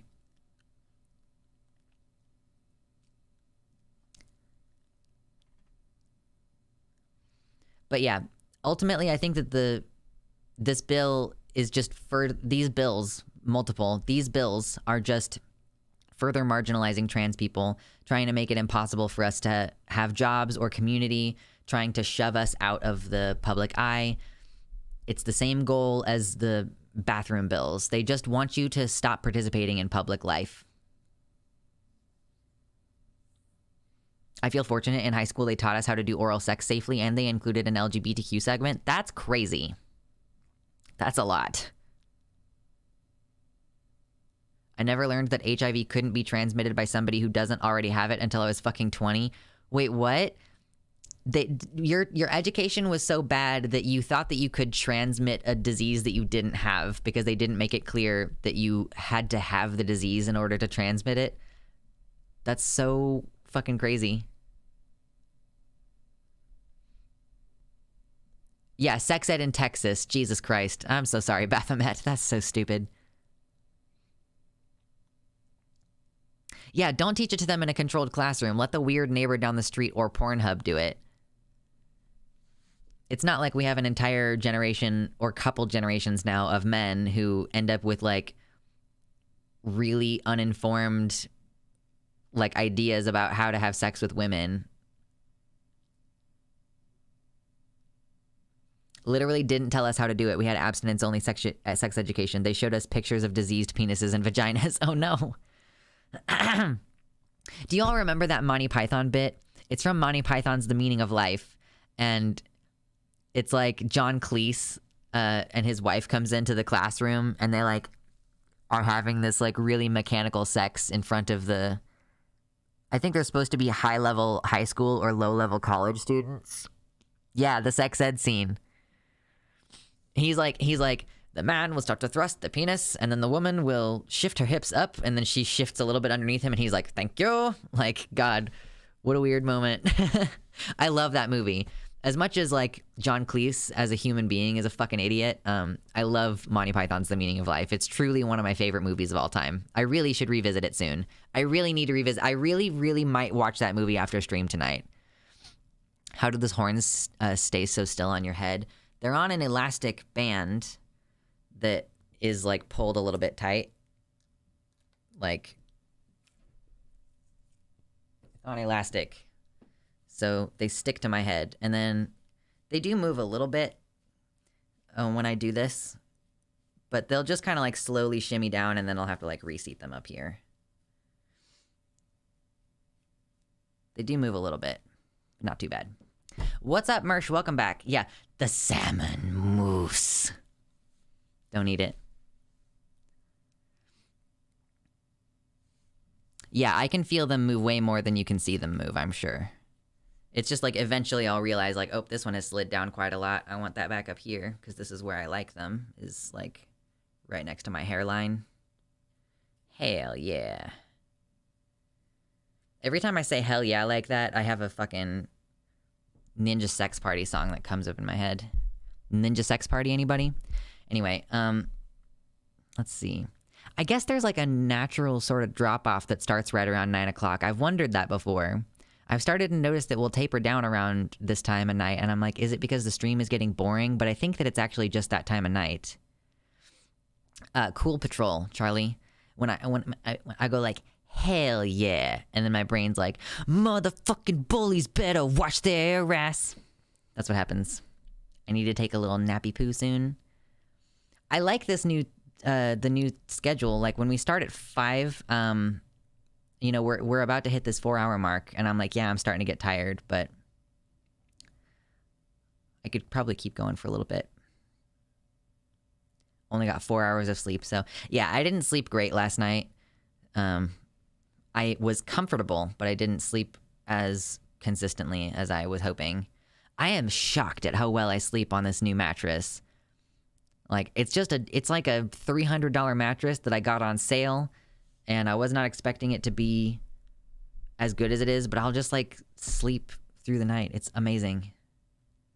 Where we are, it's 8:40, which seems like a sleepy time for most. Yeah, it's 8:40 where I'm at as well. I guess I just always assume, like, oh, surely people are up later than that. I don't know, it's fine.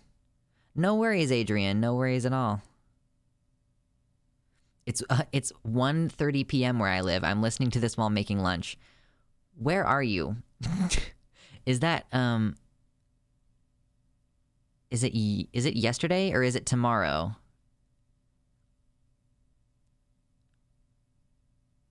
It sucks that Demon Mama's all the way over in Seattle. It's really hard for me to watch her stream. Yeah, she starts at like 4 p.m. her time, which is 6 p.m. my time, and then she goes for like fucking 6 hours.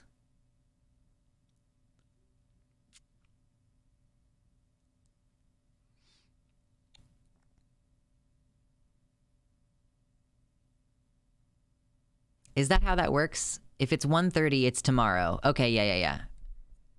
One of my friends who was dating someone in Australia and said, you have to think about it like it's 7 hours ago tomorrow. So that tracks. Because 7 hours ago would have been 1:30, and also it's tomorrow.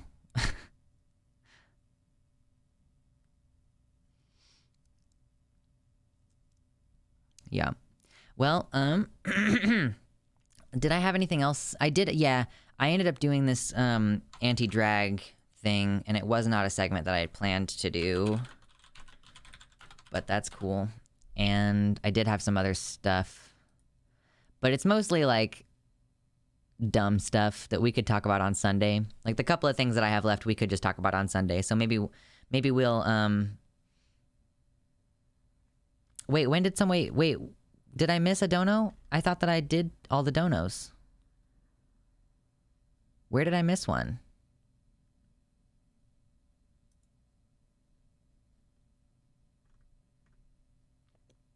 Can someone confirm with Dank Catlord? Because I thought I got all of them. Decoy Duck pushed us up to $100. And then John Keller donated $100. And then John Keller donated another $50. Where am I missing one?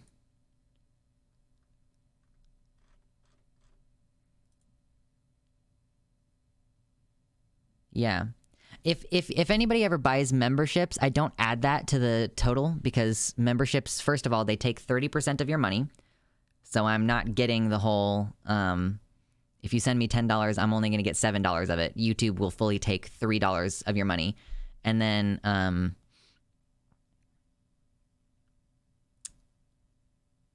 oh God, what else? What was I going to say? Oh, and also I don't get that money until like next month. So anytime we have donations through YouTube chat, I don't add them to the total here. Chat glitched. Okay, cool. I'm glad that I didn't miss a fucking $100 dono. It happens sometimes because I don't always have my earbuds in. So sometimes the noise just happens. Yeah, no, there's a reason why you can't super chat me. And I've been thinking about taking away the memberships thing too. The only reason it's on there is so that you can have access to a couple of the Peppo emojis that are on the custom website. But like, yeah, it's just not worth it for me or for you. It just feels like rude to me almost. It's called Shirt Bimbo. Let me pull it up for you, Mama Mephistopheles. And I'll post a little linky-loo in the chat. Slur booty shorts. I want those booty shorts. YouTube's $100 ceiling and monthly pay only is so weird. That doesn't bother me that much. Fansly does the same thing. Like, you can't get a payout on Fansly until you have $100 in there. Which, again, I tried to get into my Fansly a couple days ago and it just fucking wouldn't work. So, I'm gonna try to get in there and get some outfit picks up soon.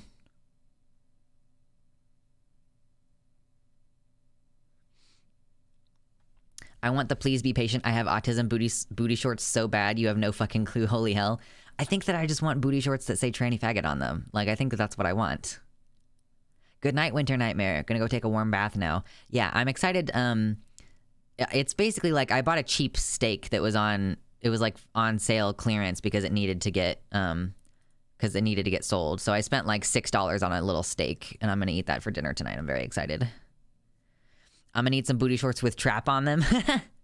I don't think I can claim that one. That's one, well, yet. I can't claim that one yet.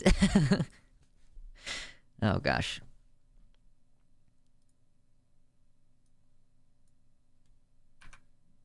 Oops.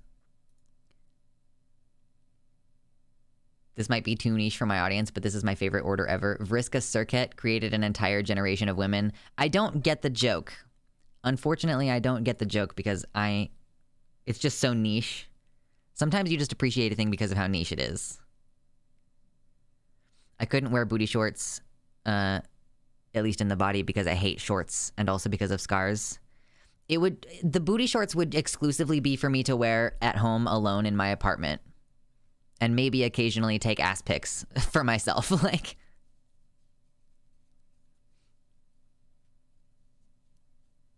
did anyone hear about the group of trans folks is that North Dakota? Is ND North Dakota? Trying to help people get out of the country, and the group is called Transport. I hadn't heard of this. That's incredible, though.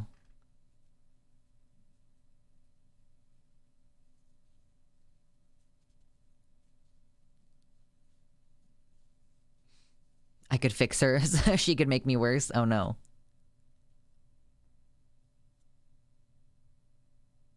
I could wear them if people were cool with girl bulge. I mean, that's the thing. That's why I can't put trap on my booty shorts unless I have a dick.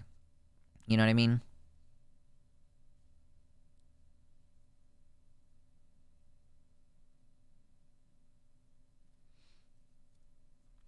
But yeah, we appreciate Shirt Bimbo. I like how Shirt Bimbo has the last couple days been like, someone pointed out that the shorts have like a pussy, or it kind of looks like it. Was there one in particular? Yeah. Hold on.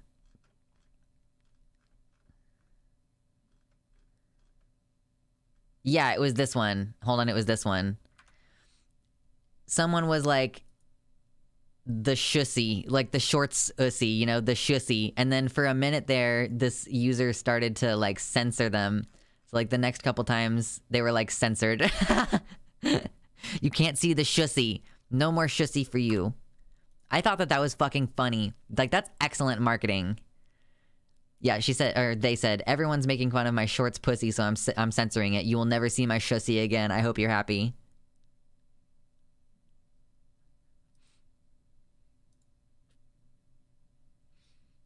There's something really fun to me about wearing women's underwear under mostly mask clothing. I feel the same way, Adrian. Like, when I was having to pretend to be a boy to work a trade job, I would definitely enjoy wearing, like, basically lingerie underneath my trade clothes.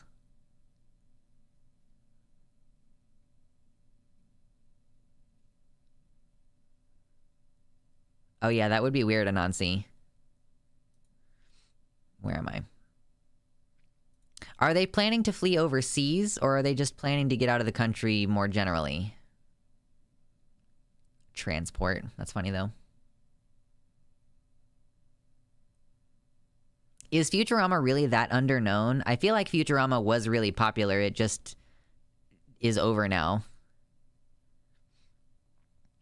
I had to wear lace panties under boy motor clothing basically because I forgot to do laundry once, and it was so fucking uncomfy, would not recommend. It's like a sexy little secret. It's like a little secret, you know? I like that.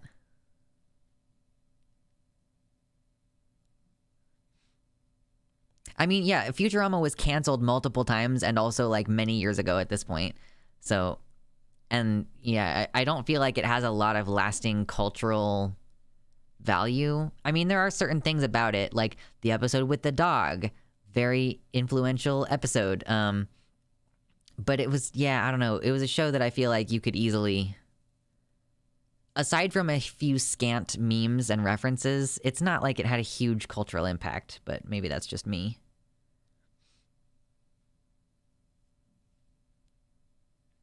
Futurama was really good. Wait, is Futurama coming back? Are they doing more of it? I could not live with it being a secret. I let my bra strap show in my shirt collar several times and no one caught on. You gotta wear like right now I'm wearing like underwear with a lacy top, but I'm wearing sweatpants that are like a little that sit a little bit lower on my hips, so you can see like the lacy underwear over the top of the sweats. Okay, it's cool to know that they're doing more Futurama because enjoyed Futurama. I feel like I'm worried that they would try to like with the world that we're in now, that Futurama would become a thing that's like they're gonna try too hard to be edgy. You know what I mean? Also, Futurama ended like for sure, so I think they're just gonna do episodes that happened in between the already there episodes. It's like Dragon Ball movies, like Dragon Ball Z movies are like they exist outside of canon. They're just like, well, technically these events should have happened in between this time and this time, but they absolutely couldn't have happened in this time. So like most of the Dragon Ball Z movies are just like not canon. That's what these new Futurama episodes are going to be. The ending loops around and they can't logically start from where they left off. I mean, yeah, they'll try.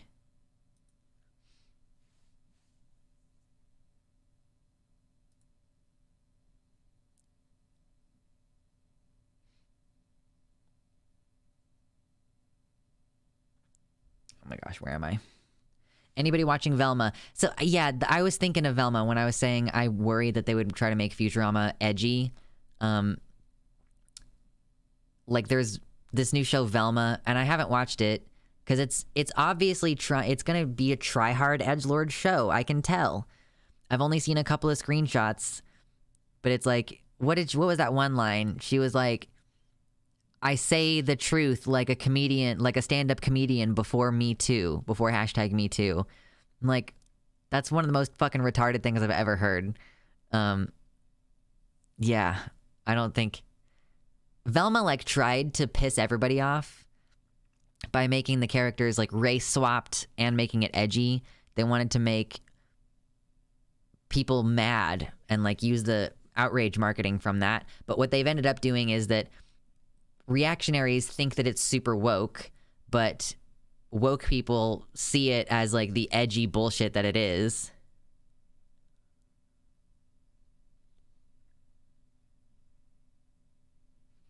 I found memes being like, pirate it and hate watch it, and it's like, no, I don't want to give it my time of day. I don't want to think about it. It's just another stupid thing. Zan and Vosh were talking about broken dicks yesterday. I think I scared my old man with it. No more reversed cowgirl for him. Oh no. I mean, yeah, you got to be careful with any of those positions where it can really easily slip out.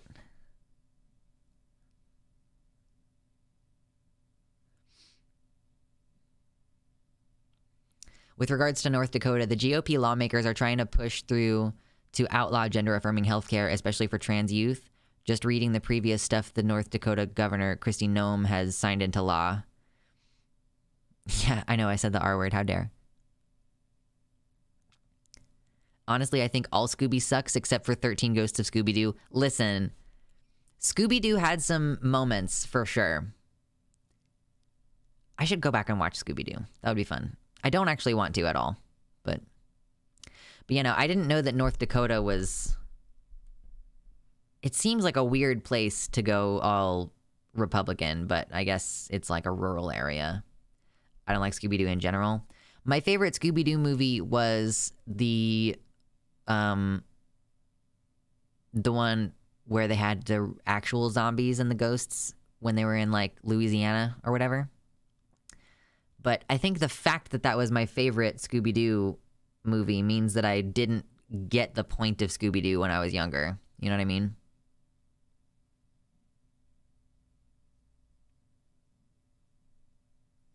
I hate when something is terrible, but also racists hate it because they're racist, so they put me in the position of defending a bad show.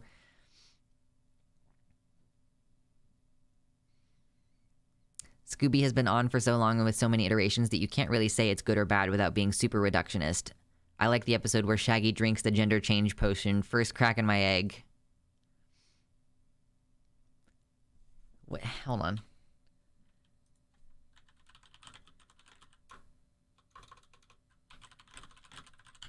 You all remember that post that we talked about on Tuesday that was from Power Bottom Politics about how, like, if you say that you're trans mask, but you like your boobs and your feminine body, then you're not trans and you're not mask.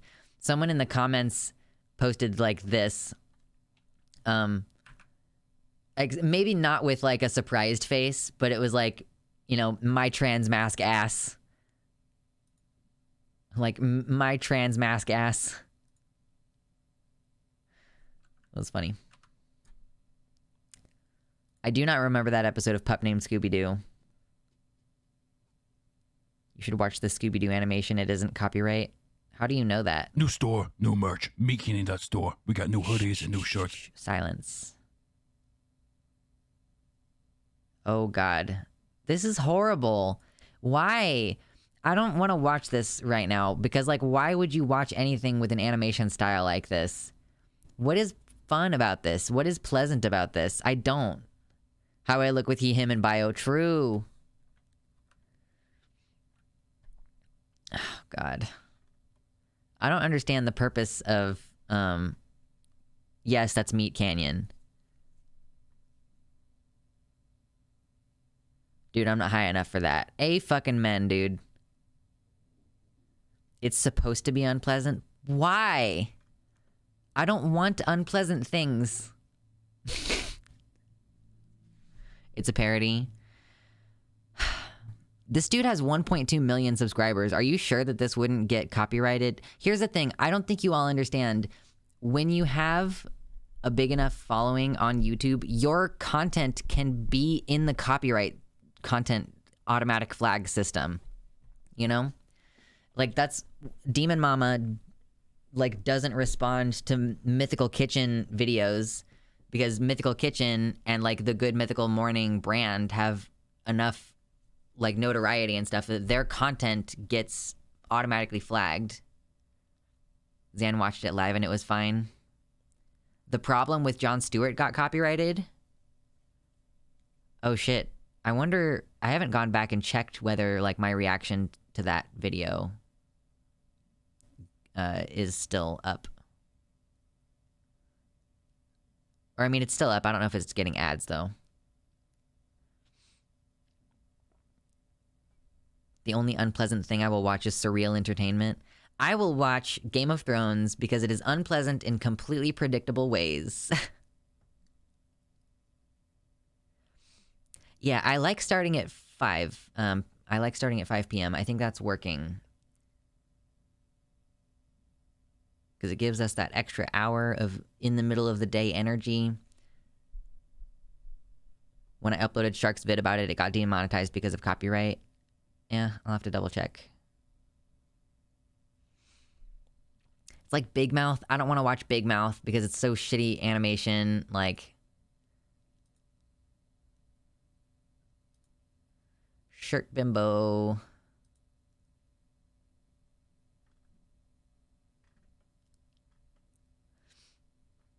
I loathe Big Mouth. I just don't want to watch it. So I enjoyed Ren and Stimpy when I was younger. Dant Catlord with the tier 1 sub. They say money. True. Money me a money now. Money me a need a money now. How does that go? Money me need a money now. How does that go? Let me know. I want the whole quote. Give me the quote.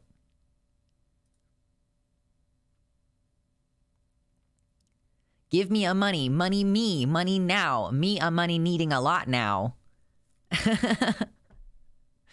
Thank you. Seriously. I appreciate that. Listen, I was not expecting to fucking more than double the goal for the stream tonight. So, holy shit. Seriously. Also, isn't Mindy Kaling, who does the voice of Velma, like a TERF? Is it one of the other problems about,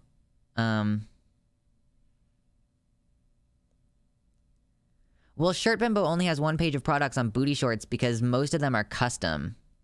No worries, Cheese It Furball. Have a good night. $47 million.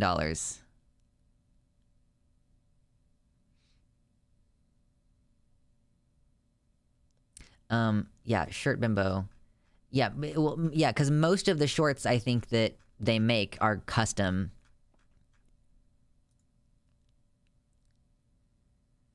She liked, hold on, Mindy Kaling. Let me see where the... Oh, we have a Reddit post. Oh, it's 9 o'clock. I gotta take pill. Pill.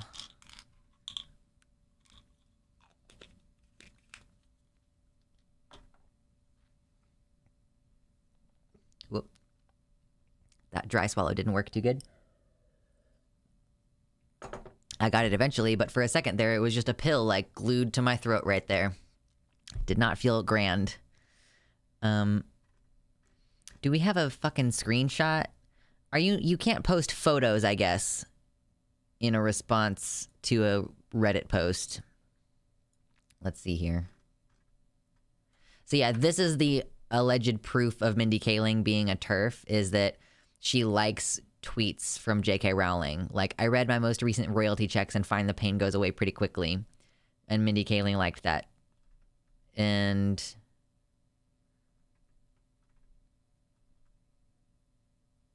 I think that that's all. But, I mean, still.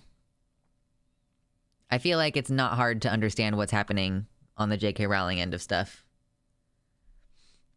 Right on time pill gang. Yeah, I mean, I used to take my birth control at the same time every day, and it was like really necessary that I take it at exactly the same time. So I take an antiviral for my oral herpes, and it's just the same thing, just a different pill.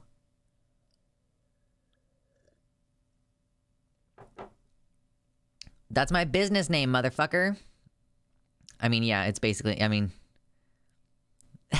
it's the name associated with my website.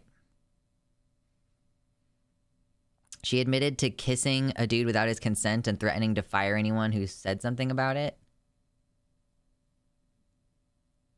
Oh, shit. Hold on. Let me get my earphones out. My earbuds. Let me get my head earbuds and my headbuds. I'm gonna stick some estrogen in my leg as soon as I'm done eating. Hell yeah. Suck up that girl juice. Anyway, let's look at what this Mindy Kaling is. Real gentleman. He came on the show and we had to do this flashback sequence where we were in bed together in college. Mm-hmm. And we're just supposed to be having a conversation, but like he's so tall and he's so handsome that in the middle of it, he was just supposed to be like, "What do you think, Mindy?" And I was like, and I looked around and I improvised just kissing him in the scene, which was not in the script. It's not that, see, you just went for it. You just started kissing that guy, that picture, yeah. He was just looming, he was looming above me. Yeah. And he asked me a question, I was not listening to him at all, because who cares what he was saying. And I was just like, And then he reacted like that, and I pretended it didn't happen. And then I walked backstage. We have two writer-producers, Ike Barinholtz and David Zassin, and they were like, "Hey, man, what are you doing? You could be sued for that." And I got very scared, and then I said, "Tell anyone and you're fired." A real gentleman. Oh, wow, that's fucked up. Like, that part at the end, for sure.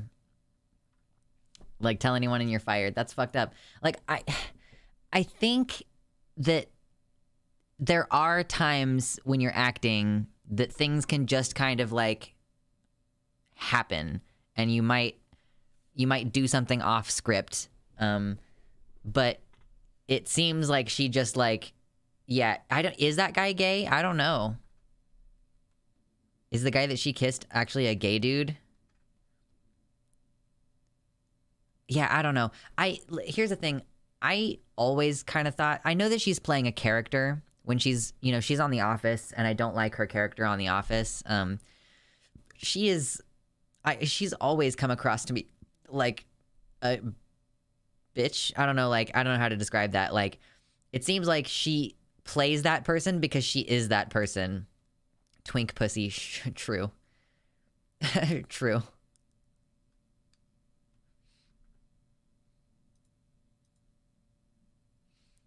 Give me money. Money now. Me a money needing a lot now. I looked that up and now I don't need that open anymore.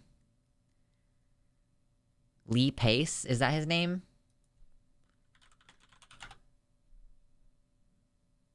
I don't think that's the same guy. It doesn't look like the same guy.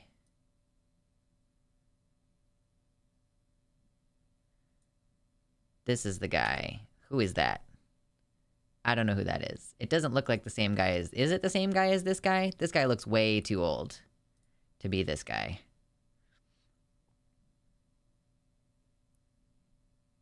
Amogus. She's abrasive.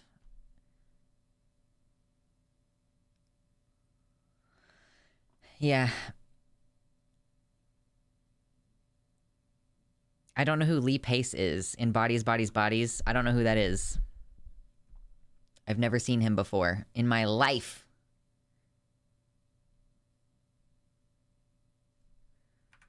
Okay, there was an episode of her old sitcom, I believe it was The Mindy Project, but it might have been a different show. The point is, it's a show in which she was the star producer, etc., in which James Franco, I'm pretty sure it was him, but I get him mixed up with some other actors, guest stars as a really good-looking guy that everyone lusts after. In one scene, he gets really drunk. A female character, can't remember who, she wasn't Mindy. This female character encounters him in his drunken stupor in the hallway of her apartment building, looks up and down the hall, grabs him by the lapel, drags him into her apartment, and shuts the door. We're supposed to conclude that she's decided to take advantage of the good-looking drunk guy and have sex with him. Ha ha. That's known as date rape, and if the genders were reversed, it would not have been funny at all. When it happened, I tweeted at Kayling to point this out, and her response was to block me. She clearly thinks that sexual assault can be made into a joke when it's woman on man. Doesn't, oh Jesus, Pop Culture Detective has an entire series on this where he does video essays, and like that's a subject that we talk about a lot, that he talks about a lot there, is like sexual assault when it happens to men gets played for a joke, whether it's done by a woman or a man. Especially if it's done by a woman, it's played for a joke. Wait, Lee Pace plays Yondu? Is that who that is? He played Legolas's dad. Wait. Or are you a different... I guess Yondu wasn't a villain. Oh, Ronan. He played Legolas's dad in the Hobbit movies. I didn't realize that the guy who plays Legolas's dad was also Ronan. That's interesting. Anyway, excuse me. I was going to read the second page of this. So, yeah. So this one also says, I found this write-up about the episode, cutting and pasting. In an effort to win back her office and nickname, the original Dr. L, played by Mindy Kaling, challenges the new Dr. L, James Franco, to a shots off. Mindy knows that Dr. L is a lightweight, and that she can beat him, thus securing her place at the office. After peer pressuring him into the game in the first place and then beating him, Mindy feels guilty and helps the incoherently drunken Dr. L back to his apartment. She kisses him, but that is apparently irrelevant right now. She leaves Dr. L at the front door, and that's when things get interesting. Danny's ex, Christina, shows up a little while later to drop off some stuff for Danny. She helps get the drunk Dr. L into the apartment. The next morning, it's very clear that the two had sex. And when it comes out at the office, Dr. L confesses that if he hadn't been so drunk, he never would have done it. Yeah, so that is like sexual assault, right? So it is true that we tend to make light of this. And Mindy Kaling is, I guess, one of those people who, when she has the opportunity to write a show and like produce a show, this is the kind of stuff that she thinks is funny. And it's also clear that it's the kind of stuff that she thinks it's okay to do, like to kiss another professional at work without warning, you know? Oh, it was Lee Pace. Okay. The character's name was Alexander Eakin. So it was Lee Pace who she kissed. Is he gay? Someone asked that earlier. Like, is he gay?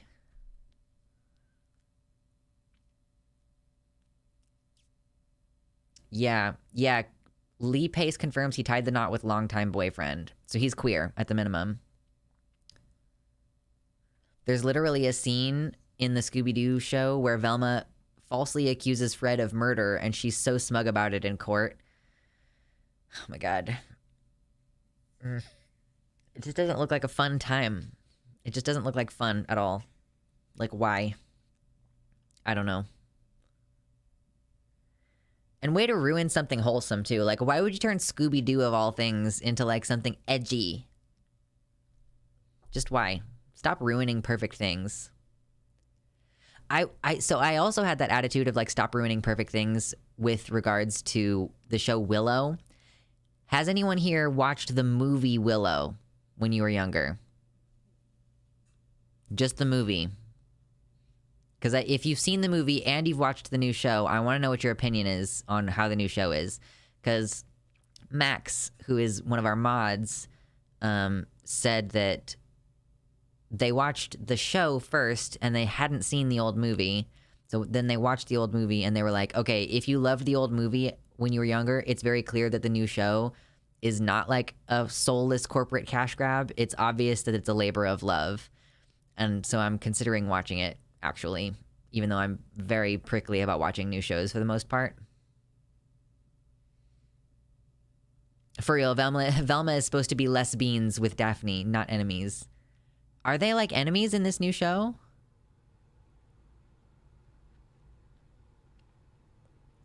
Also true about Batman and Robin. Batman and Robin used to be much more lighthearted, and now it is quite serious.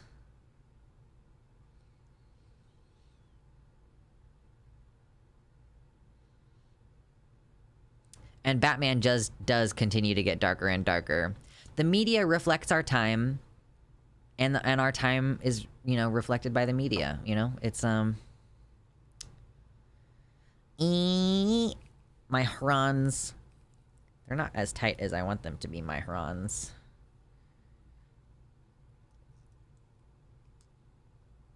Yeah, the Joker character has gotten a lot more dark and sinister in the years. Okay. Batman kind of does have an inherently dark premise. However, Scooby-Doo, on the other hand, is silly fun at its core. Yeah, Batman does have the initial premise of, like, I watched my parents get shot to death in a dark alley. It's like, there's not a lot you can do with that. I really appreciated that this new Spider-Man, is Scooby censored? It's probably because it's a drug name or something.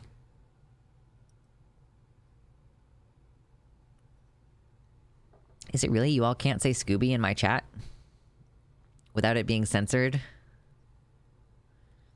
I must assume that it's because it's like it's a street name for a drug.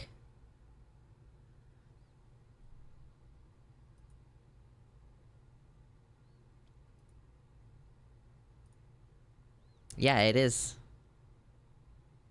That's weird. Oh. Yeah, I have to assume it's just like it's a drug name or something. Is Scooby, hold on. Is Scooby a drug name?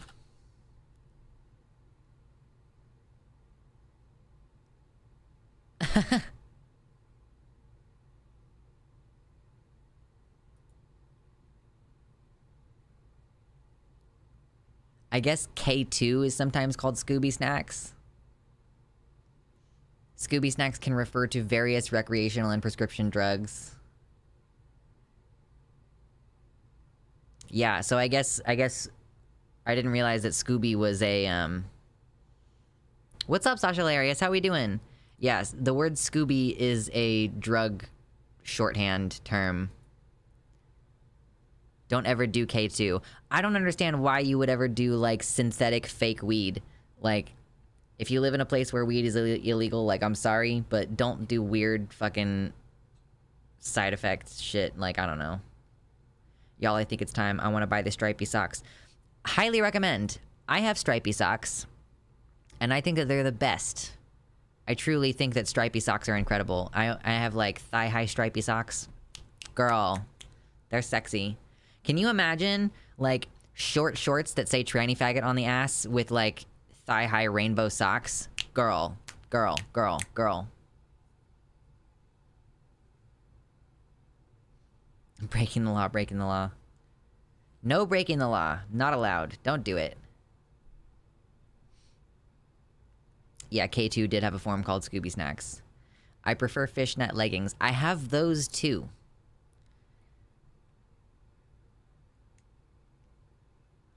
My dumb friends and I, also dumb, started out with K2 in high school because we could access it.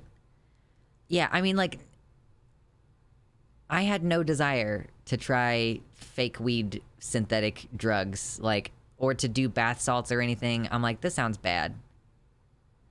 Stripy socks, cat ear headphones, and hyper-specific booty shorts. I don't want cat ear headphones. That's one explicit thing that I don't want.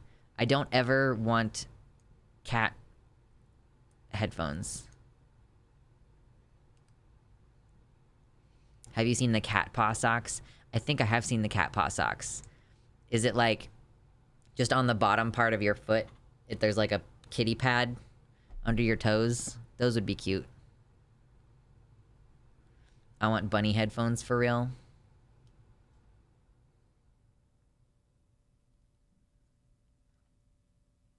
Have I ever showed you guys my, I have dragon slippers? They're way in the other room, though. Fishnets? Every time someone says something, I think of Conyer. Maybe I need to post more pictures of me in fishnets, because I have fishnets also. Wait, where are the stripy socks? I cannot find the ones that go up higher than just over the knee. Sock Dreams was a website that I used to buy them from. It's easy for me because I'm skinny. So if you're any bigger than I am, how far up the thigh they are gets less and less, like the bigger around your legs are, you know?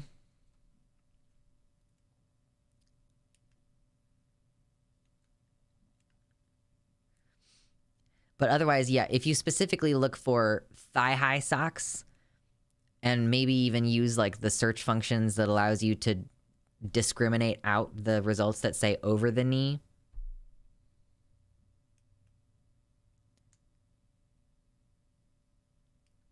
Sock Dreams sounds like a Tumblr fetish blog. Kind of. I'm 5'11", hard to find clothes that fit. You can also go and look for, good night, Baphomet. Have a nice night. Sleep well.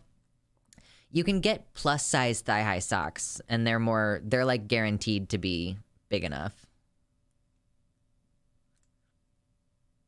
Need short skirt with program socks. What are program socks? Do it. I know. I really did try to... I tried to log into Fansly the other day, and it just fucking didn't work at all. Hand-knitted stripy socks. I did buy some yarn specifically for the purpose of making myself fuzzy socks. But they wouldn't be stripy. You wear them when you program and are a femboy. Oh, okay, I see.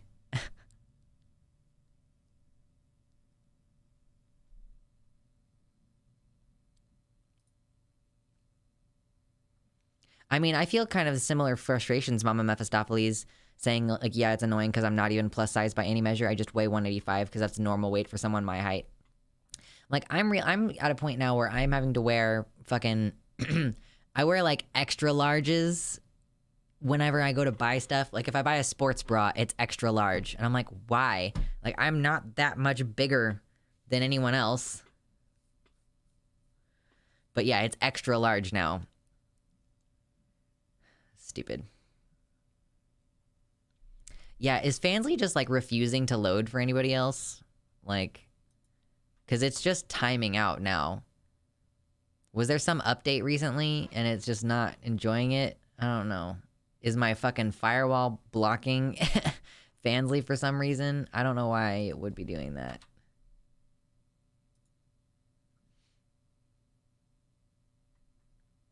Anyway. Yeah, exactly, for real. Where are these tiny women that are supposed to be buying these clothes? Versus, like, when you try to buy men's clothes, you buy a men's small, and it's still way fucking huge on you. It's like, is there no such thing as a skinny man? I gotta buy fucking men's clothes from Korea in order to get trim men's clothing? Irritating.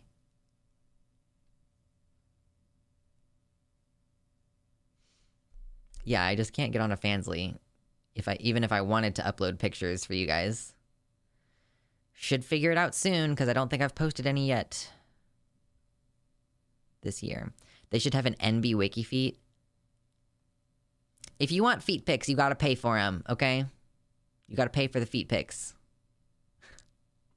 That's the rule. Okay?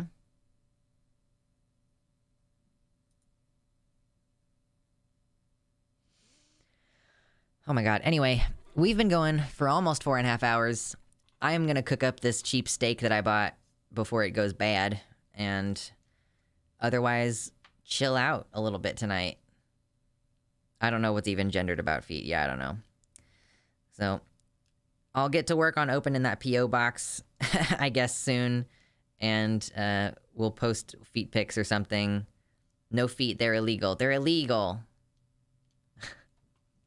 All right.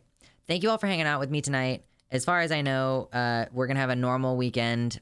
I'm inviting over my younger sibling, and I'm going to go pick them up tomorrow, but I will be still streaming as normal on Sunday. So, appreciate ya.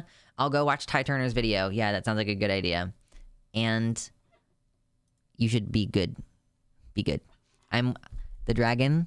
See the horns? I forgot that I was wearing the horns. Dragon says be good. Okay?